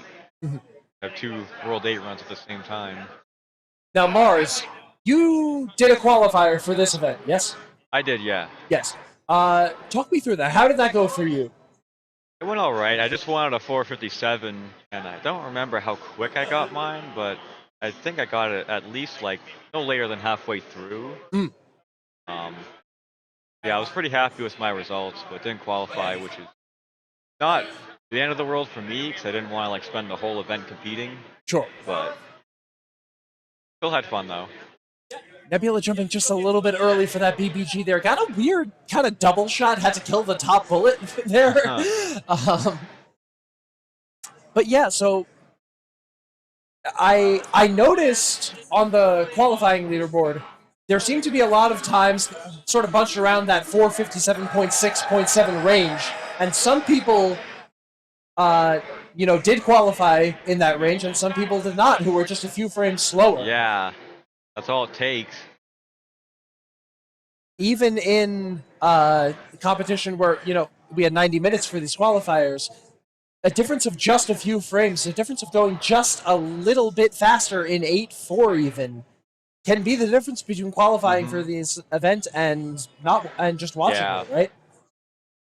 Definitely. So these competitors have gone through the gauntlet even just to be sitting here. Looks like JT Knott's getting into World 8. Looks like it.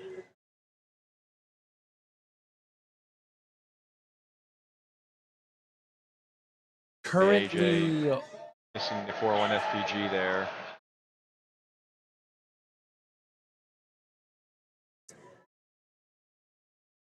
I want to say this is low 457 pace. Oh, JT not having to reset. Was low 457 pace entering World 8 though.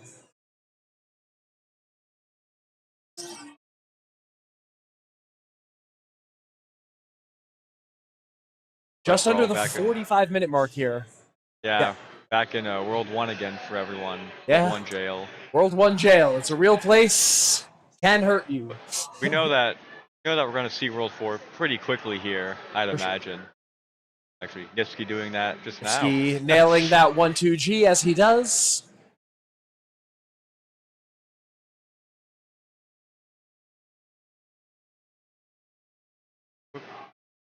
Maybe GTAs? Oh no. Got the wall jump pixel there. It's yet another thing that can go wrong on that trick, right? Yeah. Even if it feels like you did everything right, if you hit that wall jump pixel, you just lose all your speed and you are just done. Yeah. No way you're making that frame rule.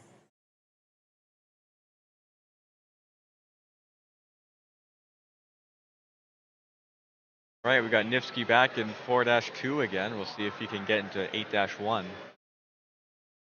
DJ AJ right behind him. Jay the Wook and I had joked before about potentially seeing Lightning 4-2 out of Niftski in this room. That seems a tad unlikely, but... I feel like that would be the last thing he would probably incorporate into the LTA run, but I don't know. That's maybe a last reset sort of thing.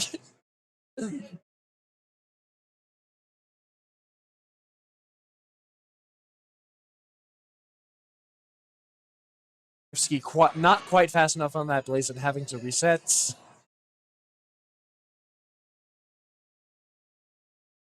Nebula going to go for 4-1 FPG here. Boom, nailed it.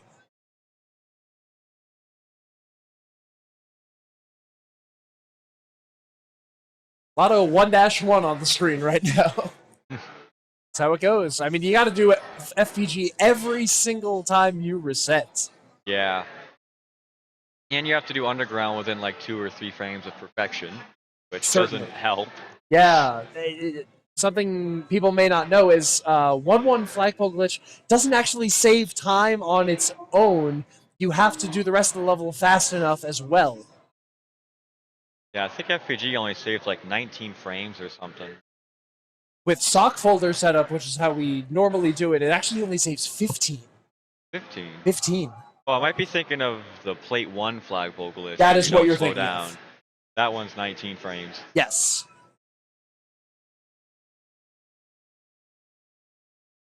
And that's why we need to have such a fast 1-1 for it to even work, right? Yeah. Fortunately, in other levels such as 4-1, it's a bit more lenient. You can just hold B and right throughout the level and do the easy FPG setup, and you'll save that frame roll every time. Yeah.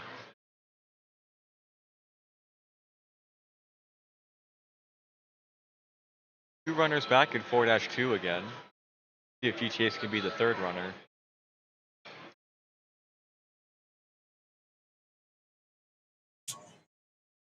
Niftski again having to reset. Seeming like 4-2 is a huge wall at the moment.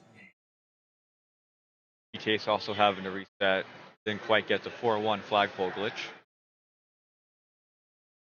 I mean, 4-2 famously such an easy level. Surprising we're having to reset so much. Spiker into World 8. Get a little bit more World 8 action.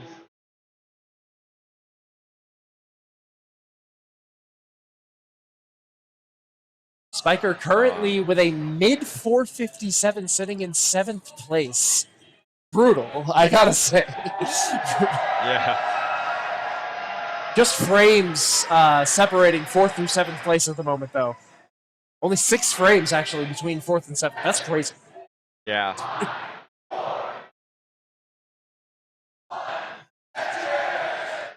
Tetris community, again, popping off behind us. Good for them.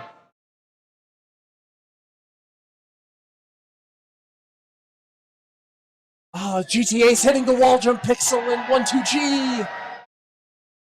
He had such a beautiful clip.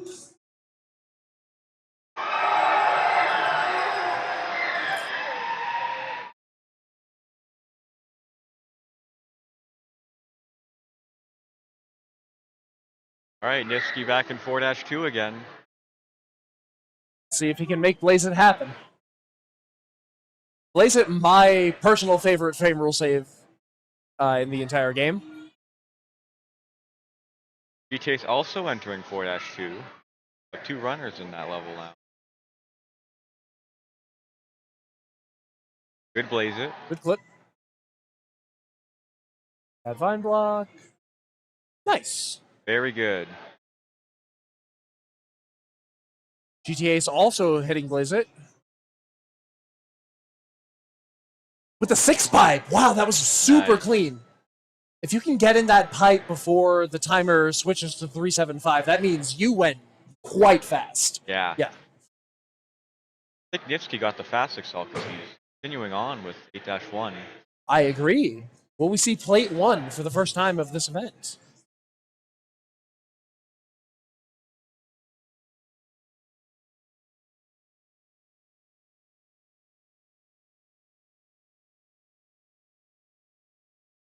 Eight one, such an interesting level at the theoretical level, and I'll talk about that in a moment after this flagpole glitch attempt. Nailed it! Let's go! Very Niftski nice. now a frame rule ahead of the event PB and his own event PB.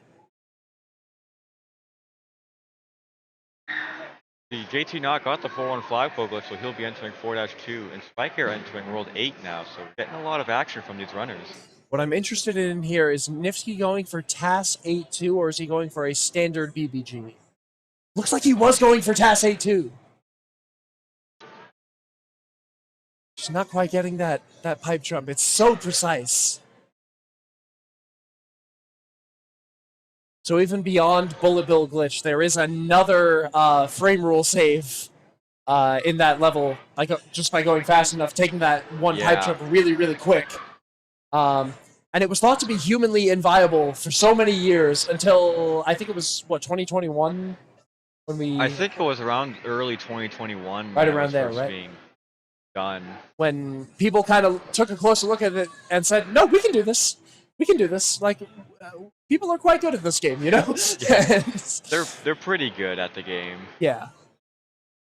It's just kind of been the cycle of how tricks work in this game. It's like Tassers figure something out and they say, yeah, but human beings can't do this. And then we look at it like a decade later and like, yeah, we can. What do you mean? What do you mean? Yeah, everything advances over time, all the standards, and the consistency and people being able to do things. That all definitely improves over time. And now, with the world record being what it is, there's no frame rules left. So the onus now is on the Tassers to find something else. Yeah, if there is anything else. If there is, we don't know. Could be there's not.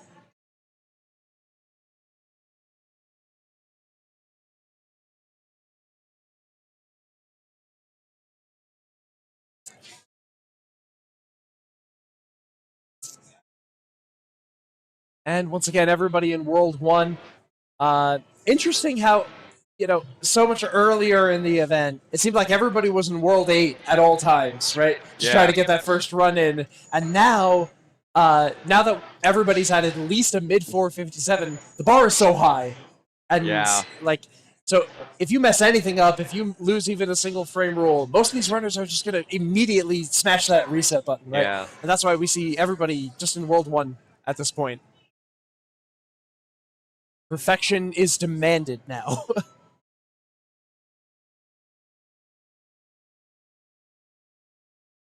Got Spiker into 4-1 now.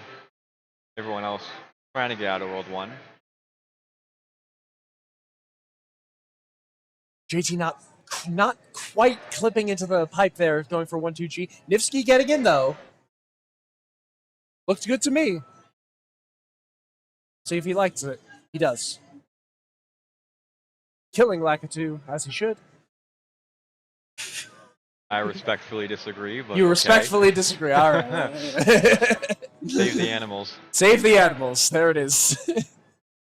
Metroid has the animals. We have Lakitu.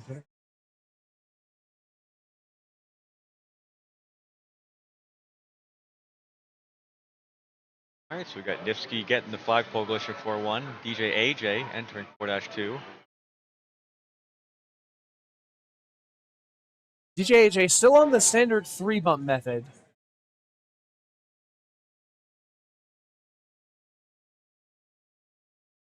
Because of that, should be able to see a little bit more consistency into World 8. Which is where he wants to be, for sure. Blaze it absolutely not required for a 456.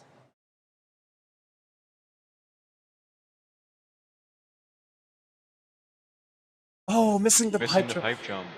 In my opinion, that second pipe jump in 8-1 is the single hardest jump in the entire game. If I'm trying to save one frame rule, if I'm trying to just lose one frame rule in the entire game, that's what I'm skipping. Yeah. That exactly. I think most people would feel the same way. Yeah, because especially since with the judges, you're somewhat likely to lose the frame rule anyway, even if you are perfect. That mattering a lot more in an STA setting than here, but still.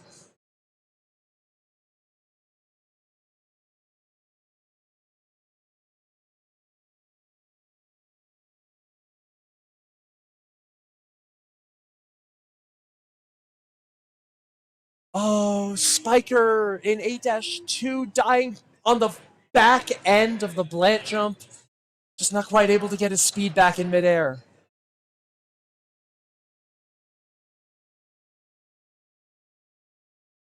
There was a great Cosmic video recently that I thought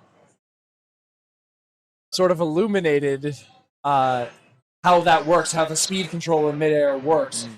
And I believe it's, if you slow down just a little bit too much, if you slow down to like 24 units in midair, you are no longer at running speed and then not able to accelerate back to 40 in midair.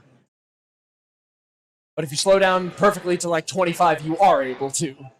I just thought that was interesting. I never knew exactly how that worked, right? Just one of those things, my fingers knew how to do it, but I didn't quite understand the full theory behind it. Yeah. Like there's a lot of stuff like that in this game.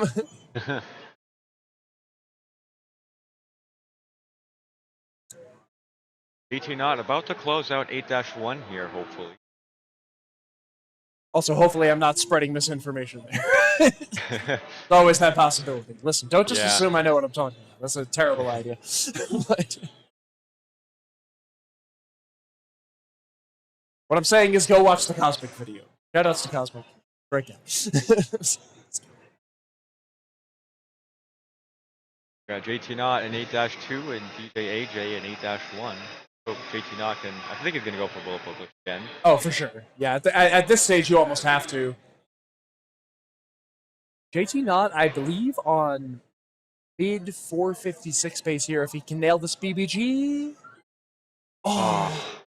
I was like really believing in that one too. Yeah, dang, you know? Dang.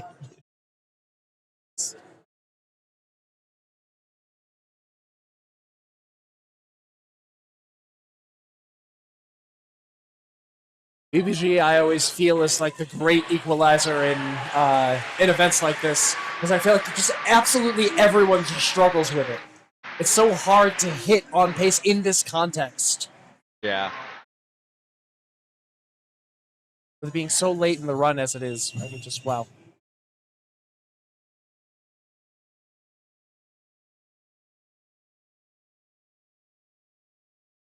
But you know what they say, 99% of runners quit right before they're going to hit BBG. Yeah. And that's what we're hoping for here.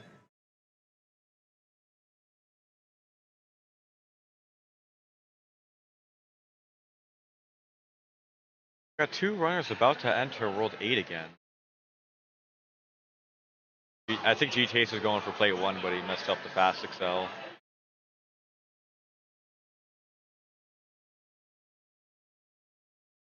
It's too bad. Again, that fast excel with no real visual cue to go off of, it's really hard to time perfectly.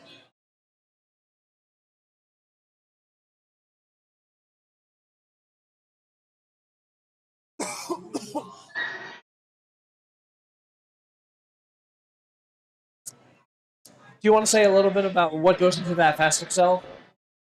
Like what inputs? All I know about the fast excel, there's just a lot of frame perfect inputs in it. Yeah. Like I don't remember the exact order, but it's like you hold left for a frame or something, and you gotta like jump and then hold right and like release B or something. There's it's like there's a bunch of frame perfect inputs. I don't know the exact sequence of which ones.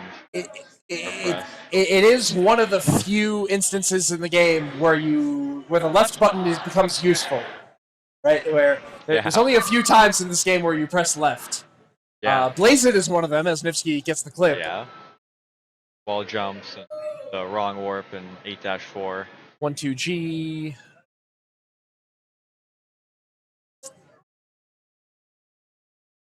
And what's really tricky is getting the left, then jump, then hold right so quickly back to back to back to back.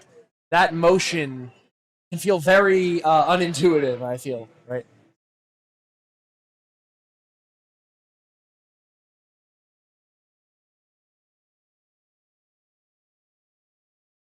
Nebula has completed 8-1. Moving into 8-2 here. This is mid 456 pace from him, I believe.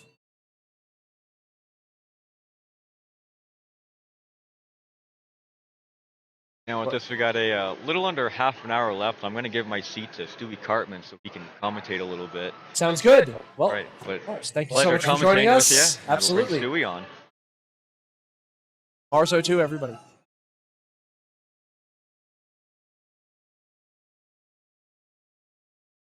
I do.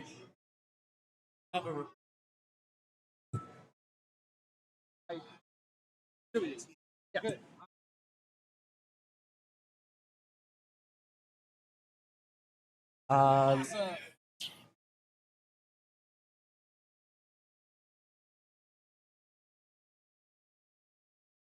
Sorry, I'm off again. What? I'm off again. I don't. Not right now. Sorry, I'm.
Hear me there?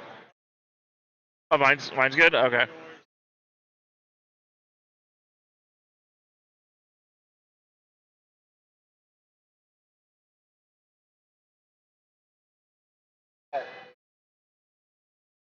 Test 1 2. Test 1 2. I got that. It was before.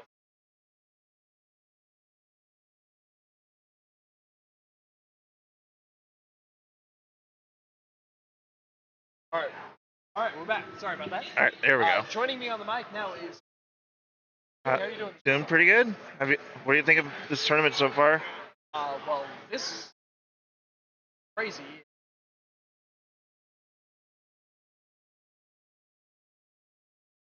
Four. Is that an 8 or a 0 on there? I can't tell. For Niftski. For Niftski, 455.8. Okay, that's what I thought. That's what I thought. Oh, 455. My goodness. Do you think we'll see a 454?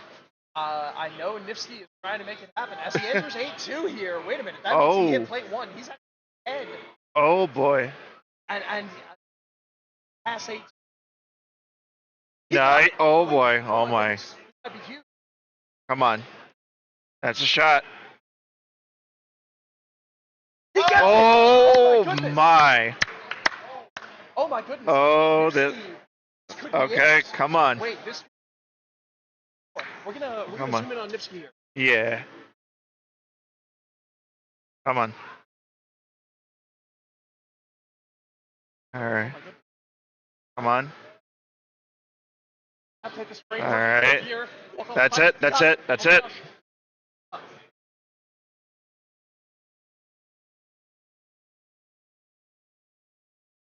That's it. Nailed it. Oh my gosh. Oh my. Oh my gosh. This might be this could be it. 450. Yeah. Let's All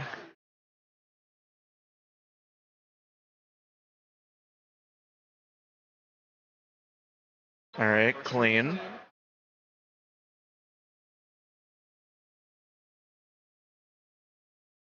Okay. Okay. Good. He's fine. Yep. He's got it. He's got it.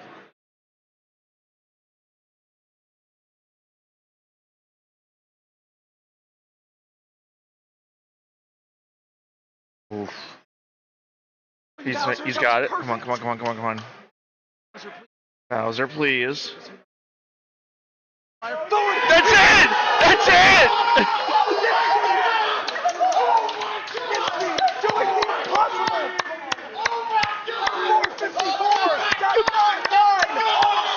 Live here at Warpzone Invitational 2025.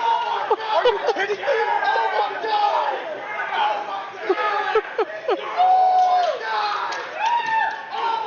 Wow.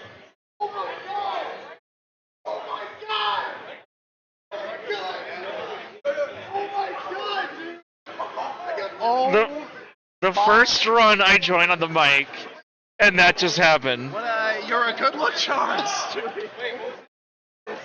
454.99 live on stage. No. Close. World record, as a reminder, 454.575 last I checked. Yeah, that sounds right.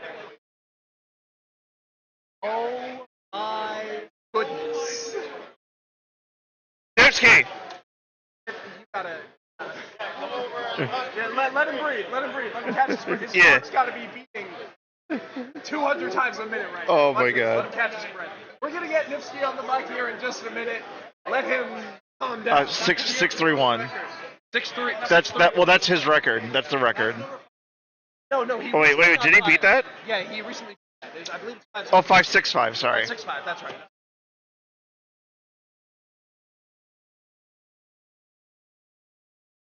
History. Oh my. Crowd forms around Niftski. It's never happened. No. No one has ever gotten to 454 in a live event. Never happened. In the 40-year history of this game, it's never happened. Niftski, once again, making history.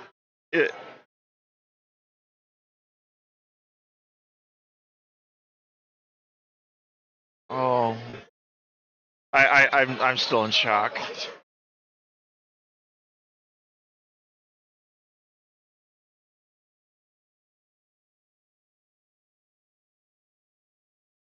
Wow.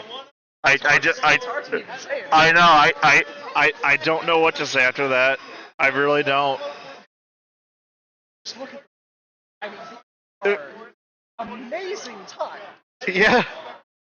A high And- 456 is and- so impressive. And he beat that by 2 seconds.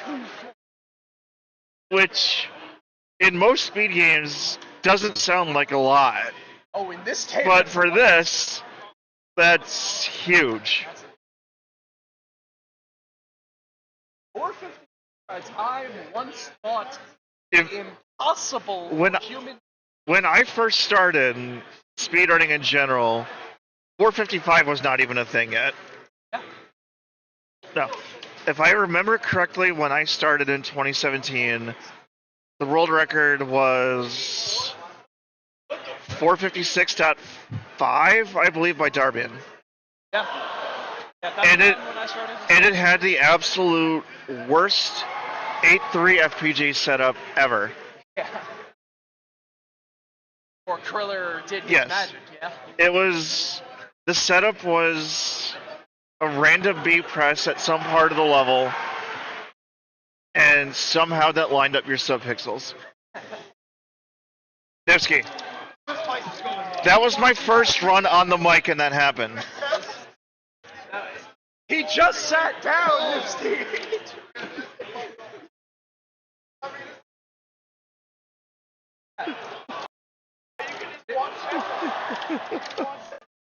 Niftski! Stewie, get him. Yeah. Stewie, do you mind? Just a moment. Oh yeah, no, go ahead.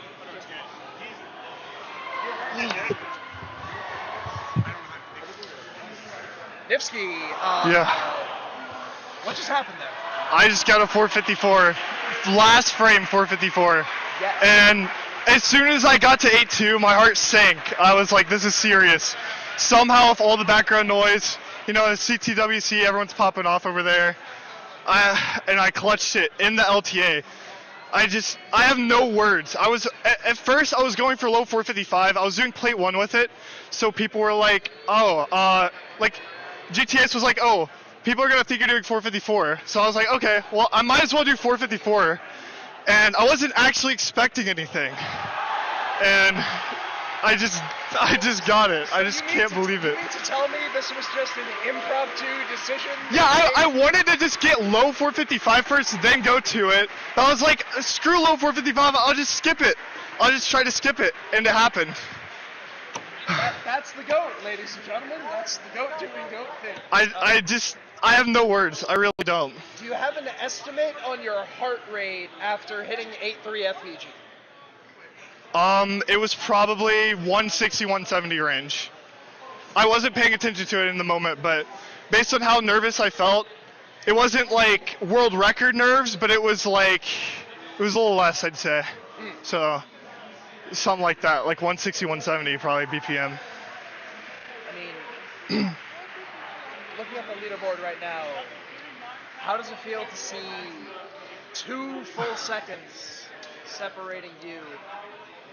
And it's like I don't even know. It just doesn't even. I'm looking at it and I just can't believe it, honestly.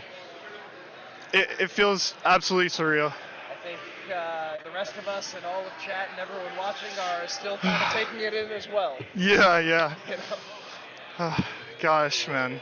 40-year history of this game, I truly think that is one of the highlights. Yeah. Definitely the most insane thing I've ever done in Flibby's events. 100%. In any in-person event. I cannot believe it. Like, it's just insane, dude. I really have no words. It hasn't fully hit me, I guess. I just did that, you know? You did. You really did. Literally 0.4 seconds off of world record in an LTA. I mean. LTA, 0.4 alter. So, my next question for you. Lightning? Lightning? Nah. Nah. I'm done, bro. You're done? Yeah. That's understandable. I'm done. Bro, my heart cannot take this. Well. Yeah, that turnaround, Yeah.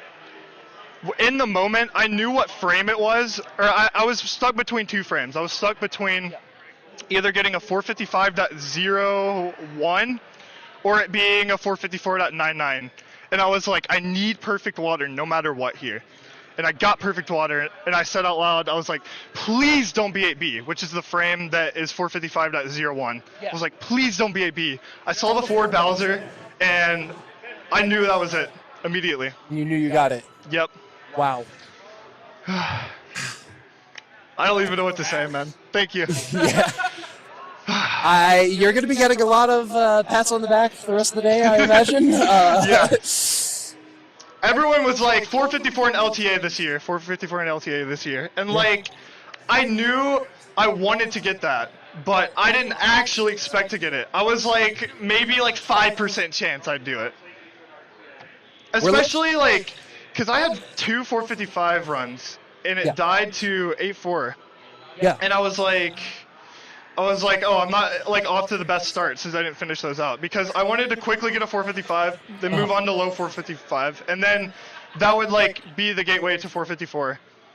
And that's like the route I wanted to take, like one frame roll at a time. Yes. But since I wasn't getting 455 quickly, I was like, hey, like, might not even get to like low 455 or even 454. So I just skipped straight to 454 from there. And I'm happy I did, man. And to shave a full second off of your previous event PB, like three all at the same time. Wow. Yeah. Wow.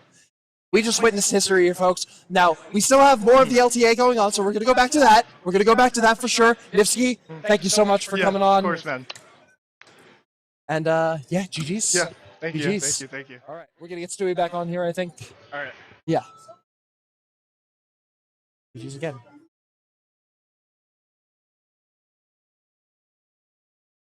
All right. Nebula is an 8-3. Let's make that happen. Nebula instead of...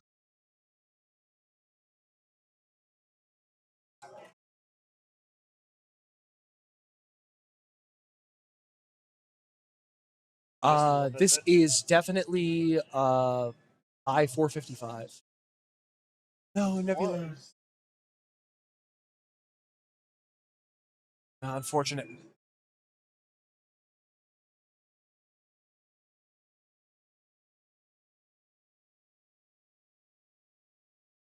I'm not hearing anything. No.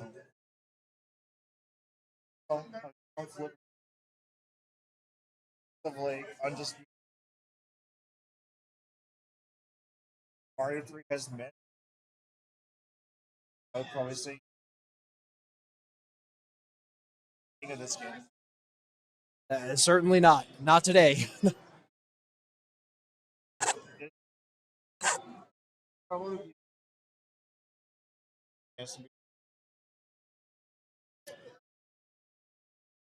Certainly the most impressive live achievement that I've seen. Yeah. Definitely.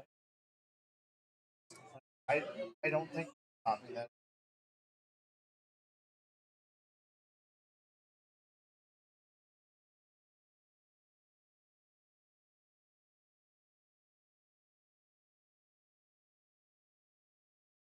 There we go. All right.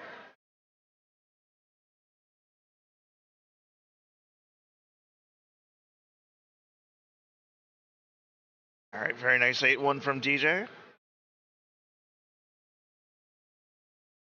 It's like a 56 pace. Not sure. Yeah, definitely mid 450s. Oh, no. No? I think that is... Was that bad judges? Might have been. I'll see after BBG. We'll see. BJJ. Should be good for the Bland. Say again? Unfortunate. Spiker telling me that he was on low 457 pace while we were interviewing Niftski and died in 8-4, unfortunately. Oh. All right, it looks like DJ got the BBG, so we'll be seeing 8-3 FPG. No. No, we will not be. We will not be. He is 4 frame rolls off of Niftski's run. It's such a weird comparison now, that yellow number, because you're comparing to a 454. So being 4 frame rolls behind a 454 ain't bad, you know? No. No, especially considering several years ago, we didn't even think this was possible. Yeah. Like, a lot of the frame rolls they're doing, we did not even know were humanly possible. Plate 1 wasn't a thing yet. Testing 2 was known about, but no one had ever done it. Yes. And Lightning was known about, but no one had ever done it. DJ AJ, I'm sorry, what you're you're saying good. is great, but You're DJ good. AJ You're on a good. pacer here. This is definitely 456 pace here for him. Oh, and he's got the good coin count too with Kriller. Oh, very good. Shoutouts to Kriller. Kriller responsible for a lot of what we're seeing here today, to be honest. So many setups, so many discoveries made by him. Loadaboo! Not Loadaboo! Come on! Everyone's best friend in this game. No. That's an unfortunate one to swallow. Just under the 10-minute mark here. As a reminder, once that timer hits 0, when that timer hits 1 second, these runners are able to reset.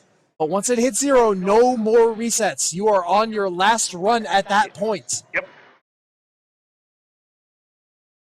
So, while I don't think it's particularly likely we will see another 454, I do think we could possibly see another 455. For sure. Yeah, there are definitely runners up here that are capable of 455. Oh, easily. Yes.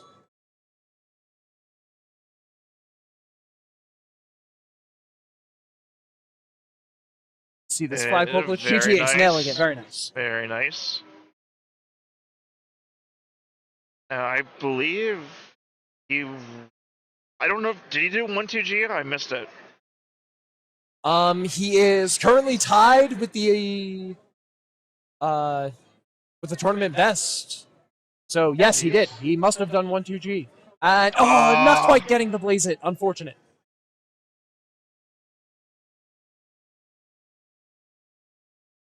And no surprise to us at all. That will be it for Niftski's LTA, and I don't blame him at all. You're not topping that. Yeah, that's a hard one to beat. You'd have to do Lightning 4-2 really to have much of a chance. And, Yeah. I mean, it took 17 years before a first human had done it. Yeah. So that's a tall order for anyone. for anybody, yeah. For anyone.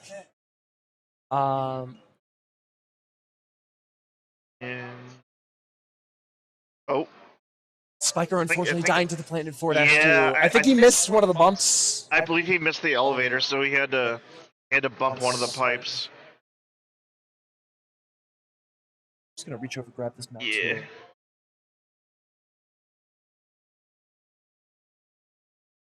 Let's bring up.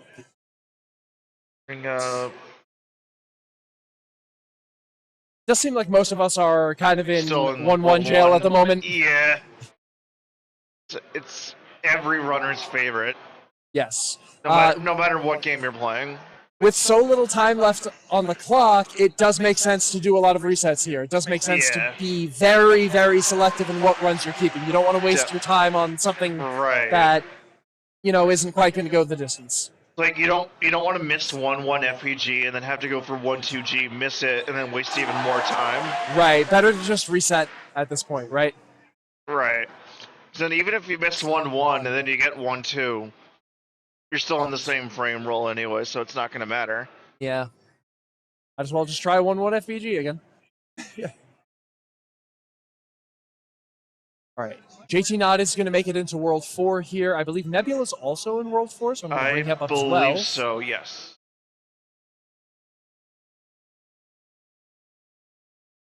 And I would imagine both of them are going to go for 4-1 FPG here. I would think so.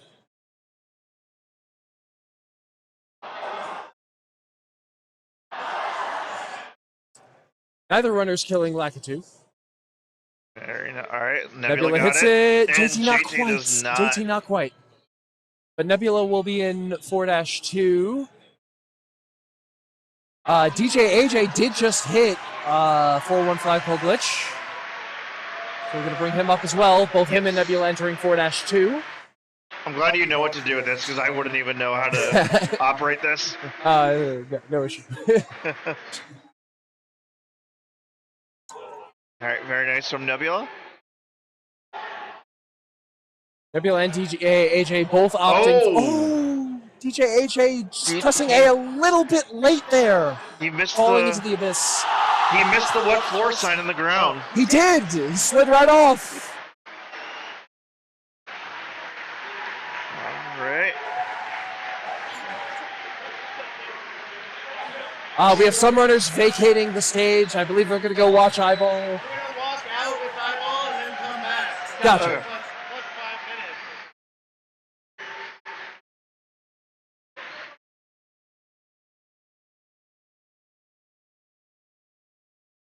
minutes. Okay, so I'll put GTAs up while that's happening. Looks like GTAs and Nebula both in 8-1. I don't think Nebula was set up for plate 1, so I don't think so either. I didn't see if GTA's won for it. He might have. Knowing him, he might have. All right. Oh, Nope. he did not. Okay. Nope. Both just top of the flagpole. I think just trying to beat their event PBs, Yeah. just get a little bit further ahead as we approach the end here. Very nice from Nebula. Got that bullet bill glitch, huge. Nebula tied with his event PB here. No, I'm wrong. He did not have bullet bill glitch, so he's actually 0.7 ahead. Oh, he didn't get it? Apparently not. I thought he did. In his event PB, I mean. Oh, okay.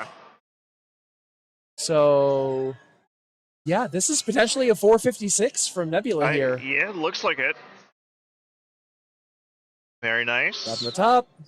Kooky stairs. Shoutouts to Lakuki.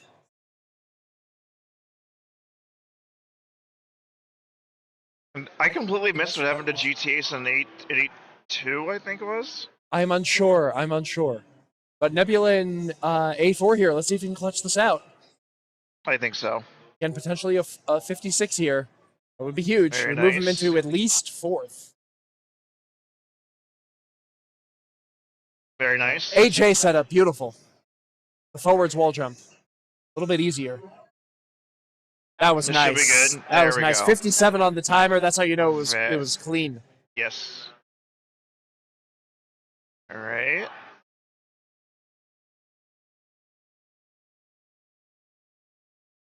Coming in hot. 327, very nice. Pretty clean exit out of water. I think only lost a frame. Let's see Bowser. Very nice. Forward clutch. Let's go. Nebula moving into 3rd place. 456.89. Looks like by a frame. Just a few frames ahead of Jeremy's run. Oh my. Wow. Very clutch to get that in the last few minutes of the event. There's still time for him to go to 2nd place, so. And as this timer winds down, GTA looks like he's confident. I think you got this. Gave me a little look there. I couldn't tell who that was directed at. Oh, in there for Blaze It. Beautiful. Gets in the pipe. Very Nice. nice. Six pipe. Let's go. That was very clean.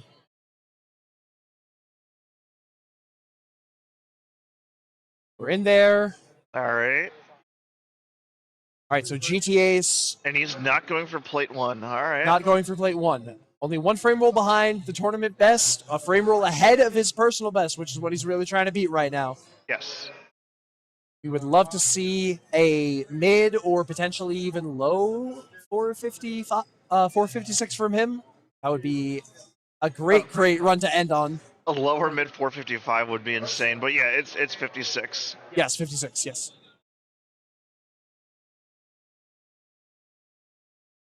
Nebula trying to get his last licks in as well. Yep. We're under the 1 minute mark, so Under 1 minute left. So more likely than not, these will be the last runs. yeah, pretty soon, barring a mistake here, I think if GTA Ace misses BBG, he does get one more try. He should have enough time for one more reset. Yes. But he's not going to miss BBG. No, he's going to get it. Of course. Nebula hitting flagpole glitch there. Ooh.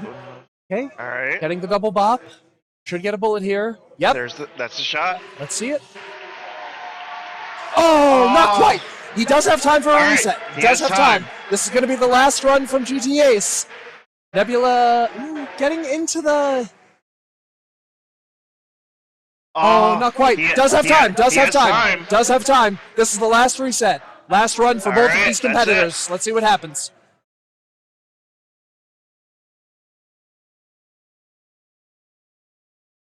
All right. Will we see the flagpole glitch? Think he's set up? Nice! Oh no! I was looking at the PB. Yeah, I was looking at the PB. That's going to be it for GTA Ace. Nebula does hit it. The Nebula not quite done yet. Oh.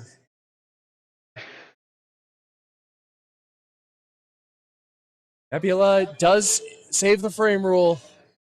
GTA is out. Currently second place on the event, though, so fantastic stuff from him. High 456, something to be very proud of. Yes. He is locked in. He is locked in.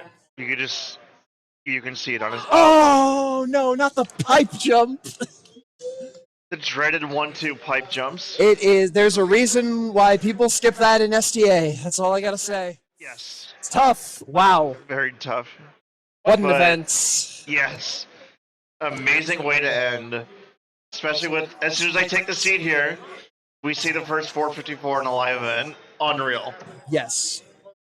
GG's to all of these competitors. I mean, even given 2 hours, a 457 or even a 456 is really, really hard to do. Yes. At all in any context, let alone live on stage here. Now, correct me if I'm wrong. Did Niftski skip 455 completely and get 54? He did have a high 455 before that. Okay. Yeah.